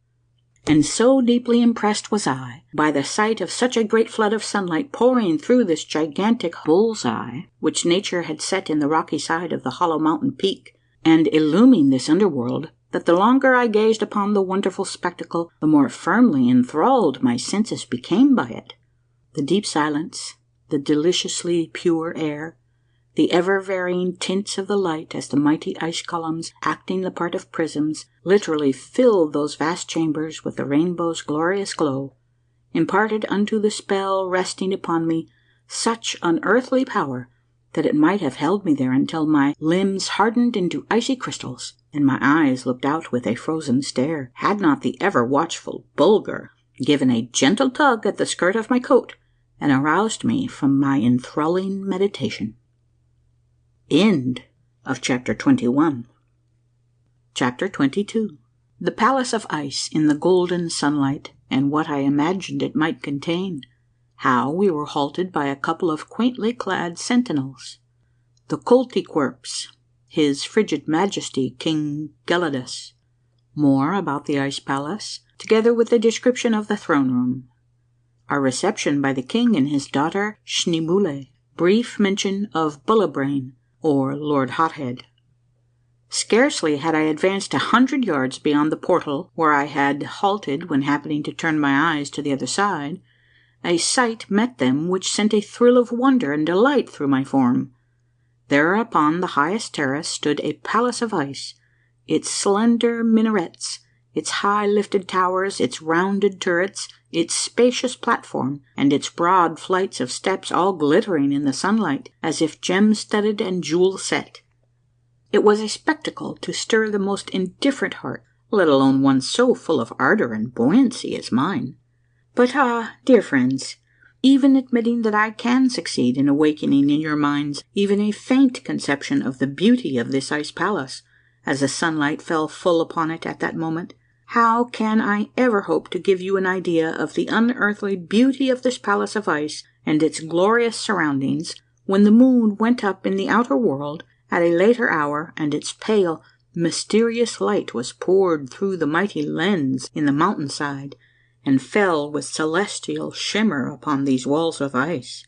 But the one thought that oppressed me now was, can this beautiful abode be without a tenant, without a living soul within its wonderful halls and chambers? Or may not its dwellers, overtaken by the pitiless cold, sit with wide opened eyes and icy glare, stark as marble in chairs of ice, white frosted hair pressed against icy cushions, and hands stiffened around crystal cups filled with frozen wine of topaz hue, while the harper's fingers cling cramped to the wires stiff as the wires themselves, and the last tones of the singer's voice lie in feathery crystals of frozen breath white at his feet. Come what may, I resolved to lift the crystal knocker that might hang on the outer door of this palace of ice, and awaken the castellan, if his slumber were not that of death. In a few moments I had crossed the level space between me and the first terrace, which it would be necessary for me to scale in order to reach the second, and then the third, upon which stood the palace of ice. Imagine my more than surprise upon finding myself now at the foot of a magnificent flight of steps, hewn into the ice with a master hand, and leading to the terrace above. Springing lightly up this flight with Bulger close at my heels, I suddenly set eyes upon two of the quaintest looking human beings that I ever remembered seeing in all my travels. They looked for all the world like two big animated snowballs, being clad from top to toe in garments made of snow-white fleece, their skull caps likewise of white fur, leaving only their faces visible. In his right hand each of them carried a very prettily shaped flint axe, mounted upon a helve of polished bone. Striding up to me and swinging their axes over my head in altogether too close proximity to my pole to be particularly pleasant, one of them cries out, "Halt, sir, unless his frigid majesty Gelidus, king of the Collicorps, awaits thy coming. His guards will, at a signal from us, roll a few 1,000 tons of ice down upon thee, if thou darest proceed another step. Therefore, stand fast, and tell us who thou art, and whether thou art expected." "Gentlemen," said I, "kindly lower those axes of yours, and I will convince you that his frigid majesty hath nothing to dread in me, for I am none other than the very small, but very noble and very famous Sebastian von Trump, commonly known as the Little Baron." "Never heard of thee in all my life," said both of the guards, as with one voice. "But I have of you, gentlemen," I continued, for now I recollected what the learned Don Fum had said about the frozen land of the Collicorps, or cold bodies, "and as proof of my peaceful intent, like a true knight, I now offer you my hand, and beg that you will conduct me into the presence of his frigid majesty." No sooner had the guard standing next to me drawn off his glove and grasped my hand than he let it loose again with a cry of fright. "Zounds, man, art thou on fire? Why, thy hand burned me like a flame of a lamp." "Why, no, my friend," I said quietly, "that's my ordinary temperature." "And thy companion hath even a warmer heart than I have," was my reply. "Well, our word for it, little baron," exclaimed one of the guards with a chuckle, "there will be no place for thee except in the meat quarry. Possibly after thou hast been cooled off for a week or so, his frigid majesty will be able to have thee about." This was not a very cheerful prospect, for I had no particular desire to be laid away in the royal ice box for a week or so. Anyway, the only thing to be done was to insist upon being conducted at once into the presence of the king of the Collicorps, and abide by his decision. One of the guards, having saluted me by presenting his battle axe in real military style, faced about and began to ascend the grand staircase, with intent to announce my arrival to his frigid majesty, while the other informed me that he would conduct me as far as the palace. I was wonderstruck with the beauty of the 3 staircases leading up to the ice palace. Massive balustrades with curiously carved balusters springing from towering pedestals, crowned with beautiful lamps, all I say, all and everything, to the crystal clear sides of the lamps themselves, was fashioned from blocks of ice. It proved to be a good climb to the top of the 3rd terrace, and I was not put out when the guard solemnly lowered his battle axe of flint to bring me to a standstill. The sun in the upper world was, no doubt, nearing the horizon, for a deep and beautiful twilight suddenly sank upon the icy dominions of King Gelidus, and to my surprise and delight, through the great slabs of crystal clear ice which served for windows to the palace, streamed a soft radiance, as if 1,000 wax tapers were burning in the chambers and galleries indoors. It was a sight to gladden the eyes of any mortal, but if I had been spellbound by the beauty of its exterior, how shall I tell you, dear friends, of the curious splendor of the interior of Gelidus's palace of ice, as it burst upon me when I had crossed its threshold? Hallway led into hallway, chamber opened into chamber, through portals gracefully arched and winding staircases climbing to upper rooms, while hanging from lofty ceilings or resting on graceful pedestals were 1,000 alabaster lamps, shedding light and perfume upon this glorious home of his frigid majesty Gelidus, king of the Collicorps. Long rows of retainers, all in snow white fur, lined the wide hallway as the guards conducted Bulger and me into the palace, and bowed in silence as we passed. To my more than wonder, I saw that the inner rooms were most sumptuously furnished, chairs and divans being scattered here and there, all covered with superb skins of white fur, while the floor too was carpeted with them, and as the soft radiance of the alabaster lamps fell upon these magnificent pelts, and set 10,000 jewels in the walls and ceilings of ice, I was ready to admit that I had never seen anything half so beautiful, and yet I was still outside the throne room of his frigid majesty. At length we came to one end of a broad hallway, which seemed shut off from the rest of the palace by a wall thickly encrusted with strings of great diamonds, each as big as a goose egg, extending from the ceiling to the floor, and turning back the shimmer of the lamps with such a flood of crystalline radiance that my eyes involuntarily closed before it. Think of my amazement when the 2 guards, laying hold of this wall of jewels, as I deemed it, drew it to the right and left till there was room for me to pass. What I had taken for a wall of jewels was but a curtain made up of round bits of ice strung upon strings and hanging like a shower of diamonds there before me, as they glittered in the light of the lamps each side of them. I now stood in the throne room of His Frigid Majesty, the King of the Koltykwerps. Now I realized that what I had seen elsewhere in his palace of ice was in reality but a sample of its magnificence, for here the splendor of King Gelidus's castle burst upon me in its fullest strength. Imagine a great round chamber lighted with the soft flames of perfumed oil, streaming from 100 alabaster lamps, the walls lined with broad divans covered with snow-white pelts, the floors thickly carpeted with the same glorious rugs, while on one side, glittering in the shimmer of the 100 massive lamps, stands the icy throne of the King of the Koltykwerps, decked with snow-white skins, and he upon it, with Schneeboule, his fair daughter, sitting at his feet, and all around and about him, group-wise, 100 Koltykwerps, the king, the princess, and the courtiers, all clad in skins whiter than the driven snow, and you, dear friends, will have some faint idea of the splendor of the scene which burst upon me as the 2 guards drew aside the strands of ice jewels at the end of the hallway in the palace of ice. Like all his subjects, King Gelidus looked out through the round window of his fur hood, just as a big good-natured boy does through his skating cap. The Koltykwerps were not much taller than I, but were very stocky built, so that when broadened out by their thick fur suits they really took on, at times, the appearance of animated snowballs. It would be hard for the fingers of the deftest hand to draw faces fuller of kindliness and good nature than those of the Koltykwerps. Their small, honest grey eyes sparkled with a boniform glint, and so broad were their smiles that they were only about half visible through the round holes of their fur hoods.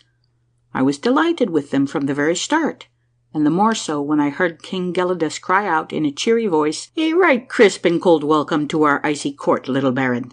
But from what our people tell us, thou earnest a pair of hands so hot that we beg thee to take a few days to cool off before thou touchest palms with any of the Koltykwerps, and we also beg thee to be careful and not to lean against any of our richly carved panels, or to slide down any of our highly polished railings, or to handle the strands of our jewels, or sit down for any length of time on the front steps of our palace. And we make the same request of thy 4-footed companion, who is said to be of even warmer disposition than thou." I bowed and kissed my hand to His Frigid Majesty, and assured him that I should make every effort to lower my temperature as speedily as possible, and in the meantime that I should be extremely careful not to come into contact with any of the artistic carving of his palace of ice. As I pronounced these words, the whole company began to clap their hands, and as they did so, a cold shiver ran down my back, for there was a sound, methought, very much like the rattling of dry bones to that applause, but I took good care not to let King Gelidus notice my fright. His Frigid Majesty now presented me to his daughter Schneeboule, a pretty little maid of about 16 crystal winters, with cheeks round as apples, and as deeply dimpled as the furrows of a crossbun. Her eyes twinkled as she looked upon Bulger and me, and turning to her frigid papa, she asked for leave to touch the tip end of my thumb, which being done, she gave a squeaky little scream and began to blow on her tiny finger as if I had blistered it. King Gelidus also presented me to several of his court favourites, all men of the coldest blood in the nation. Their names were Jellikin, Prostiphiz, Icicle, and Glacier Boy. They were all dreadfully slow thinkers when you questioned them very closely on any subject. It didn't take me very long to discover this. In fact, they requested me to be less warm in my manner, and not to ask them any posers, as they invariably found that deep thought caused a rise in their temperature. This was, to be honest about it, very annoying to me, for you know, dear friends, what a lodestone my mind is, never asleep, always in a quiver like a mariner's compass, pointing this way and that in search of the polar star of wisdom. Upon making known my trouble to his frigid majesty, King Gelidus, he most gracefully ordered one of his trusty attendants to conduct me to the triple-walled ice cell of a certain Koltykwerp by the name of Bullibrain, that is, literally, boiling brain, a man who had been born with a hot head, and consequently with a very active brain. For 50 years King Gelidus had been doing his very best to refrigerate this subject of his, but without success, and as I was just bursting with impatience to ask a whole string of questions concerning the Koltykwerps, you may imagine how delighted I was to make the acquaintance of Bullibrain, or Lord Hothead, as he was called among the Koltykwerps. But, dear friends, you must excuse me if I make this the end of the chapter, and stop here for a brief rest. End of chapter 22. Chapter 23. Lord Hothead again, and this time a fuller account of him, his wondrous tales concerning the Koltykwerps, where they came from, who they were, and how they managed to live in this world of eternal frost, the many questions I put to him, and his answers in full.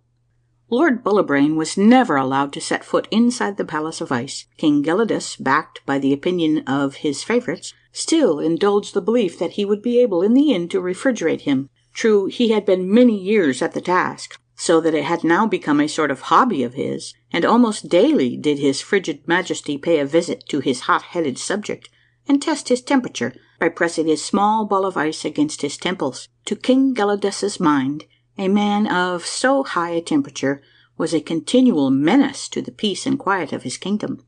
What if Lord Hothead in a dream should wander forth some night and fall asleep with his back against one of the walls of the ice palace? Might he not melt away enough of it to throw the whole glorious fabric into a slump and slush of debris? It was terrible to think of, when he did think of it, and he thought of it quite often. But Bullibrain held no terrors for me, nor for Bulger either. In fact, Bulger was delighted to be stroked by a warm hand, and he and Bullibrain and I soon became the very best of friends. But his frigid majesty was so alarmed when he heard of this friendship that he was seized with quite a spasm of warmth, for, thought he, the united heat of 3 hotheads might work some terrible harm to the welfare of his people. So he issued the coldest kind of decree carved on a tablet of ice, that Bullibrain and I should on no one day pass more than a half hour together, that we should never touch palm to palm, sleep in the same room, eat from the same dish, or sit on the same divan. These regulations were annoying, but I followed them to the letter. And when King Gelidus saw how careful I was to yield the strictest obedience to his decree, he conceived a genuine affection for me, and sent several magnificent pelts to the ice house, which had been assigned to Bulger and me, for of course it would not have been safe for us to lodge in the palace itself. But his frigid majesty held out the flattering prospect that the very moment Bulger and I should become properly refrigerated, apartments in the palace would be assigned to us, and in fact that I should be permitted to eat at the royal table. Who are the Koltykwerps? Where did these strange folk come from? How did they ever find their way down into this world of eternal frost? And above all, where do they get their food and clothing from? These were a few of the questions which I was so impatient to have answered that my temperature was raised a whole degree, and I was obliged to sleep with only one single pelt between me and my divan of crystal ice. For a man bred and born in so cold a country as the land of the Koltykwerps, Bullibrain had an extremely quick and active mind. On account of his rapid heartbeat, and the consequent high temperature of his body, he was not able to do his writing on slabs of ice as other learned Koltykwerps had done, for it would not have been a pleasant thing for him to see a poem which he had just finished literally melt away in his hands, without so much as leaving an ink stain behind. So he had been obliged, with King Gelidus's permission, to do his writing on thin tablets of alabaster. Before he began to talk to me about the progenitors of the Koltykwerps, he showed me a map of the country in the upper world once inhabited by them, and traced for me the course they had sailed upon abandoning that country, and described the beautiful shores they had landed upon in their search for a new home. I saw at a glance that it was Greenland which Bullibrain was thus unconsciously describing, and knowing as I did that in past ages Greenland had been a land of blue skies, warm winds, green meadows, and fertile valleys, before moving mountains of ice came down from the north and crushed all life out of it, I listened with breathless interest to his wonderful tales of its beautiful lakes nestled at the foot of vine-clad mountains, all of which Bullibrain now looked upon in fair visions inherited from his ancestors. And I also knew that it must have been the Arctic Ocean, which had been traversed by the ships of the Koltykwerps, who had then landed upon the, in those days, sunny shores of northern Russia.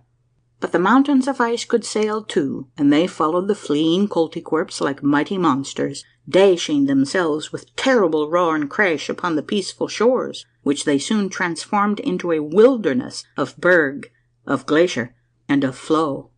Only a handful of the Koltykwerps survived, and these, in their dumb despair, taking refuge in the clefts and caverns of the North Urals, could from their hiding places look upon one of the strangest sights that had ever greeted human eyes. So rapid had been the advance of these mighty masses of ice, crashing against the mountainsides and rending the very rocks in their fury, that the air gave up its warmth, and the sun was powerless to give it back again. The animals of the wild wood and the beasts of the field, overtaken in their flight, perished as they ran and stood there stark and stiff, with heads uptossed and muscles knotted. Then, by the thousands and 10 times thousands, the crushed crystals of the pursuing floods caught up like moss and leaves in a mountain torrent, and packed in every cave and cavern on the way, tearing broader and loftier portals into these subterranean chambers, so that they might do their work the better. And these then, O Bullibrain, are your meat quarries? I exclaimed, whence ye draw your daily food?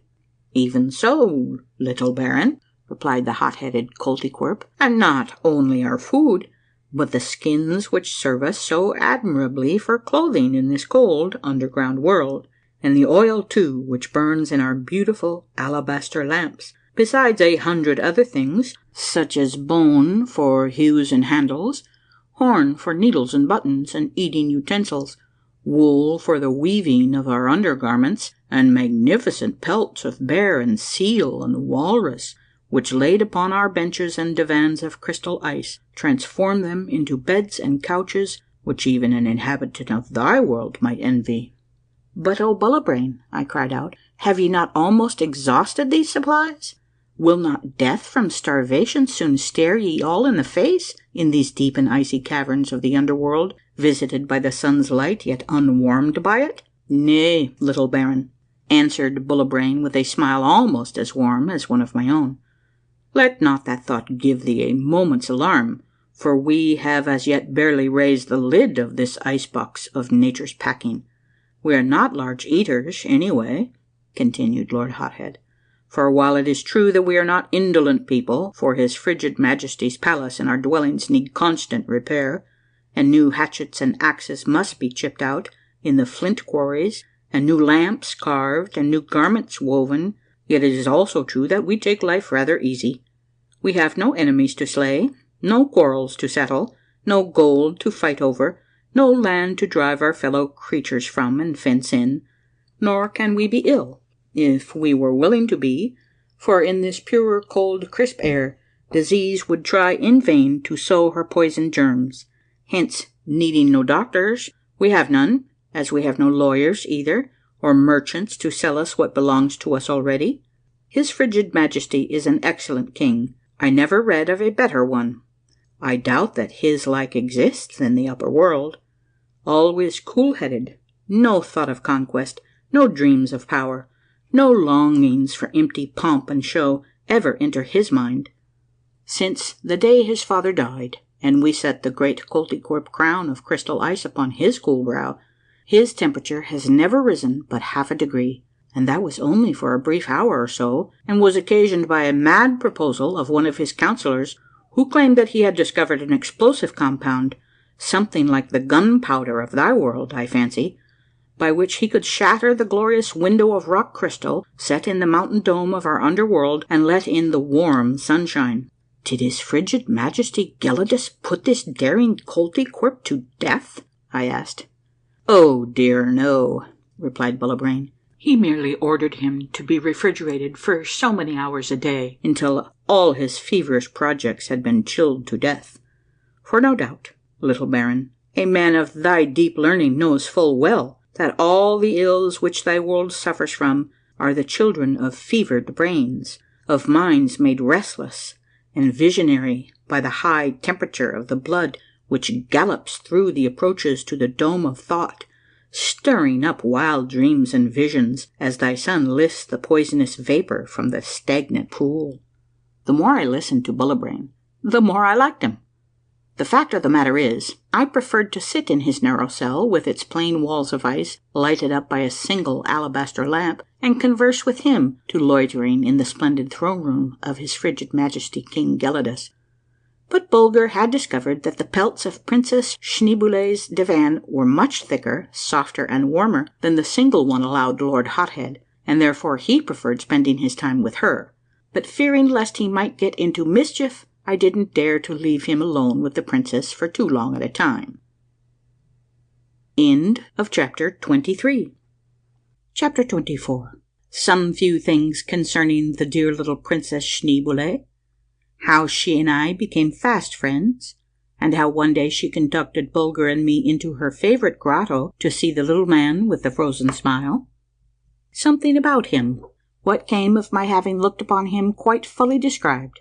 At the time of Bulger's and my arrival in the land of the Koltykwerps, the Princess Schneeboule was about 15 years of age, and I must say that rarely had it been my good fortune to make the acquaintance of such a sweet-tempered, lovable little creature. She flitted about the ice palace like a beam of sunlight, and there was nothing of the spoiled child about her, although a bit mischievous at times. Her voice was as full of music as a skylark's, and it was not many days before she and I had become the best of friends in the world. Now you must know, dear friends, that according to the law of the Koltykwerps, a princess is left absolutely free to choose her own husband, and his frigid majesty was very anxious that Schneeboule should pick hers out as soon as possible. Moreover, the law of the land gave her perfect freedom to choose a husband of high or low degree, provided he was young enough.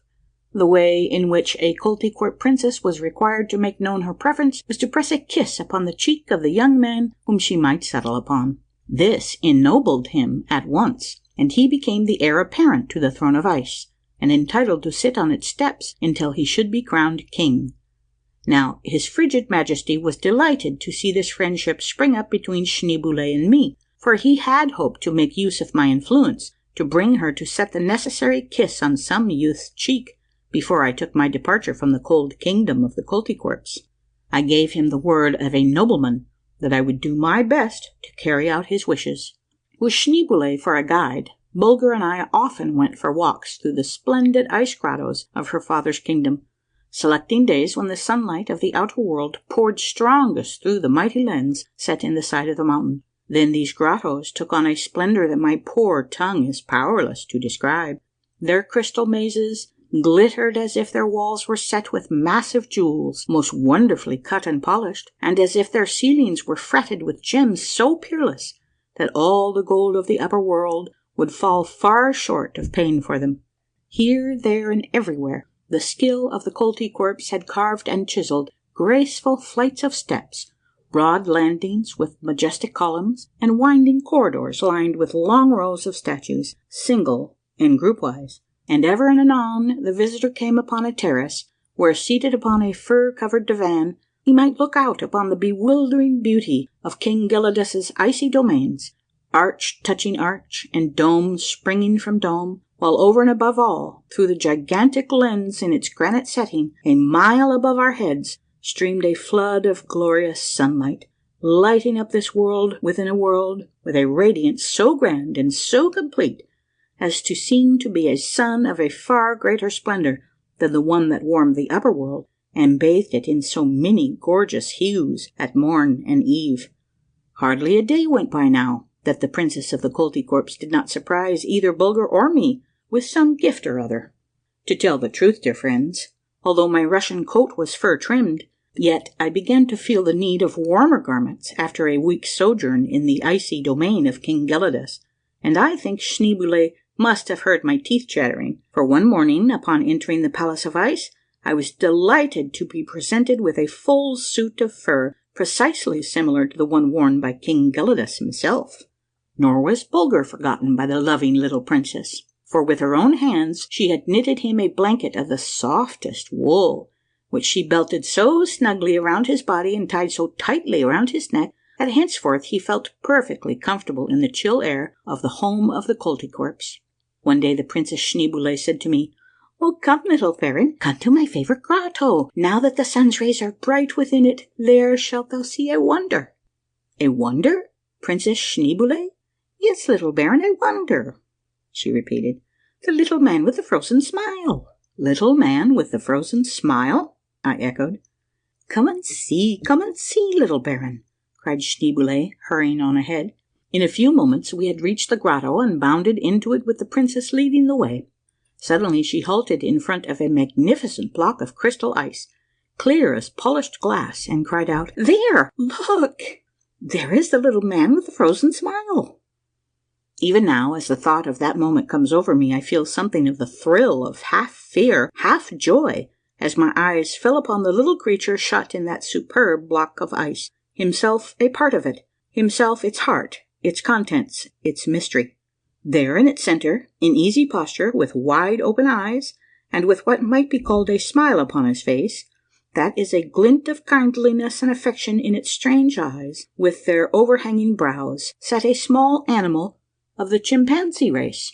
He had possibly been asleep when the icy flood struck him, dreaming of beautiful trees bending beneath purple fruit, of cloudless skies above and a coral beach below, and death had come to him so quickly that he had become a brother to this block of ice, while the happy dream was still in his thoughts.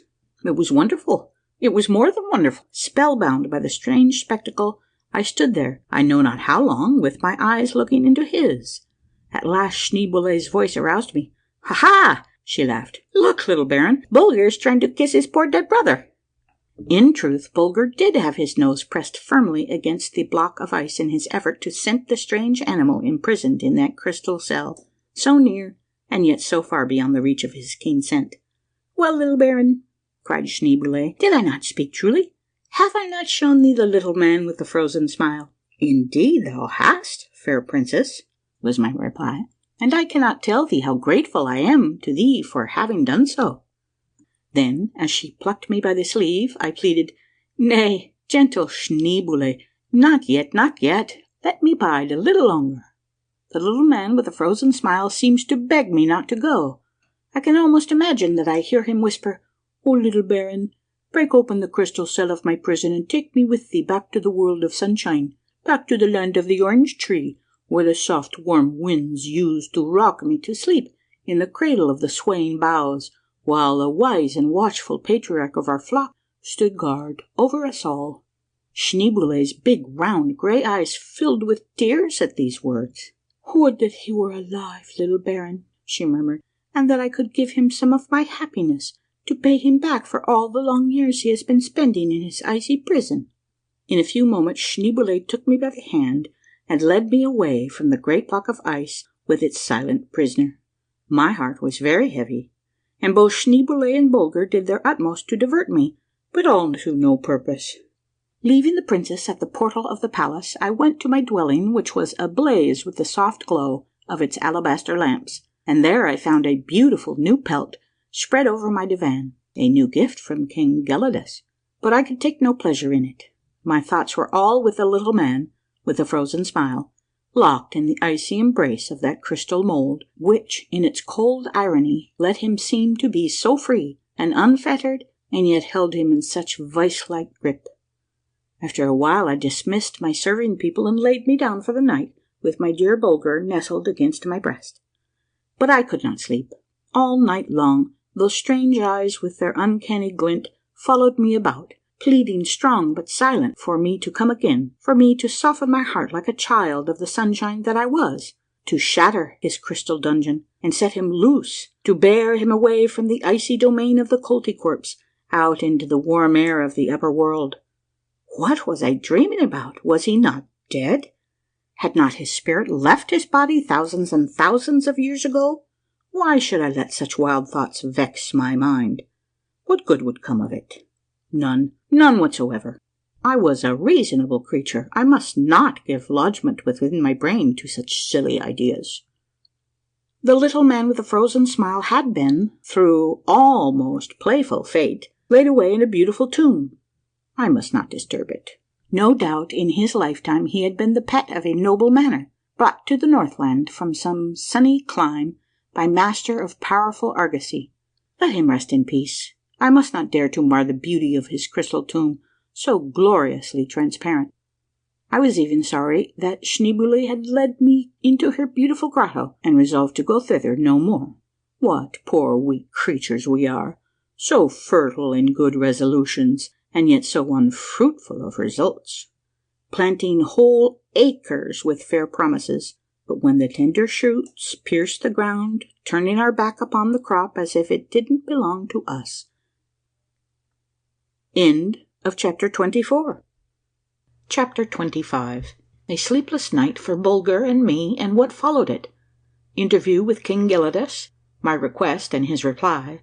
What all took place when I learned that the king and his councillors had decided not to grant my request. Strange tumult among the Koltykwerps, and how his frigid majesty stilled it, and some other things. Not only had I been unable to sleep, but by my tossing about I had kept poor dear Bulger awake, so that when morning came we both looked haggard enough. I felt as if I had been through a fit of sickness, and no doubt he did too. At any rate, I had no appetite for the heavy meat diet of the Koltykwerps, and seeing me refuse my breakfast, Bulger did likewise. I had promised Schneeboule to come early to the palace, for she had a number of questions which she wished to ask me concerning the upper world. "Good morning, little Baron," she cried in her sweetest tones as I entered the throne room. "Didst sleep well last night on the new pelt which Papa sent thee?" I was about to make a reply when Schneeboule's hand coming in contact with mine, for we had both removed our gloves in order to shake hands, she uttered a piercing scream, and drawing back stood there blowing her breath on her right palm as she exclaimed again and again, "Firebrand! Firebrand!" In an instant King Gelidus and a group of his councillors drew near, and pulling over their gloves, one after the other, laid his hand in mine. "Glowing coals!" cried his frigid majesty. "Tongue of flame!" roared Frosty Fizz. "Boiling water!" groaned Glacier Boy. "Red hot!" hissed Icicle. "Thou must leave the palace at once," half pleaded King Gelidus. "It would simply be madness for me to permit such a firebrand to remain within the walls of the royal residence.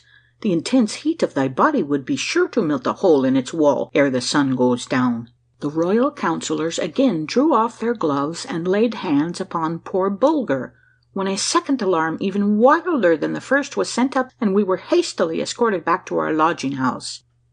No doubt, dear friends, you will be somewhat mystified upon reading these words, but the explanation is easy. Owing to worriment and lack of sleep, Bulger and I had awakened in a highly feverish condition, and to the Koltykwerps we had really seemed to be almost on fire. But our fever left us toward night, hearing which King Gelidus sent for us and did all in his power to entertain us with song and dance, in both of which Schneeboule was very skilled. Finding that his frigid majesty was in such a rosy humour, if I may be allowed to speak that way of a person whose face was almost as white as the alabaster lamps over his head, I determined to ask him for permission to cleave asunder the icy cell of the little man with the frozen smile, and ascertain, if possible, from the collar, which, made up apparently of gold and silver coin, was clasped around his neck, to whom he had belonged and where his home had been.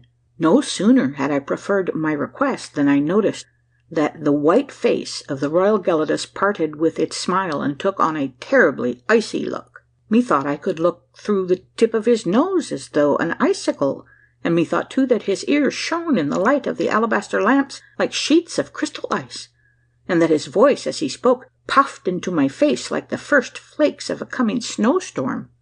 I quickly repented me of my rash action, but it was too late, and I determined to stand by it. "Little Baron," spoke royal Gelidus in icy tones, "never a heartbeat in a kingly breast that was purer and colder than mine, freer from the warmth of selfishness, with not a single hot corner for its ire or anger to nestle in, or for weakness or folly to make their hiding places. For thousands of years my people have inhabited this icy domain, and breathed this pure cold air, and never yet hath one desired to strike an axe of flint into the walls of that crystal prison. However, little Baron, there may be some warm corner in my heart wherein cold and limpid wisdom may not be at home. Therefore come to me tomorrow for my answer. Meanwhile, I'll take counsel with the coolest brains and coldest hearts about me. If they see no harm in thy request, thou mayest crack open the crystal gates that have for so many centuries shut the man-like creature in his silent cell, and take him forth in order to study the mystic words graven on his collar. But upon the strict condition that in cleaving open his house of crystal my quarrymen so apply their wedges of flint as to break the block into 2 equal pieces, that when thou hast read what may be there, the 2 parts be closed upon the little man again, edge fitting edge like a perfect mould, so exactly that to the eye no sign of line or joint be visible. Dost promise, little baron, that this shall be as to our royal will it seems meet that it should be?" I promised most solemnly that the crystal cell of the little man with the frozen smile should be opened and closed exactly as his frigid majesty had directed. It would be hard for me to tell you, dear friends, how happy I went to rest that night upon my icy divan, and how, as the tiny flame of my alabaster lamp shed its soft glow upon the walls of ice, I lay there turning over in my mind the strange and mysterious pleasure which was soon to fall to my lot when the quarrymen of King Gelidus should send their wedges of flint in this glorious block of ice and cleave it asunder. Even Don Fum, master of masters, had never dreamed of receiving a message from the people who lived in the very childhood of the world, and in anticipation already I enjoyed the splendid triumph which would be mine when I came to lecture before learned societies upon the mysterious lettering on the curious collar clasping the neck of the little man with the frozen smile. Imagine my anguish then, dear friends, upon receiving a message from King Gelidus the next day that his councillors had with one voice decreed against the opening of the crystal prison which stood in Schneeboule's grotto. I was as if smitten with some sudden and awful ailment. I had never felt until that moment how keen the tooth of disappointment could be. I shivered first with a chill that made me brother to the Koltykwerps, and then I burned with a fever so raging that a wild rumour spread through Gelidus's icy domain that I was setting fire to the very walls and roof. With wild outcries and faces drawn with nameless dread, the subjects of his frigid majesty rushed pell-mell up the wide flights of stairs leading to the palace of ice, and pleaded for the king to show himself. In cold and frigid majesty, Gelidus walked out upon the platform and listened to the prayers of his people. "We shall burn," they cried. "Our beautiful homes will fall about our ears. These crystal steps will melt away, and all these fair columns and arches and statues and pedestals will turn to water and empty themselves into the lower caverns of the earth. The great window of our sky will fall with awful crash upon our heads, putting an end forever to this fair domain of crystal splendor.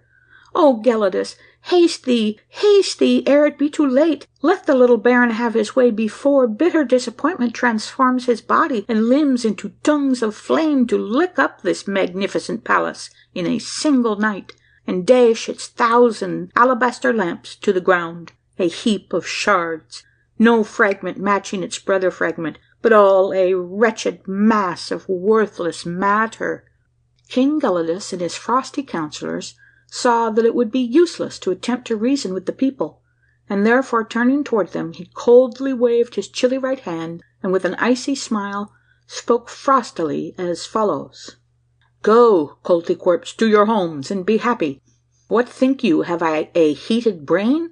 Doth my heart steam with foolishness, that you should think me capable of wishing harm to the tiniest Koltykwerp that spins his top of ice in my fair kingdom? Go to your homes, I say. The little baron is already cooling off, for he hath my full consent to cleave asunder the crystal prison of the little man with the frozen smile. There is nothing to be frightened about, my children. So eat hearty suppers and sleep soundly tonight, for my royal word for it, by tomorrow morning the little baron will cease to be the least bit dangerous to the peace and welfare of our icy kingdom. A good cold night to you all." In a short half hour the panic-stricken Koltykwerps were all back in their homes again, and when a messenger came from King Gelidus to measure my temperature, he found such a great improvement that he opened his chilly heart and sent me a beautiful present from his treasure house, to wit, a small block of ice, clearer than any gem I had ever seen, in the heart of which lay a glorious red rose in fullest bloom, each velvet petal opened out eagerly. Upon consulting my diary, I found that it was just 6 months to a day since I had left Castle Trump and the loved ones sheltered by its time-worn tiles, and cold as was the covering of this thrice beautiful child of the upper world, I clasped it to my breast and shed tears. And this was the way it came about, dear friends, that King Gelidus and his frosty counsellors were brought to give their consent to my cleaving asunder the icy prison wherein lay the little man with the frozen smile. End of chapter 25. Chapter 26. How the quarrymen of King Gelidus cleft asunder the crystal prison of the little man with the frozen smile. My bitter disappointment, and how I bore it. Wonderful happenings of the night that followed. Bulger again proves himself to be an animal of extraordinary sagacity. Bulger and I had little appetite for the dainty breakfast of stewed sweetbreads which the Koltykwerp set before us the next morning, for I knew, and he half suspected, that something important was going to happen, being nothing less than the cleaving asunder of the crystal cell which had held the little chimpanzee a prisoner for so many centuries. Walking beside the merry Princess Schneeboule, who was delighted to know that his frigid majesty, her father, had at last yielded to my wishes, Bulger and I set out for the beautiful ice grotto. Behind us walked Frosty Fizz and Glacier Boy, with instructions from the king to supervise the cleaving asunder of the block of ice, and after them came 4 of King Gelidus's quarrymen, 2 bearing flint axes with helves of polished bone, and 2 carrying the flint wedges to be used in the work. We soon entered Schneeboule's grotto, and the task was at once entered upon. It seemed to me I could almost see the little man with the frozen smile wink his eyelids as the quarrymen set their wedges in place and began to mark the line of fracture.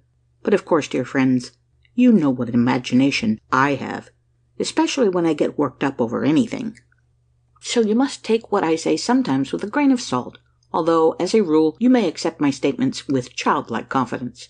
With such wonderful skill did the Koltykwerpian quarrymen use their axes and wedges that in a few moments, to my great delight, the huge block of ice fell asunder in perfect halves, in one of which the little man-like creature lay on his side like a casting in a mould.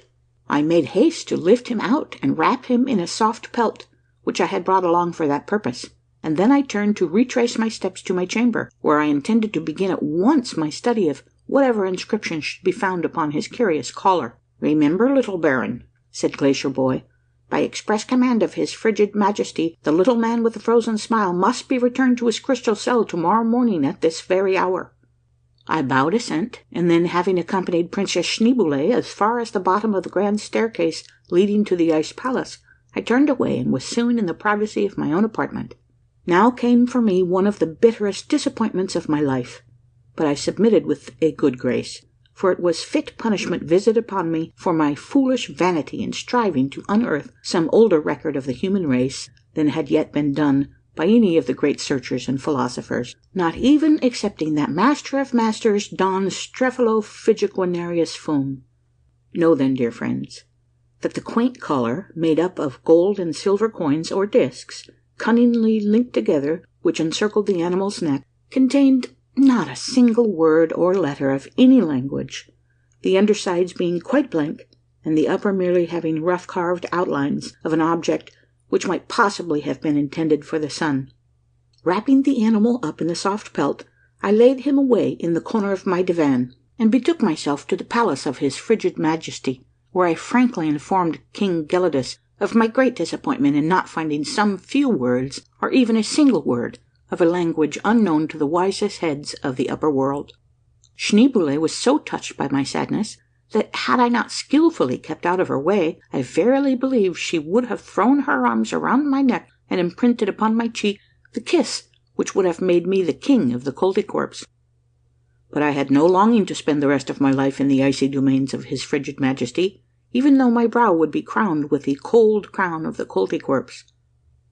If I had been an old man, with slow and feeble pulse, it would have been very different, but my heart was too warm and my blood too hot to fill such a position with agreeableness to myself or satisfaction to the people of this icy underworld. So I kept the little princess busy enough, I can assure you, first with songs, then with dance, and then with storytelling. That night King Gelidus ordered a magnificent fete to be held in my honour. 500 more alabaster lamps were lighted, and the royal divans were laid with the richest pelts in the palace, and after the dancing and singing had ended, frozen tidbits from the royal kitchen were passed around on alabaster salvers, and Bulger and I ate until our teeth ached. It was late when we reached our own apartment, and so full were my thoughts of the beautiful sights which we had gazed upon in the throne room, that I had quite forgotten about the poor little man with the frozen smile, whom I had covered up and tucked away on my divan. But Bulger had not been so hard-hearted. 20 times during the evening he had given me a sly tug at my sleeve, as much as to say, "Come, little master, let's hurry back. Dost not remember that we left my poor little frozen brother tucked away in that icy chamber all alone by himself?" I was very weary, and I fell off to sleep almost immediately, and yet I had an indistinct recollection that Bulger was not in his place against my breast. I remembered feeling for him, but that's all. It never flashed upon me that he had gone and lain down beside the poor little stranger, whom I had so unfeelingly lifted from his last resting place. And yet such must have been the case, for about midnight, it seemed to me, I was awakened by a gentle tugging at my sleeve. It was my faithful Bulger, but half awake and half asleep as I was, I merely thought that he was only asking for a caress, as was often his wont when he fell a-thinking about home. So I reached out and stroked his head several times and dropped off again. But the tugging began anew, and this time 'twas more vigorous, and with it came an impatient whine, which meant, "Come, come, little master, rouse thee. Dost suppose I would break thy rest unless there was good reason for it?" I didn't need a third reminder, but with a single bound landed on my feet, and reaching out for one of the tiny tapers which the Koltykwerps make use of as lighters, I carried the flames from the single lamp burning on the wall to the 3 others hanging here and there. The icy walls of my chamber were now ablaze with light. There sat Bulger on the fur-covered divan, beside the place where the little man with the frozen smile lay hidden under the pelt. His tail was wagging nervously, and his large lustrous eyes were fixed first upon me, and then upon the covering of his dead brother, with an expression I never remembered having seen in them before. And then with a sudden movement he laid hold of the pelt, and, drawing it aside, showed me, what think you, dear friends? What, I ask in a tone of half-whisper, half-gasp, for now, years after, I still can feel that wonderful thrill which I felt then. Why, it was alive! That ape-like creature had come to life after his sleep of thousands of years in that narrow crystal cell. Bulger had lain down beside his frozen brother and warmed him back to life again. Oh, it was wondrously wonderful to see that pair of little eyes, bead-like in brightness, look up and blink at me. And then to hear that low, moaning voice, so human-like, as if it whimpered, with a shake and a shiver. "Oh, how cold it is! How very cold it is! Where's the sun? Where's the soft, warm wind? And where are the cloudless skies so blue, oh, so beautifully blue, that used to hang over my head?" Bidding Bulger to lie down again beside him and snuggle up as close as possible, I made haste to cover them both with the softest skins I could find. In a few moments there came from underneath the pile a low, contented cry of "Hooja, hooja, hooja," followed by a curious addition sounding like "fuff, fuff, fuff." So I put them all together and named the strange newcomer to the icy domain of King Gelidus Fuffcoojah. Sleep any more that night? Not a wink. The same joy came over me that I used to feel on Christmas morning long ago, when Kris Kringle brought me some wonderful bit of mechanism moved by a secret spring. For I always scorned to accept ordinary toys like ordinary children, and oh, how I longed for the morning when it would be time for me to bundle up the little man, no longer him with the frozen smile, but Fuffcoojah, the live boy from far away, with his curious little face screwed up into such a funny look, and carry him to the palace. How delighted Schneeboule will be, thought I, and King Gelidus too, how he will unbend from his frigid majesty as he watches the antics of Fuffcoojah, and how pleased all the dignified Koltykwerpians, including Frostyphiz and Glacier Boy, will be when I tell them that the little man with the frozen smile has come to life again. What crowds of Koltykwerps, men, women, and children will rush up the long flights of steps leading to the ice palace, begging, entreating King Gelidus to let them have just a little look at Fuffcoojah, the little man set free from his icy cell by the famous traveller, Baron Sebastian von Trump. End of chapter 26. Chapter 27. Excitement over Fuffcoojah. I carry him to the court of King Gelidus. His instant affection for the Princess Schneeboule. I am accused of exercising the black art. My defence and my reward. Anxiety of the Koltykwerps lest Fuffcoojah perish of hunger. This calamity averted, another stares us in the face. How to keep him from freezing to death. I solve the problem, but draw upon me a strange misfortune. It all turned out just as I had thought it would. The moment it became known that the little man with the frozen smile had actually come to life, the wildest excitement prevailed in every part of the icy domain of his frigid majesty. I was astounded at the change in the actions of the Koltykwerps. They moved more quickly, they talked faster, they made more gestures than I had ever seen them do before. In some cases, you will hardly believe it, dear friends, I actually noticed a faint glow in the cold cheeks of a few of them. I had hoped to be able to bundle Fuffcoojah up warmly and make my escape to the ice palace before the people learned of his coming to life, but in vain. When I made my appearance at the door, there was a large crowd of Koltykwerps pushing and pulling in front of my quarters. Most of them were good-natured and cried out, "Show him to us, little baron! Show us the little man with the frozen smile whom thou hast brought to life! Let us look upon his face!" "Nay, nay, Koltykwerps," I exclaimed, "it must not be. His frigid majesty must be the first to look upon Fuffcoojah's face. Room, room for the noble guest of royal Gelidus! In the name of his frigid majesty, give way and let me pass." The Koltykwerps showed no inclination to obey. To such a pitch of excitement had they worked themselves up that only upon seeing Bulger advance upon them with flashing eye and teeth laid bare did they reach the conclusion that my brave companion was in no mood to be trifled with. Thwarted in their wild desire to get a peep at Fuffcoojah, the Koltykwerps now began to rail at me as I passed them by on my way to the ice palace. "Ho, ho, master magician! Ha, ha, prince of the black art! Boo, boo, little wizard! Have a care, wily necromancer! See to it that thou dost not practise any of thy tricks of enchantment upon us!" I was glad when the axe-bearer saw my plight and hurried forward to extricate me from the crowd of angry people. King Gelidus met me at the portal of his ice palace, and at his heels came Princess Schneeboule, who could hardly wait for her turn to take a look at the curious living creature which I unwrapped just enough to let her see its nose. The instant Fuffcoojah set eyes upon the sweet face of the Kurtawippian princess, he stretched out his little arm as a child might to its mother. This sudden show of affection caused Schneeboule the liveliest pleasure, and quickly drawing off one of her gloves, she reached out and stroked the animal's head. But at the touch of those, to him, icy little fingers, he uttered a low wail and drew back underneath the warm pelt in which he was snugly wrapped. Poor Schneeboule!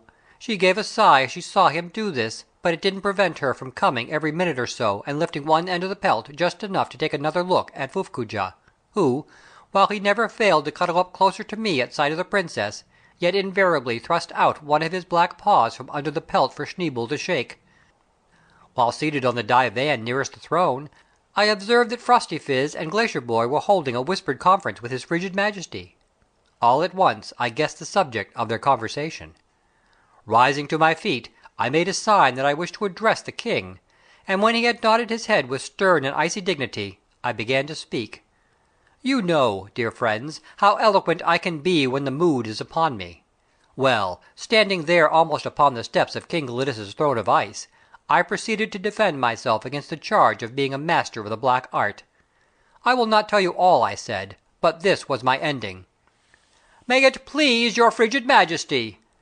Here beside me stands the only magician in the case, and the only art, the only trick or charm which was exercised by him was that sweet power we call love.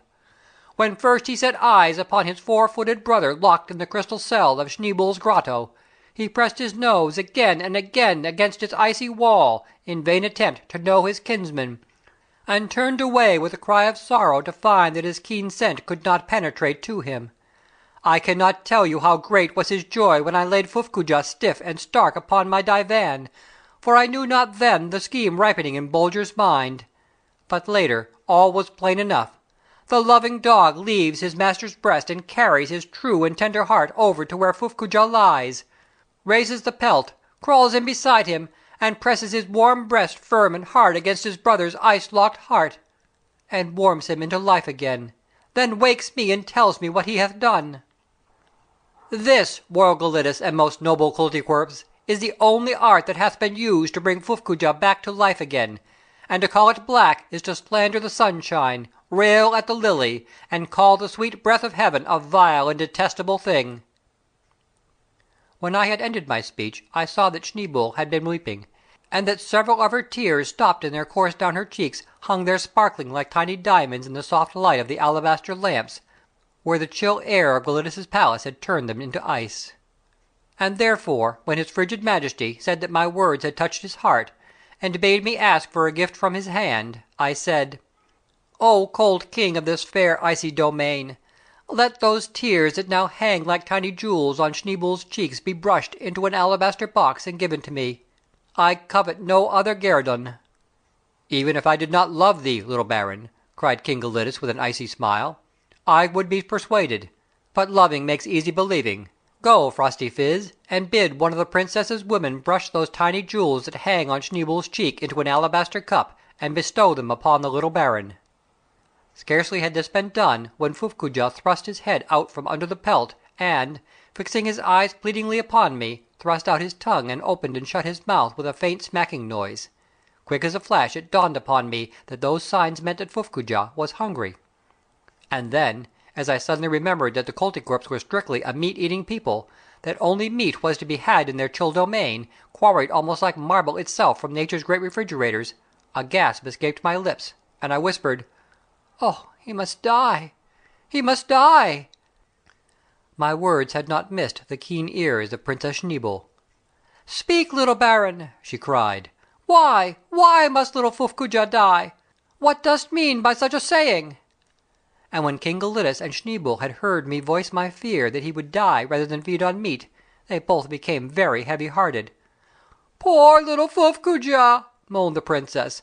"Can it be possible that he must be carried back so soon to his crystal cell in my grotto?" "Bid the master of my meat quarries approach the throne!" cried King Gelidus suddenly, in a voice of icy dignity. This important functionary soon made his appearance. Turning to me, the king bade me explain the case to him. This I did in a few words, when, to the great joy of all present, the master of the meat quarry spoke as follows: "Little Baron, if that's the only trouble, give thyself no further uneasiness, for I shall at once send one of my men to thee with a supply of most delicious nuts." "Delicious nuts?" I repeated in a tone of amazement. "Why, yes, little Baron, I have a goodly supply on hand.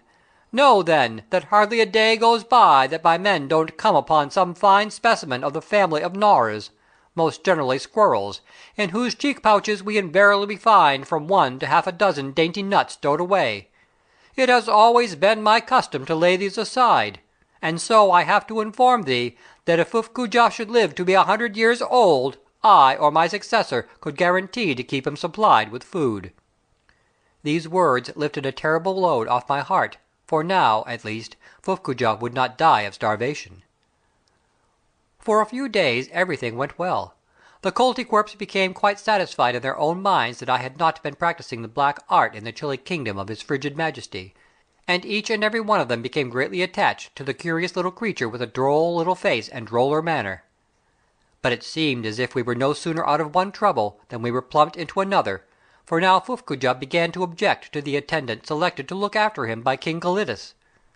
The man was about 10 degrees too cold-blooded for him, and ere long it was only necessary for the Koltykwerp to approach Fuff, as we called him for short, in order to throw him into convulsions of shivering, and to cause him to utter pitiable cries of discontent, which only ceased upon my appearing and comforting him by my caresses. I now set to work to devise some way to make Fuff's life more agreeable to him, for everybody seemed to hold me responsible for his well-being. 10 times a day came messengers from King Gelidus or from Princess Schneeboule to ask how he was getting on, and whether we were keeping him warm enough, whether he had all he wanted to eat, whether he had pelts enough on his bed. Nor was it an unusual thing to have a score or more Koltykwerpen mothers call at my quarters during a single day with advice enough to last a month, and therefore was it that, with a view to providing him with a warmer room to sleep in, I ordered a divan fitted up for him in a smaller chamber opening into mine, upon the walls of which I directed half a dozen of the largest lamps to be hung. The consequence was that the walls began to melt, hearing of which consternation spread throughout the icy domain of his frigid Majesty, for to the mind of a Koltykwerpan heat powerful enough to melt ice was something terrible. It was like the dread of earthquake shock to us, or the fear of flood or flame. It was something that filled their hearts with such terror that in their dreams they saw the solid walls of the ice palace melt asunder and fall with a crash.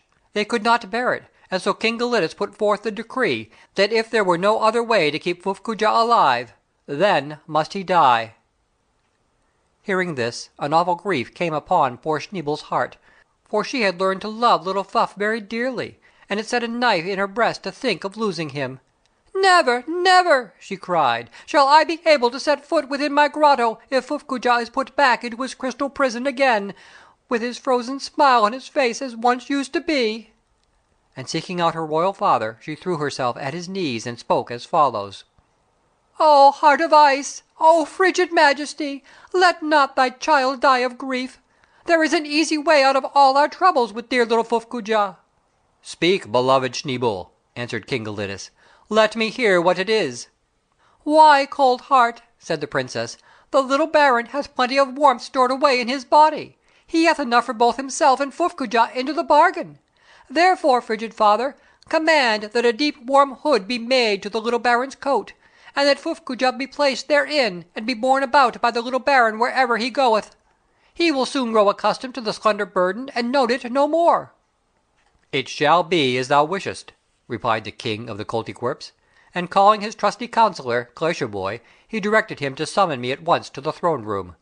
When I heard this terrible order issue from the icy lips of King Gelidus, my heart sank within me, and yet I dared not disobey. I dared not murmur, for I it was who had cleft asunder the crystal prison of the little man with the frozen smile, I who had made it possible for Bulger to warm him back to life again.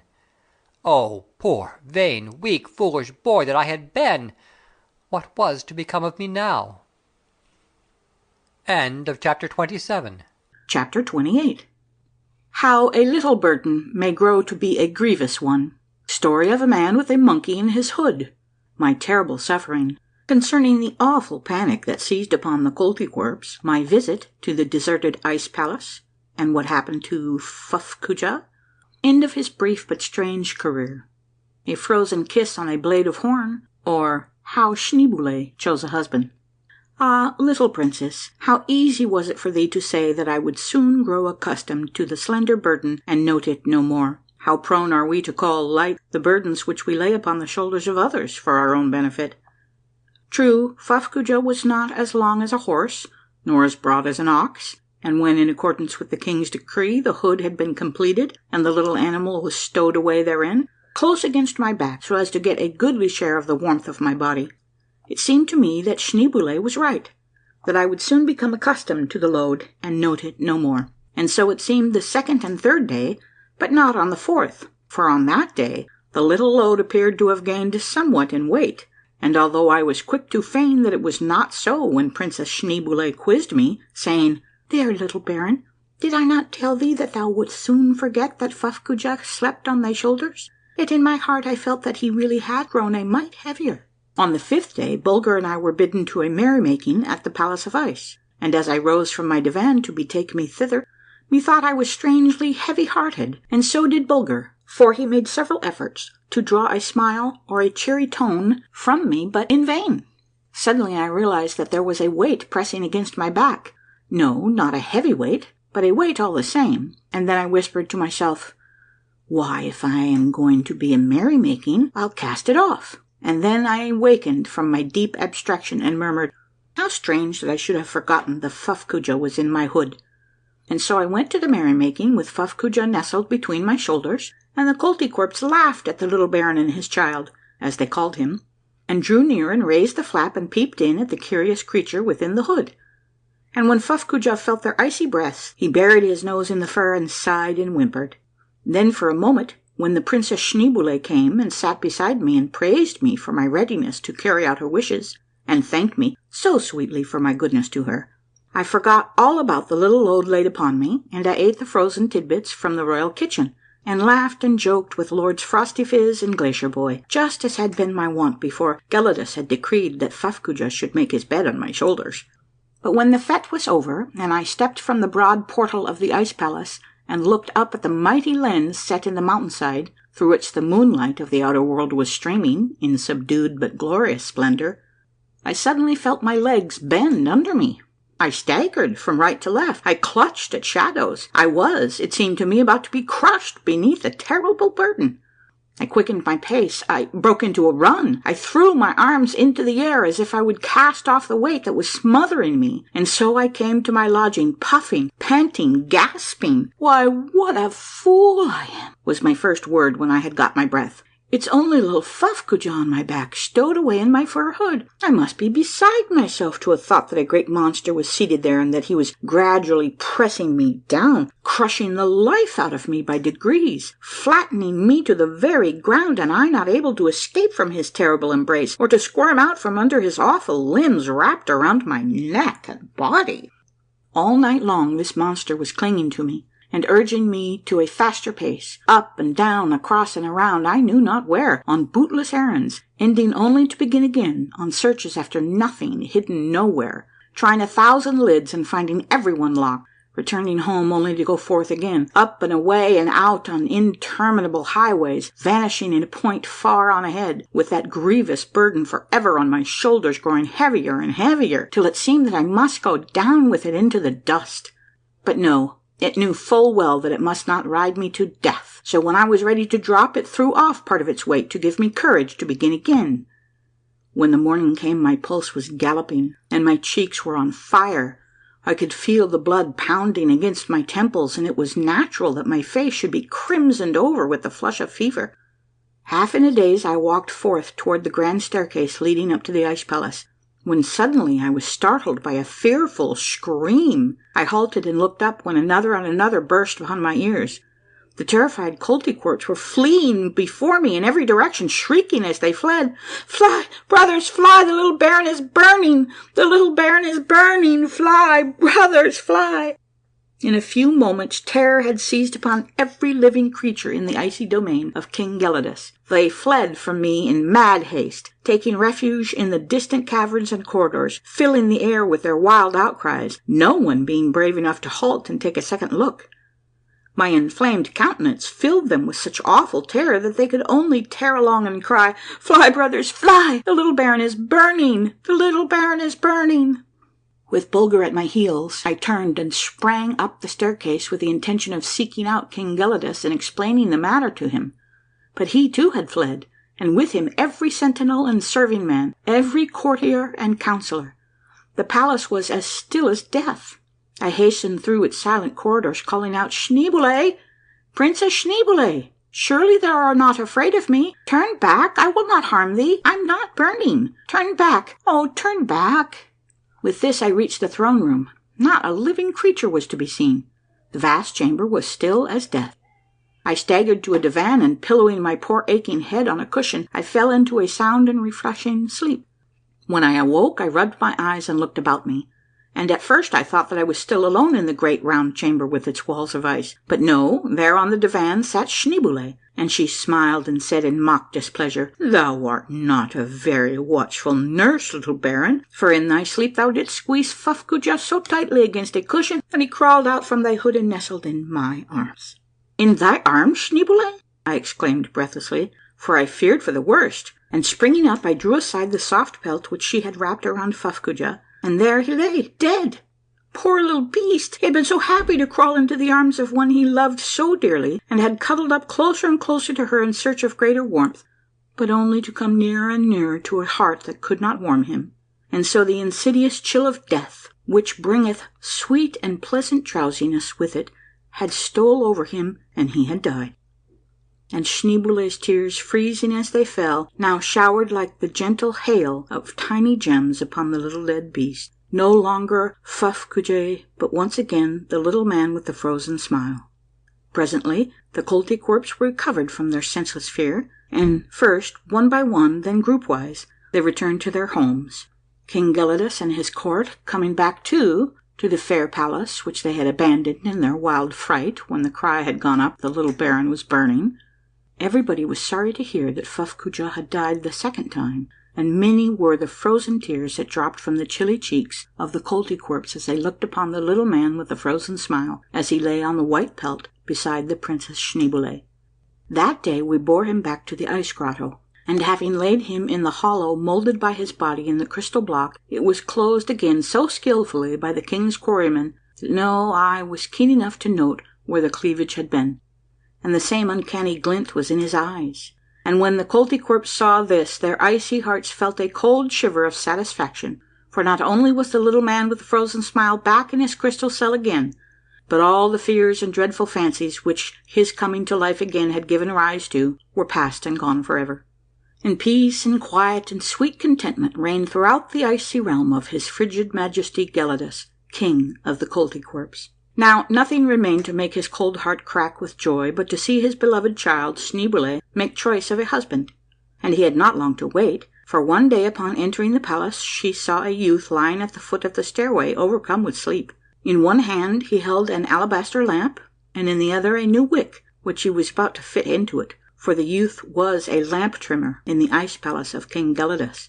And when the Princess Schneeboule saw him lying there overcome with sleep, she stooped and kissed him on the cheek, and passed on without another thought about the matter, one way or the other.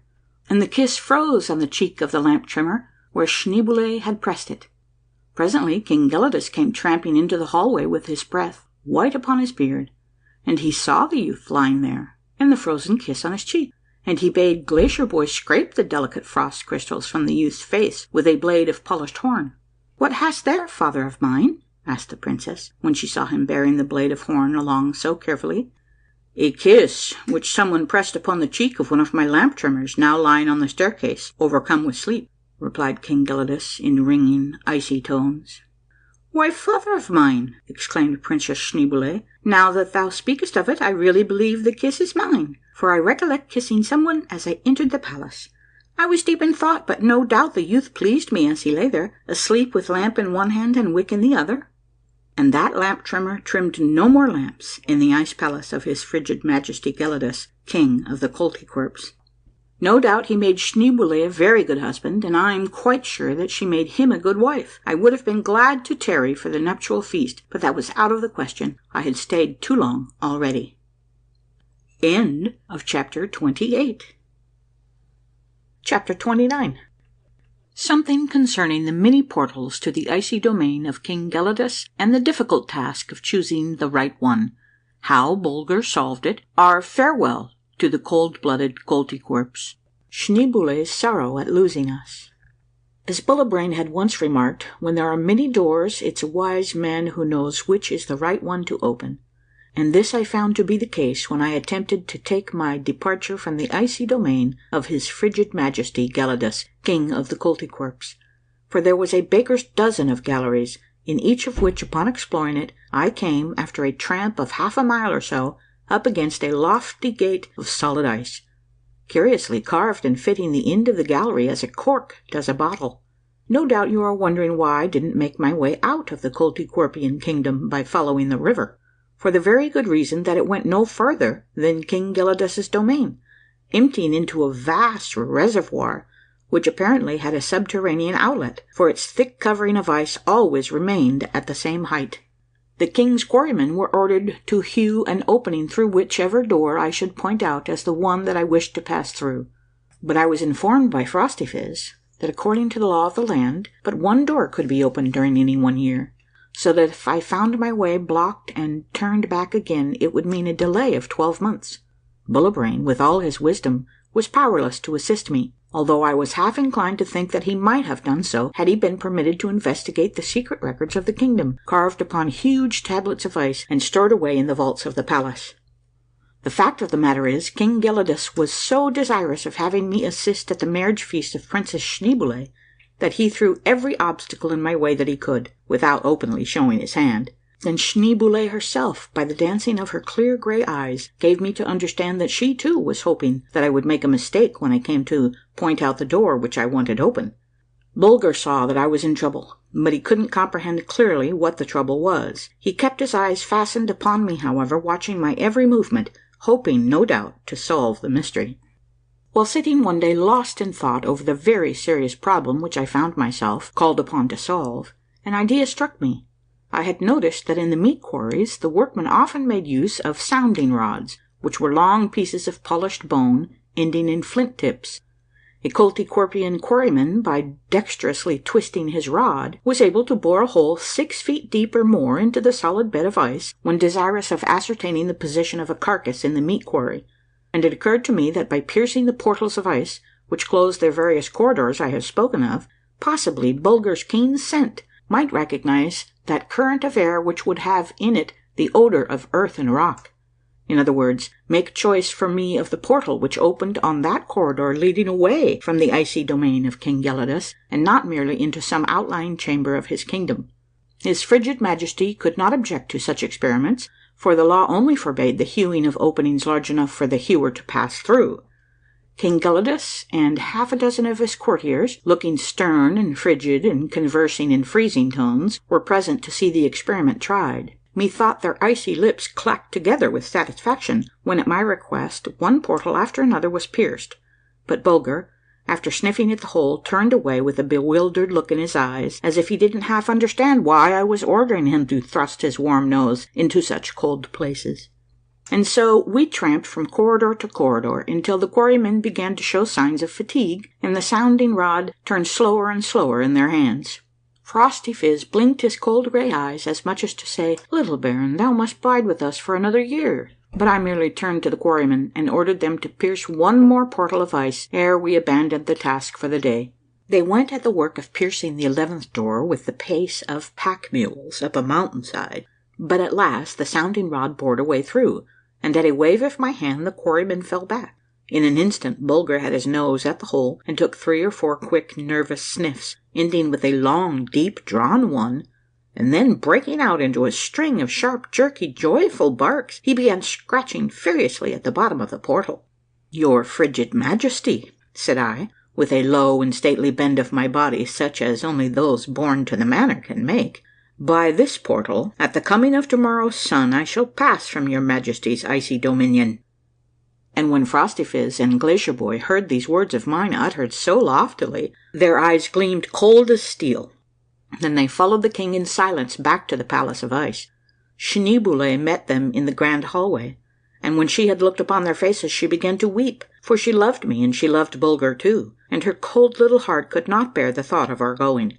King Gelidus, however, soon recovered his spirits and ordered a feast with song and dance in honour of Bulger, who during the festivities sat on the highest divan with the softest pelt beneath him, and so many were the frozen tidbits which the Koltykwerps presented to him during the progress of the feast that I grew alarmed lest he might overload his stomach and not be in a fit condition to make the early start on our journey, of which I had given notice to the Koltykwerpian monarch. But his good sense saved him from doing so foolish a thing. In fact, I was greatly amused to see that, while he accepted every tidbit handed to him, and solemnly went through the motions of chewing it, yet watching his chance, he slyly dropped it out of his mouth and flirted it aside with his paw. Thus was spent our last night at the icy court of his frigid majesty, and on the morrow the Koltykwerps collected in great crowds on the different terraces to say good-bye. I pressed a kiss on the cheek of Princess Schneeboule. When it had turned to ice crystals, one of her men brushed it into an alabaster box. Prince Chillychops, the former lamp trimmer, was on hand with the rest of the Koltykwerpian nobles, but I flattered myself that Schneeboule loved me better than she did him. However, I wished him joy, and gripped his cold palm with such warmth that he stood blowing it for a whole minute. When we reached the lofty portal, we found that the quarrymen had already hewn a passage through it, and near by I observed a pile of massive blocks of ice, crystal clear.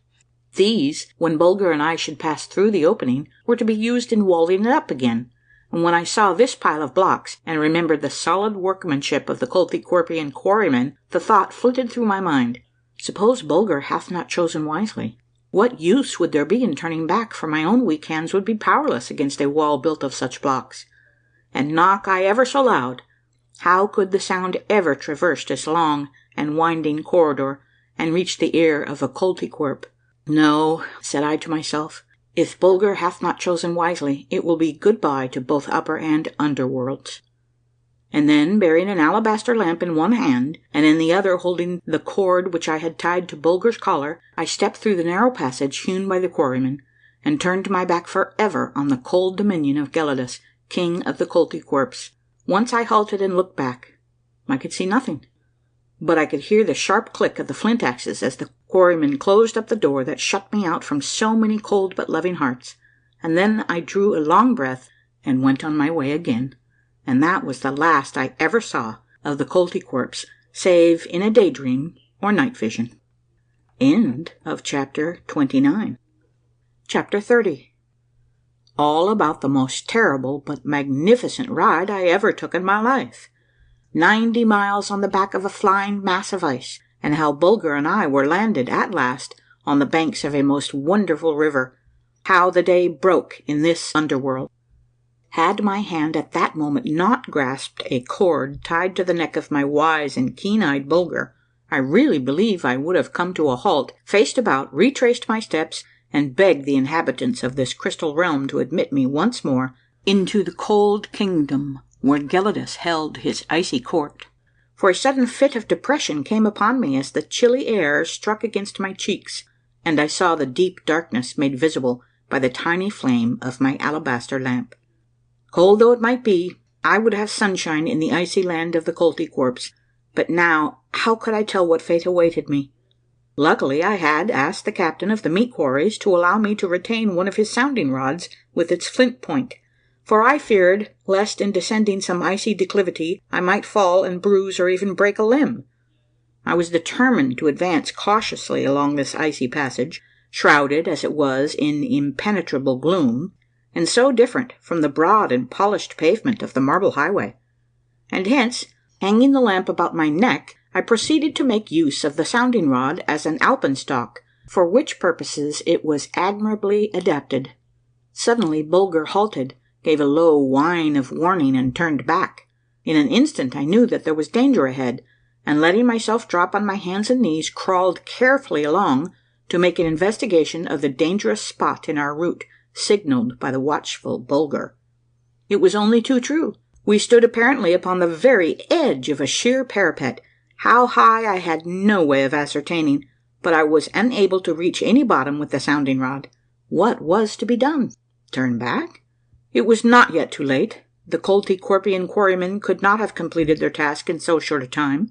They would hear my knock, they would tear down their wall of ice, and Gelidus and Schneeboule would welcome us back to their ice palace with a cold but honest satisfaction. As I sat there plunged in thought, I half consciously began to twirl the sounding rod around until I had sunk it half in its length into the floor of ice, and then reaching out I encircled Bulger with my arm and drew him up against me as was my wont when preparing for profound meditation. I had scarcely done so when the ice beneath me gave one of those sharp, clear, cracking noises so unlike the sound made by the breaking of any other substance, and thereupon I felt the crystal mass on which Bulger and I were sitting tremble and vibrate for an instant, and then, with a sudden downward cant, break away from the mass behind it and begin to move. Instinctively, a sense of my awful peril prompted me to cling to the sounding rod, which I had sunk drill-like into the ice.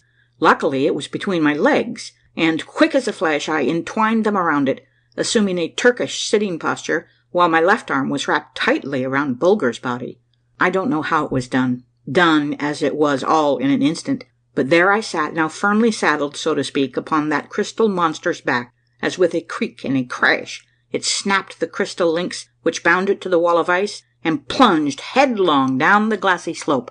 In my fright I had dropped my lamp, and now the deep gloom of this underworld enwrapped me. But no, it was not so, for as the escaping block of ice creaked and crunched its way along, the two cold crystal surfaces gave forth a weird glimmer of phosphorescent light, which made the flying mass seem like a monstrous living thing, out of whose 1,000 eyes were darting tongues of flame as it rushed madly along, now gaining speed upon striking a steeper stretch of way, now fouling with some obstruction and dashing against the rocky sides of the corridor, and sending a shower of crystals sparkling and glittering in the black air.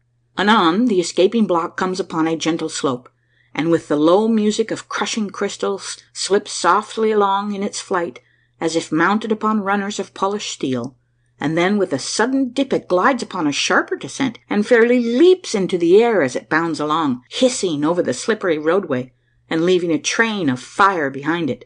And now it strikes a stretch of way piled here and there with clumps and blocks of ice. With a mad fury it springs upon the lesser ones with a growl of rage, grinding them into powder, which like showers of icy foam it hurls upon Bulger and me, seated on its back.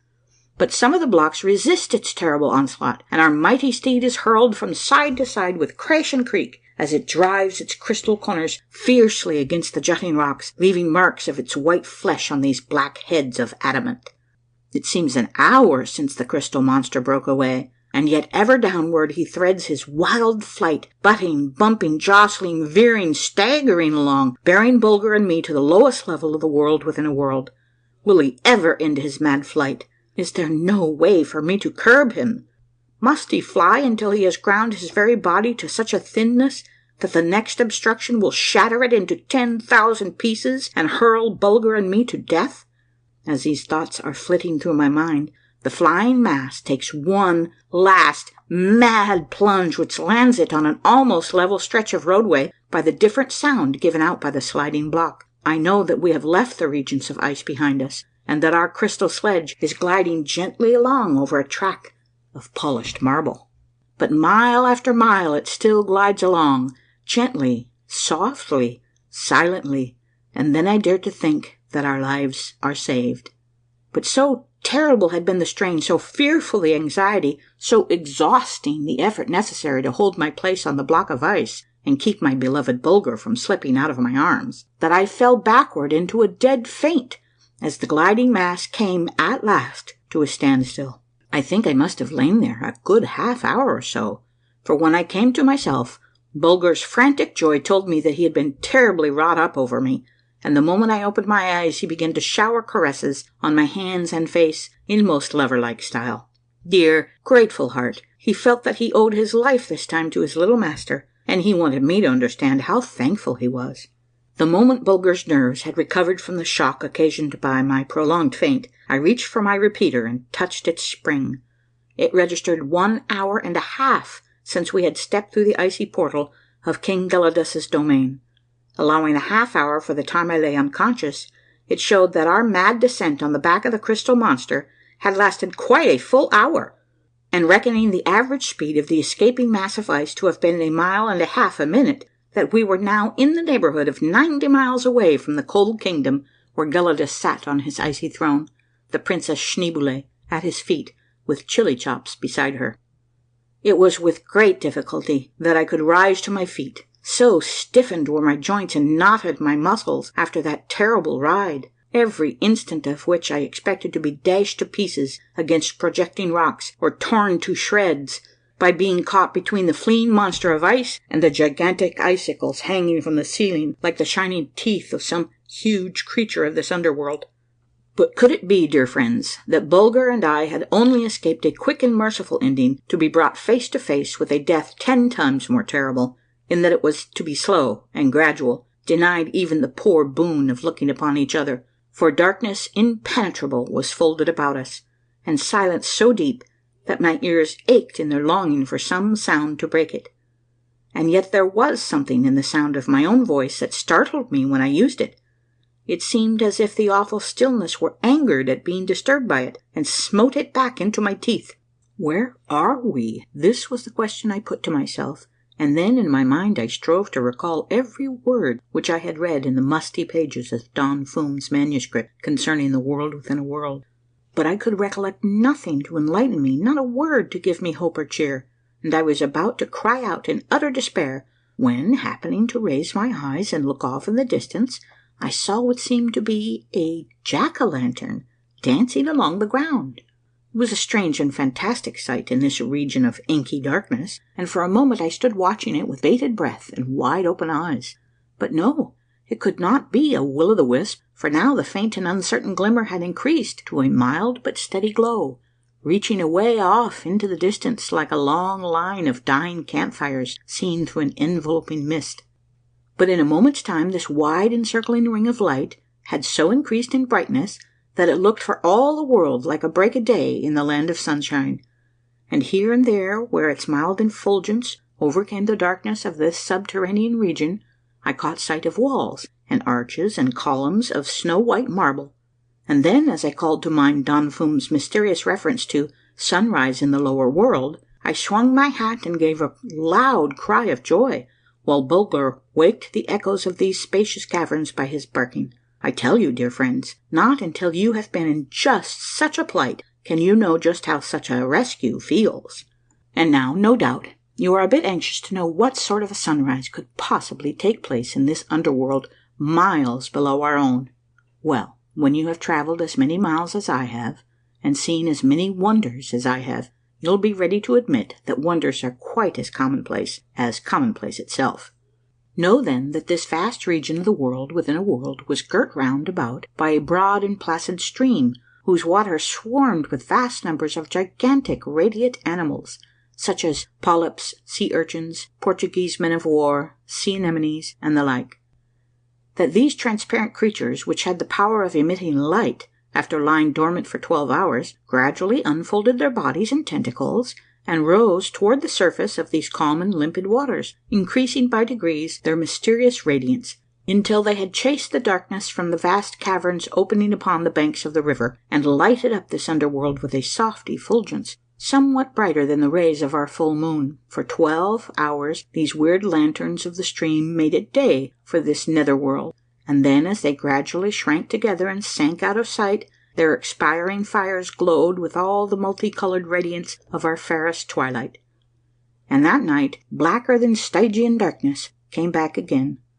But now 'twas full daylight, and bidding Bulger follow me, I walked in silent wonder along the banks of this glowing stream, which, like a band of mysterious fire, as far as my eye could reach, went circling around the white marble mouths of these vast underground chambers. End of chapter 30. Chapter 31, in which you read of the glorious caverns of white marble fronting on the wonderful river, in the tropics of the underworld, how we came upon a solitary wanderer on the banks of the river, my conversation with him, and my joy at finding myself in the land of the Rattlebrains, or Happy Forgetters. Brief description of them. With every turn in the winding way that skirted the white shores of this wonderful stream, its swarms of light-emitting animals lent it a new beauty. For as the day advanced, if I may so express it, they lifted their glowing bodies nearer and nearer to the surface, until now the river shone like molten silver, and as the sheer walls of rock on the opposite bank held set in them vast slabs of mica, the effect was that these gigantic natural mirrors reflected the glowing stream with startling fidelity, and threw the flood of soft light in dazzling shimmer against the fantastic portals of the white marble caverns on this side of the stream. It was a scene never to forget, and again I paused in silent wonder to feast my eyes upon some newly discovered beauty. Now, for the first time, I noted that every white marble basin of cove and inlet was filled with a different glow, according to the nature of the tiny phosphorescent animals which happened to fill its waters, one being a delicate pink, another a glorious red, the third a deep, rich purple, the fourth a soft blue, the fifth a golden yellow, and so on, the charm of each tint being greatly enhanced by the snowy whiteness of these marble basins, through which long lines of curious fish, scaled in hues of polished gold and silver, swam slowly along, turning up their glorious sides to catch the full splendor of the light reflected from the mica mirrors. And now the chilly breath of King Gelidus's domain no longer filled the air. I stood in the tropics of the underworld, so to speak, and but one thing was lacking to make my enjoyment of this fairy region complete, and that was someone to share it with me. True, Bulger had an idea of its beauty, for he testified his happiness at being once more in a warm land by executing some mad capers for my amusement, and by scampering along the shore of the glowing river and barking at the stately fish as they slowly fanned the water with their many-coloured fins. But I must admit that I longed for the Princess Schneeboule to keep me company. But it was a rash wish, for the warm air would have thrown her into convulsions of fear, and she would have preferred to meet her death in the cool river, rather than attempt to breathe such a fiery atmosphere. By this time I had advanced several miles along the white shores of the glowing stream, and feeling somewhat fatigued, I was about to sit down on the jutting edge of a natural bench of rock, which seemed almost placed on the river banks by human hands for human forms to rest upon, and watch the wonderful play of tints and hues in this wide sweeping inlet, when, to my amazement, I saw that a human creature was already sitting there. His eyes were fixed upon the water, and methought that his face, which was gentle and placid, wore a tired look. Certainly he was plunged into such deep meditation that he either took or feigned to take no notice of my approach. Bulger was inclined to dash forward and attract his attention by a string of ear-splitting barks, but I shook my head. This wanderer along the glowing stream of day wore rather a graceful cloak-like garment, woven of some substance that shimmered in the light, and so I concluded that it must be a mineral wool. His head was bare, and so were his legs to the knees, his feet being shod with white metal sandals tied on with what looked like leathern thongs. All in all, he had a friendly though somewhat peculiar look about him, and his attitude struck me as being that of a person either plunged into deep thought, or possibly listening for some anxiously expected signal. At any rate, accustomed as I was to meet all sorts of people on my travels in the four corners of the globe, I determined to make bold enough to interrupt the gentleman's meditations, and wish him good morrow. "Whom have I the pleasure of meeting in this beautiful section of the world within a world?"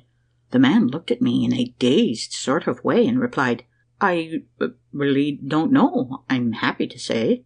"But, sir, thy name?" I insisted. "Forgot it years ago," was his remarkable answer. "But surely, sir," I exclaimed rather testily, "thou art not the sole inhabitant of this beautiful underworld. Thou hast kinsmen, wife, family?" "Ay, gentle stranger," he replied in slow and measured tones, "there are people farther along the shore, and they are good dear souls, although I have forgotten their names, and I have too a very faint recollection that two of these people are sons of mine. Stop, no, their names are gone from me too. I forgot them the day my own name slipped from my mind." And as he uttered these words, he threw his head back with a sudden jerk, and I heard a strange click inside of it, as if something had slipped from its place. In that instant a mysterious expression, used by that master of masters, Don Fum, flashed through my mind. Rattlebrains! Yes, that was it. And now I felt sure that I was standing in the presence of one of the curious folk inhabiting the world within a world, to whom Don Fum had given the strange name of Rattlebrains, or Happy Forgetters. I was so delighted that I could barely keep myself from rushing up to this gentle-visaged and mild-mannered person, whose head had just given forth the sharp click, and grasping him by the hand.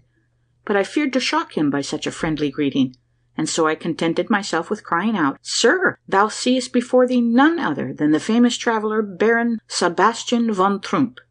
But to my great amazement and greater chagrin, he simply turned his strange eyes, with the faraway look, upon me for an instant, and then resumed his contemplation of the beautifully tinted sheet of water, as if I hadn't opened my mouth. It was the most extraordinary treatment that I had experienced since my descent into the underworld, and I was upon the point of resenting it, as became a true knight, and especially a Von Trump, when Don Fum's brief description of the Rattlebrains, or Happy Forgetters, flitted through my mind. Said he, "By the exercise of their strong wills they have been busy for ages striving to unload their brains of the, to them, now useless stock of knowledge accumulated by their ancestors, and the natural consequence has been that the brains of these curious folk, who call themselves the Happy Forgetters, relieved of all labour and strain of thought, have absolutely shrunken rather than increased in size, so that with many of the Happy Forgetters their brains are like the shriveled kernel of a last year's nut, and give forth a sharp click when they move their heads suddenly with a jerk, as is often their wont, for they take great pride in proving to the listener that they deserve the name of Rattlebrain. Nor do I need remind thee, O reader," concluded Don Fum, in his celebrated work on the world within a world, "that the chiefest among the Happy Forgetters is the man whose head gives forth the loudest and sharpest click, for he it is who has forgotten most. You can have but a faint idea, dear friends, of my delight at the prospect of spending some time among these curious people who look with absolute dread upon knowledge as the one thing necessary to get rid of before happiness can enter the human heart. No joy can equal the Happy Forgetters when, upon clasping a friend's hand, he finds that he has forgotten his very name, and no day is well spent in this land at the close of which the inhabitant may not exclaim, This day I succeeded in forgetting something that I knew yesterday.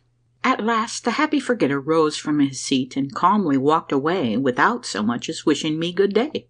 But I was resolved not to be so easily gotten rid of, so I called after him in a loud voice, and Bulger, following my example, raised a racket at his heels, whereupon he faced about and remarked, "Beg pardon, I had quite forgotten thee, I'm happy to say, and thy name too. I've forgotten that. Let me see, art thou a radiate?" One of the animals in the water.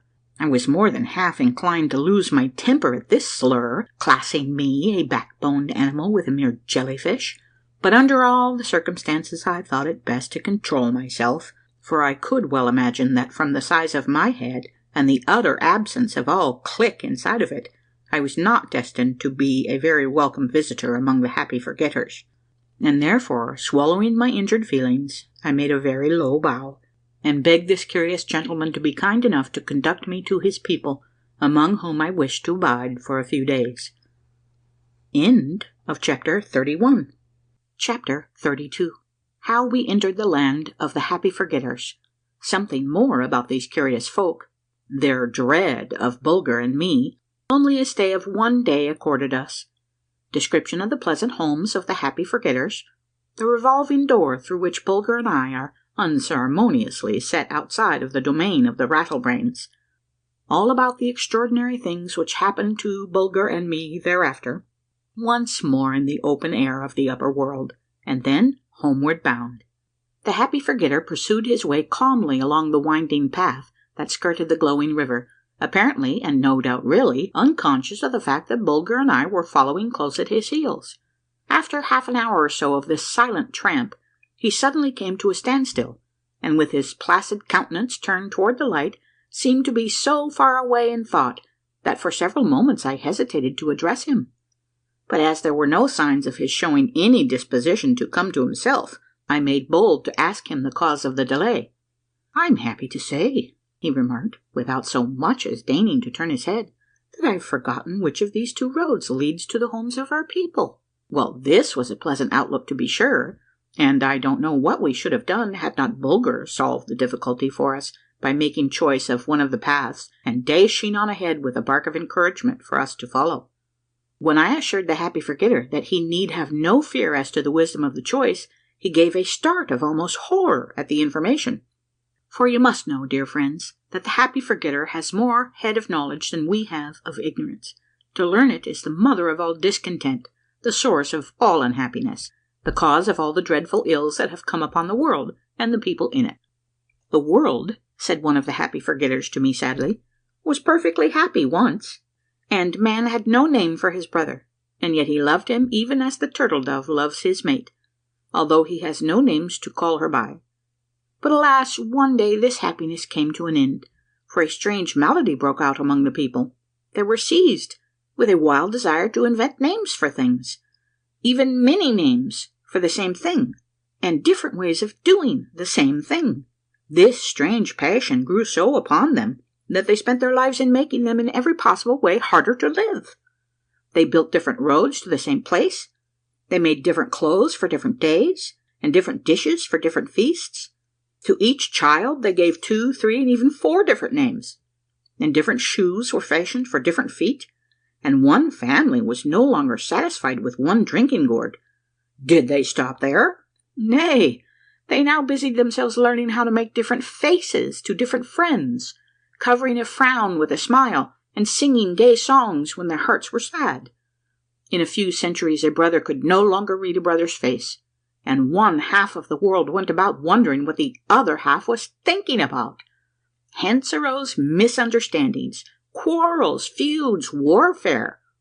Man was no longer content to dwell with his fellow man in the spacious caverns which kind nature had hollowed out for him, piercing the mountains with winding passages, beside which his narrow streets dwindled to merest pathways. In the land of the happy forgetters, care never comes to trouble sleep, nor anxious thought to wear the dread mask of tomorrow. Happy the day on which this child of nature might exclaim, "Since morn I've forgotten something. I've unloaded my mind. It's one thought lighter than it was." He was the happiest of the happy forgetters who could honestly say, I know not thy name, nor when thou wast born, nor where thou dwellest, nor who thy kinsmen are. I only know that thou art my brother, and that thou wilt not see me suffer if I should forget to eat, or perish of thirst if I forget to drink, and that thou wilt bid me close my eyes if I should forget that I had laid me down to sleep. Bulger's and my arrival in the land of the happy forgetters filled the hearts of these curious folk with secret dread. At sight of my large head they all began to tremble, like children in the dark stricken with fear of bogey or goblin, and with one voice they refused to permit me to sojourn a single brief half-hour among them. But gradually this sudden terror passed off a bit, and after a council held by a few of the younger men, whose brains as yet completely filled their heads, it was determined that I might bide for another day in their land, but that then the revolving door should be opened, and Bulger and I be thrust outside of their domain. From what Don Fum had written about the happy forgetters, I knew only too well that it would be useless for me to attempt to reverse this decree, so I held my peace, except to thank them for this great favour shown me. The daylight, if I may call it so, now began to wane, or rather, the thousands of light-giving creatures swarming in the river now began to draw in their long tentacles, close their flower-like bodies, and slowly sink to the bottom of the stream. I was quite anxious to see whether the happy forgetters would make any attempt to light up their cavernous homes, or whether they would simply creep off to bed and sleep out the long hours of pitchy darkness. To my surprise, I overheard the clicking of flints on all sides, and in a moment or so 1,000 or more great candles made of mineral wax with asbestos wicks were lighted, and the great chambers of white marble were soon aglow with these soft and steady flames. The happy forgetters were strictly vegetable eaters, feeding upon the various fungus plants growing in these caverns in great profusion, together with a very nutritious and pleasant tasting jelly made from a hardened gum of vegetable origin which abounded in the crevices of certain rocks. There was still another source of food, namely the nests of certain shellfish, which they built against the face of the rock just above the surface of the water. These dissolved in boiling water made an excellent broth, very much like the soup from edible birds' nests. The clothes worn by the happy forgetters were entirely woven from mineral wool, which in these caverns gave a long and strong fibre of astonishing softness. The Rattlebrains were tolerably good metal workers too, but contented themselves with fashioning only such articles as were actually necessary for daily use. Their beds were stuffed with dried seaweed and lichens, and Bulger and I passed a very comfortable night. As I was forbidden to speak aloud, to ask a question, or to walk abroad, unless in company with one of the selectmen, I was not sorry when the moment came for the revolving door to be opened. The happy forgetters had been led to believe that Bulger and I were 1,000 times more dangerous than scaly monsters or black-winged vampires, and hence they held themselves aloof from us, the children hiding behind their mothers, and the mothers peering through crack and crevice at us. The size of my head inspired them with a nameless dread, and even the half-dozen of the younger and more courageous drew aside instinctively to let me pass. For the first time in my life I was an object of horror to my fellow creatures, but I had no hard thoughts against them, timid children of nature that they were. To them I was as terrible an object as the torch-armed demon of destruction would be to us were he let loose in one of our fair cities of the upper world. And now the guard of happy forgetters had halted in front of what seemed to be a huge cask fashioned of solid marble, and set one half within the white wall of the cavern to which they had led me. But on second glance I saw that there was a row of square holes around its bulge like those in the top of a capstan. The happy forgetters now disappeared for a moment, and when they joined me again each bore in hand a metal bar, the end of which lay set in one of these holes, and then at a signal from the leader the huge half-circle of marble began to turn noiselessly around, exactly like a capstan. As each man's lever came to the wall, he shifted it to the front again. Suddenly, to my amazement, I saw that the great marble cask was hollow, like a sentry box, and you may judge of my feelings, dear friends, upon being politely requested to step inside. Did I refuse to obey? Not I. It would have been useless, for was not the whole tribe of Rattlebrains there to lay hands upon me and thrust me in? So taking off my hat and making a low bow to the little group of happy forgetters, I stepped within the hollow cask, and Bulger did the same. but not with so good a grace as his master, for casting an angry glance at the inhospitable dwellers in these chambers of white marble, he growled and laid bare his teeth to show his contempt for them. Now the great marble cask began to revolve the other way, and in a moment it was back in place again. I heard several sharp clicks, as if a number of huge spring latches had snapped into place, and then all was silent as the tomb, and I had almost said as dark too. But no, I could not say that, for I looked out into a low tunnel which ran past the niche in which Bulger and I were standing, and to my more than wonder it was dimly lighted. I stepped out into it. It was as round as a cannon bore, and just high enough for me to stand erect. And now I discovered whence the light proceeded. In the cracks and crevices of its walls grew vast masses of those delicate light-giving fungus rootlets, the glow of which was so strong that I had no difficulty in reading and writing on my tablets. In fact, I stood there for several minutes making entries by the light of these bunches of glowing rootlets. Then the thought flashed through my mind, which way shall I turn? To the right or to the left? Bulger comprehended the cause of my vacillation, and made haste to come to my rescue. After sniffing the air, first in one direction and then in the other, he chose the right hand, and I followed without a thought of questioning his wisdom. Strange to say, he had not advanced more than a few hundred rods before I noticed that there was a strong current of air blowing through the tunnel in the direction Bulger had taken. Every moment it increased in violence, fairly lifting us from our feet and bearing us along through this narrow bore made by nature's own hands, and lighted too by lamps of her own fashioning. The motion of the air through this vast pipe caused bursts of mighty tones, as if pealed forth by some gigantic organ played by giant hands. It was strange, but yet I felt no terror as I listened to this unearthly music, although its depth of tone jarred painfully upon my eardrums. By the dim light of the luminous rootlets I could see Bulger just ahead of me, and I was content. No shiver of fear ran down my back, or robbed my limbs of their full power to resist the ever-increasing pressure of the air. But as it grew stronger and stronger, half of my own accord and half because Bulger set the example, I broke into a run. Our pace once quickened, it was impossible for me to slow up again. On in a mad race, my feet scarcely touching the bottom of the tunnel, I sped along, while the great pipe through which I was borne on the very wings of the gale sent forth its deep and majestic peal.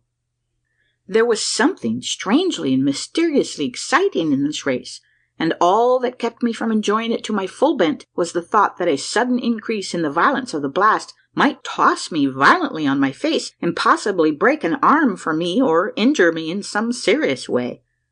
All at once the deep pealing forth of the organ-like tone ceased, and in its stead came the awful sound of rushing water. Before I had time to think, it was upon me, striking me like a terrific blow from some gigantic fist wearing a boxing glove. The next instant I was caught up like a cork on a mountain torrent, swayed from side to side, twisted, turned, sucked down and cast up again, whirled over and over, tossed and tumbled, rolled along like a wheel, my arms and legs the spokes.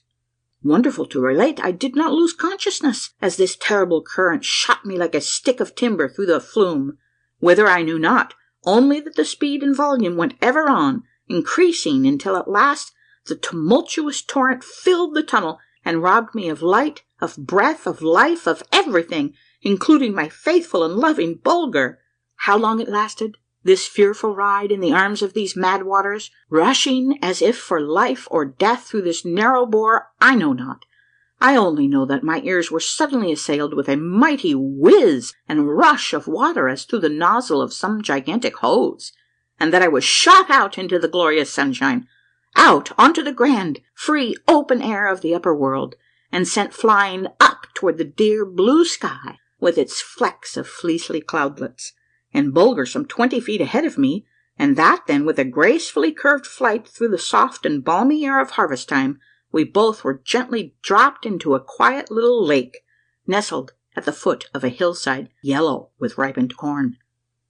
In a moment or so we had swum ashore. Bulger wanted to halt and shake the water from his thick coat, but I couldn't wait for that. Wet as he was, I clasped him to my heart while he showered caresses on me. But not a word was said, not a sound was uttered, we both of us too happy to speak, and if you have ever been in that state, dear friends, you know how it feels. I can't describe it to you. At this moment, some men and boys clad in the garb of the Russian peasant came racing across the fields to see what I was about, no doubt, for I had stripped off my heavy outside clothing and was spreading it out in the sun to dry. Upon sight of these red-cheeked children of the upper world, I was so overcome with joy that for a moment or so I couldn't get a syllable across my lips, but making a great effort, I cried out, "Fathers, brothers, where am I? Speak, my dear souls." "In northeastern Siberia, little soul," replied the eldest of the party, "not far from the banks of the Obi. But whence comest thou? By Saint Nicholas, I believe thou wast spit out of the spouting well. What art thou doing here alone?" I paid no attention to the question. I was thinking of something else of more importance to me, to wit, my splendid achievement, the marvellous underground journey I had just completed, fully 500 miles in length, passing completely under the Ural Mountains. After a short stay at the nearest village, I engaged the best guide that was to be had, and crossed the Urals by the pass in the most direct line, re-entered Russia, and made haste to join the first government train on its way to St. Petersburg. Having dispatched a courier with letters to my beloved parents, informing them of my good health and whereabouts, I passed several weeks very pleasantly in the Russian capital, and then by easy stages set out for home. The elder baron came as far as Riga to meet me, and brought me the best of news from Castle Trump, that my dear mother was in perfect health, and that she and every man, woman, and child in and about the castle were anxiously awaiting to give me a real German welcome back home. And here, dear friends, mit herzlichen Grüß, Bulger and I take our leave of you. End of chapter 32. End of Baron Trump's marvelous underground journey by Ingersoll Lockwood.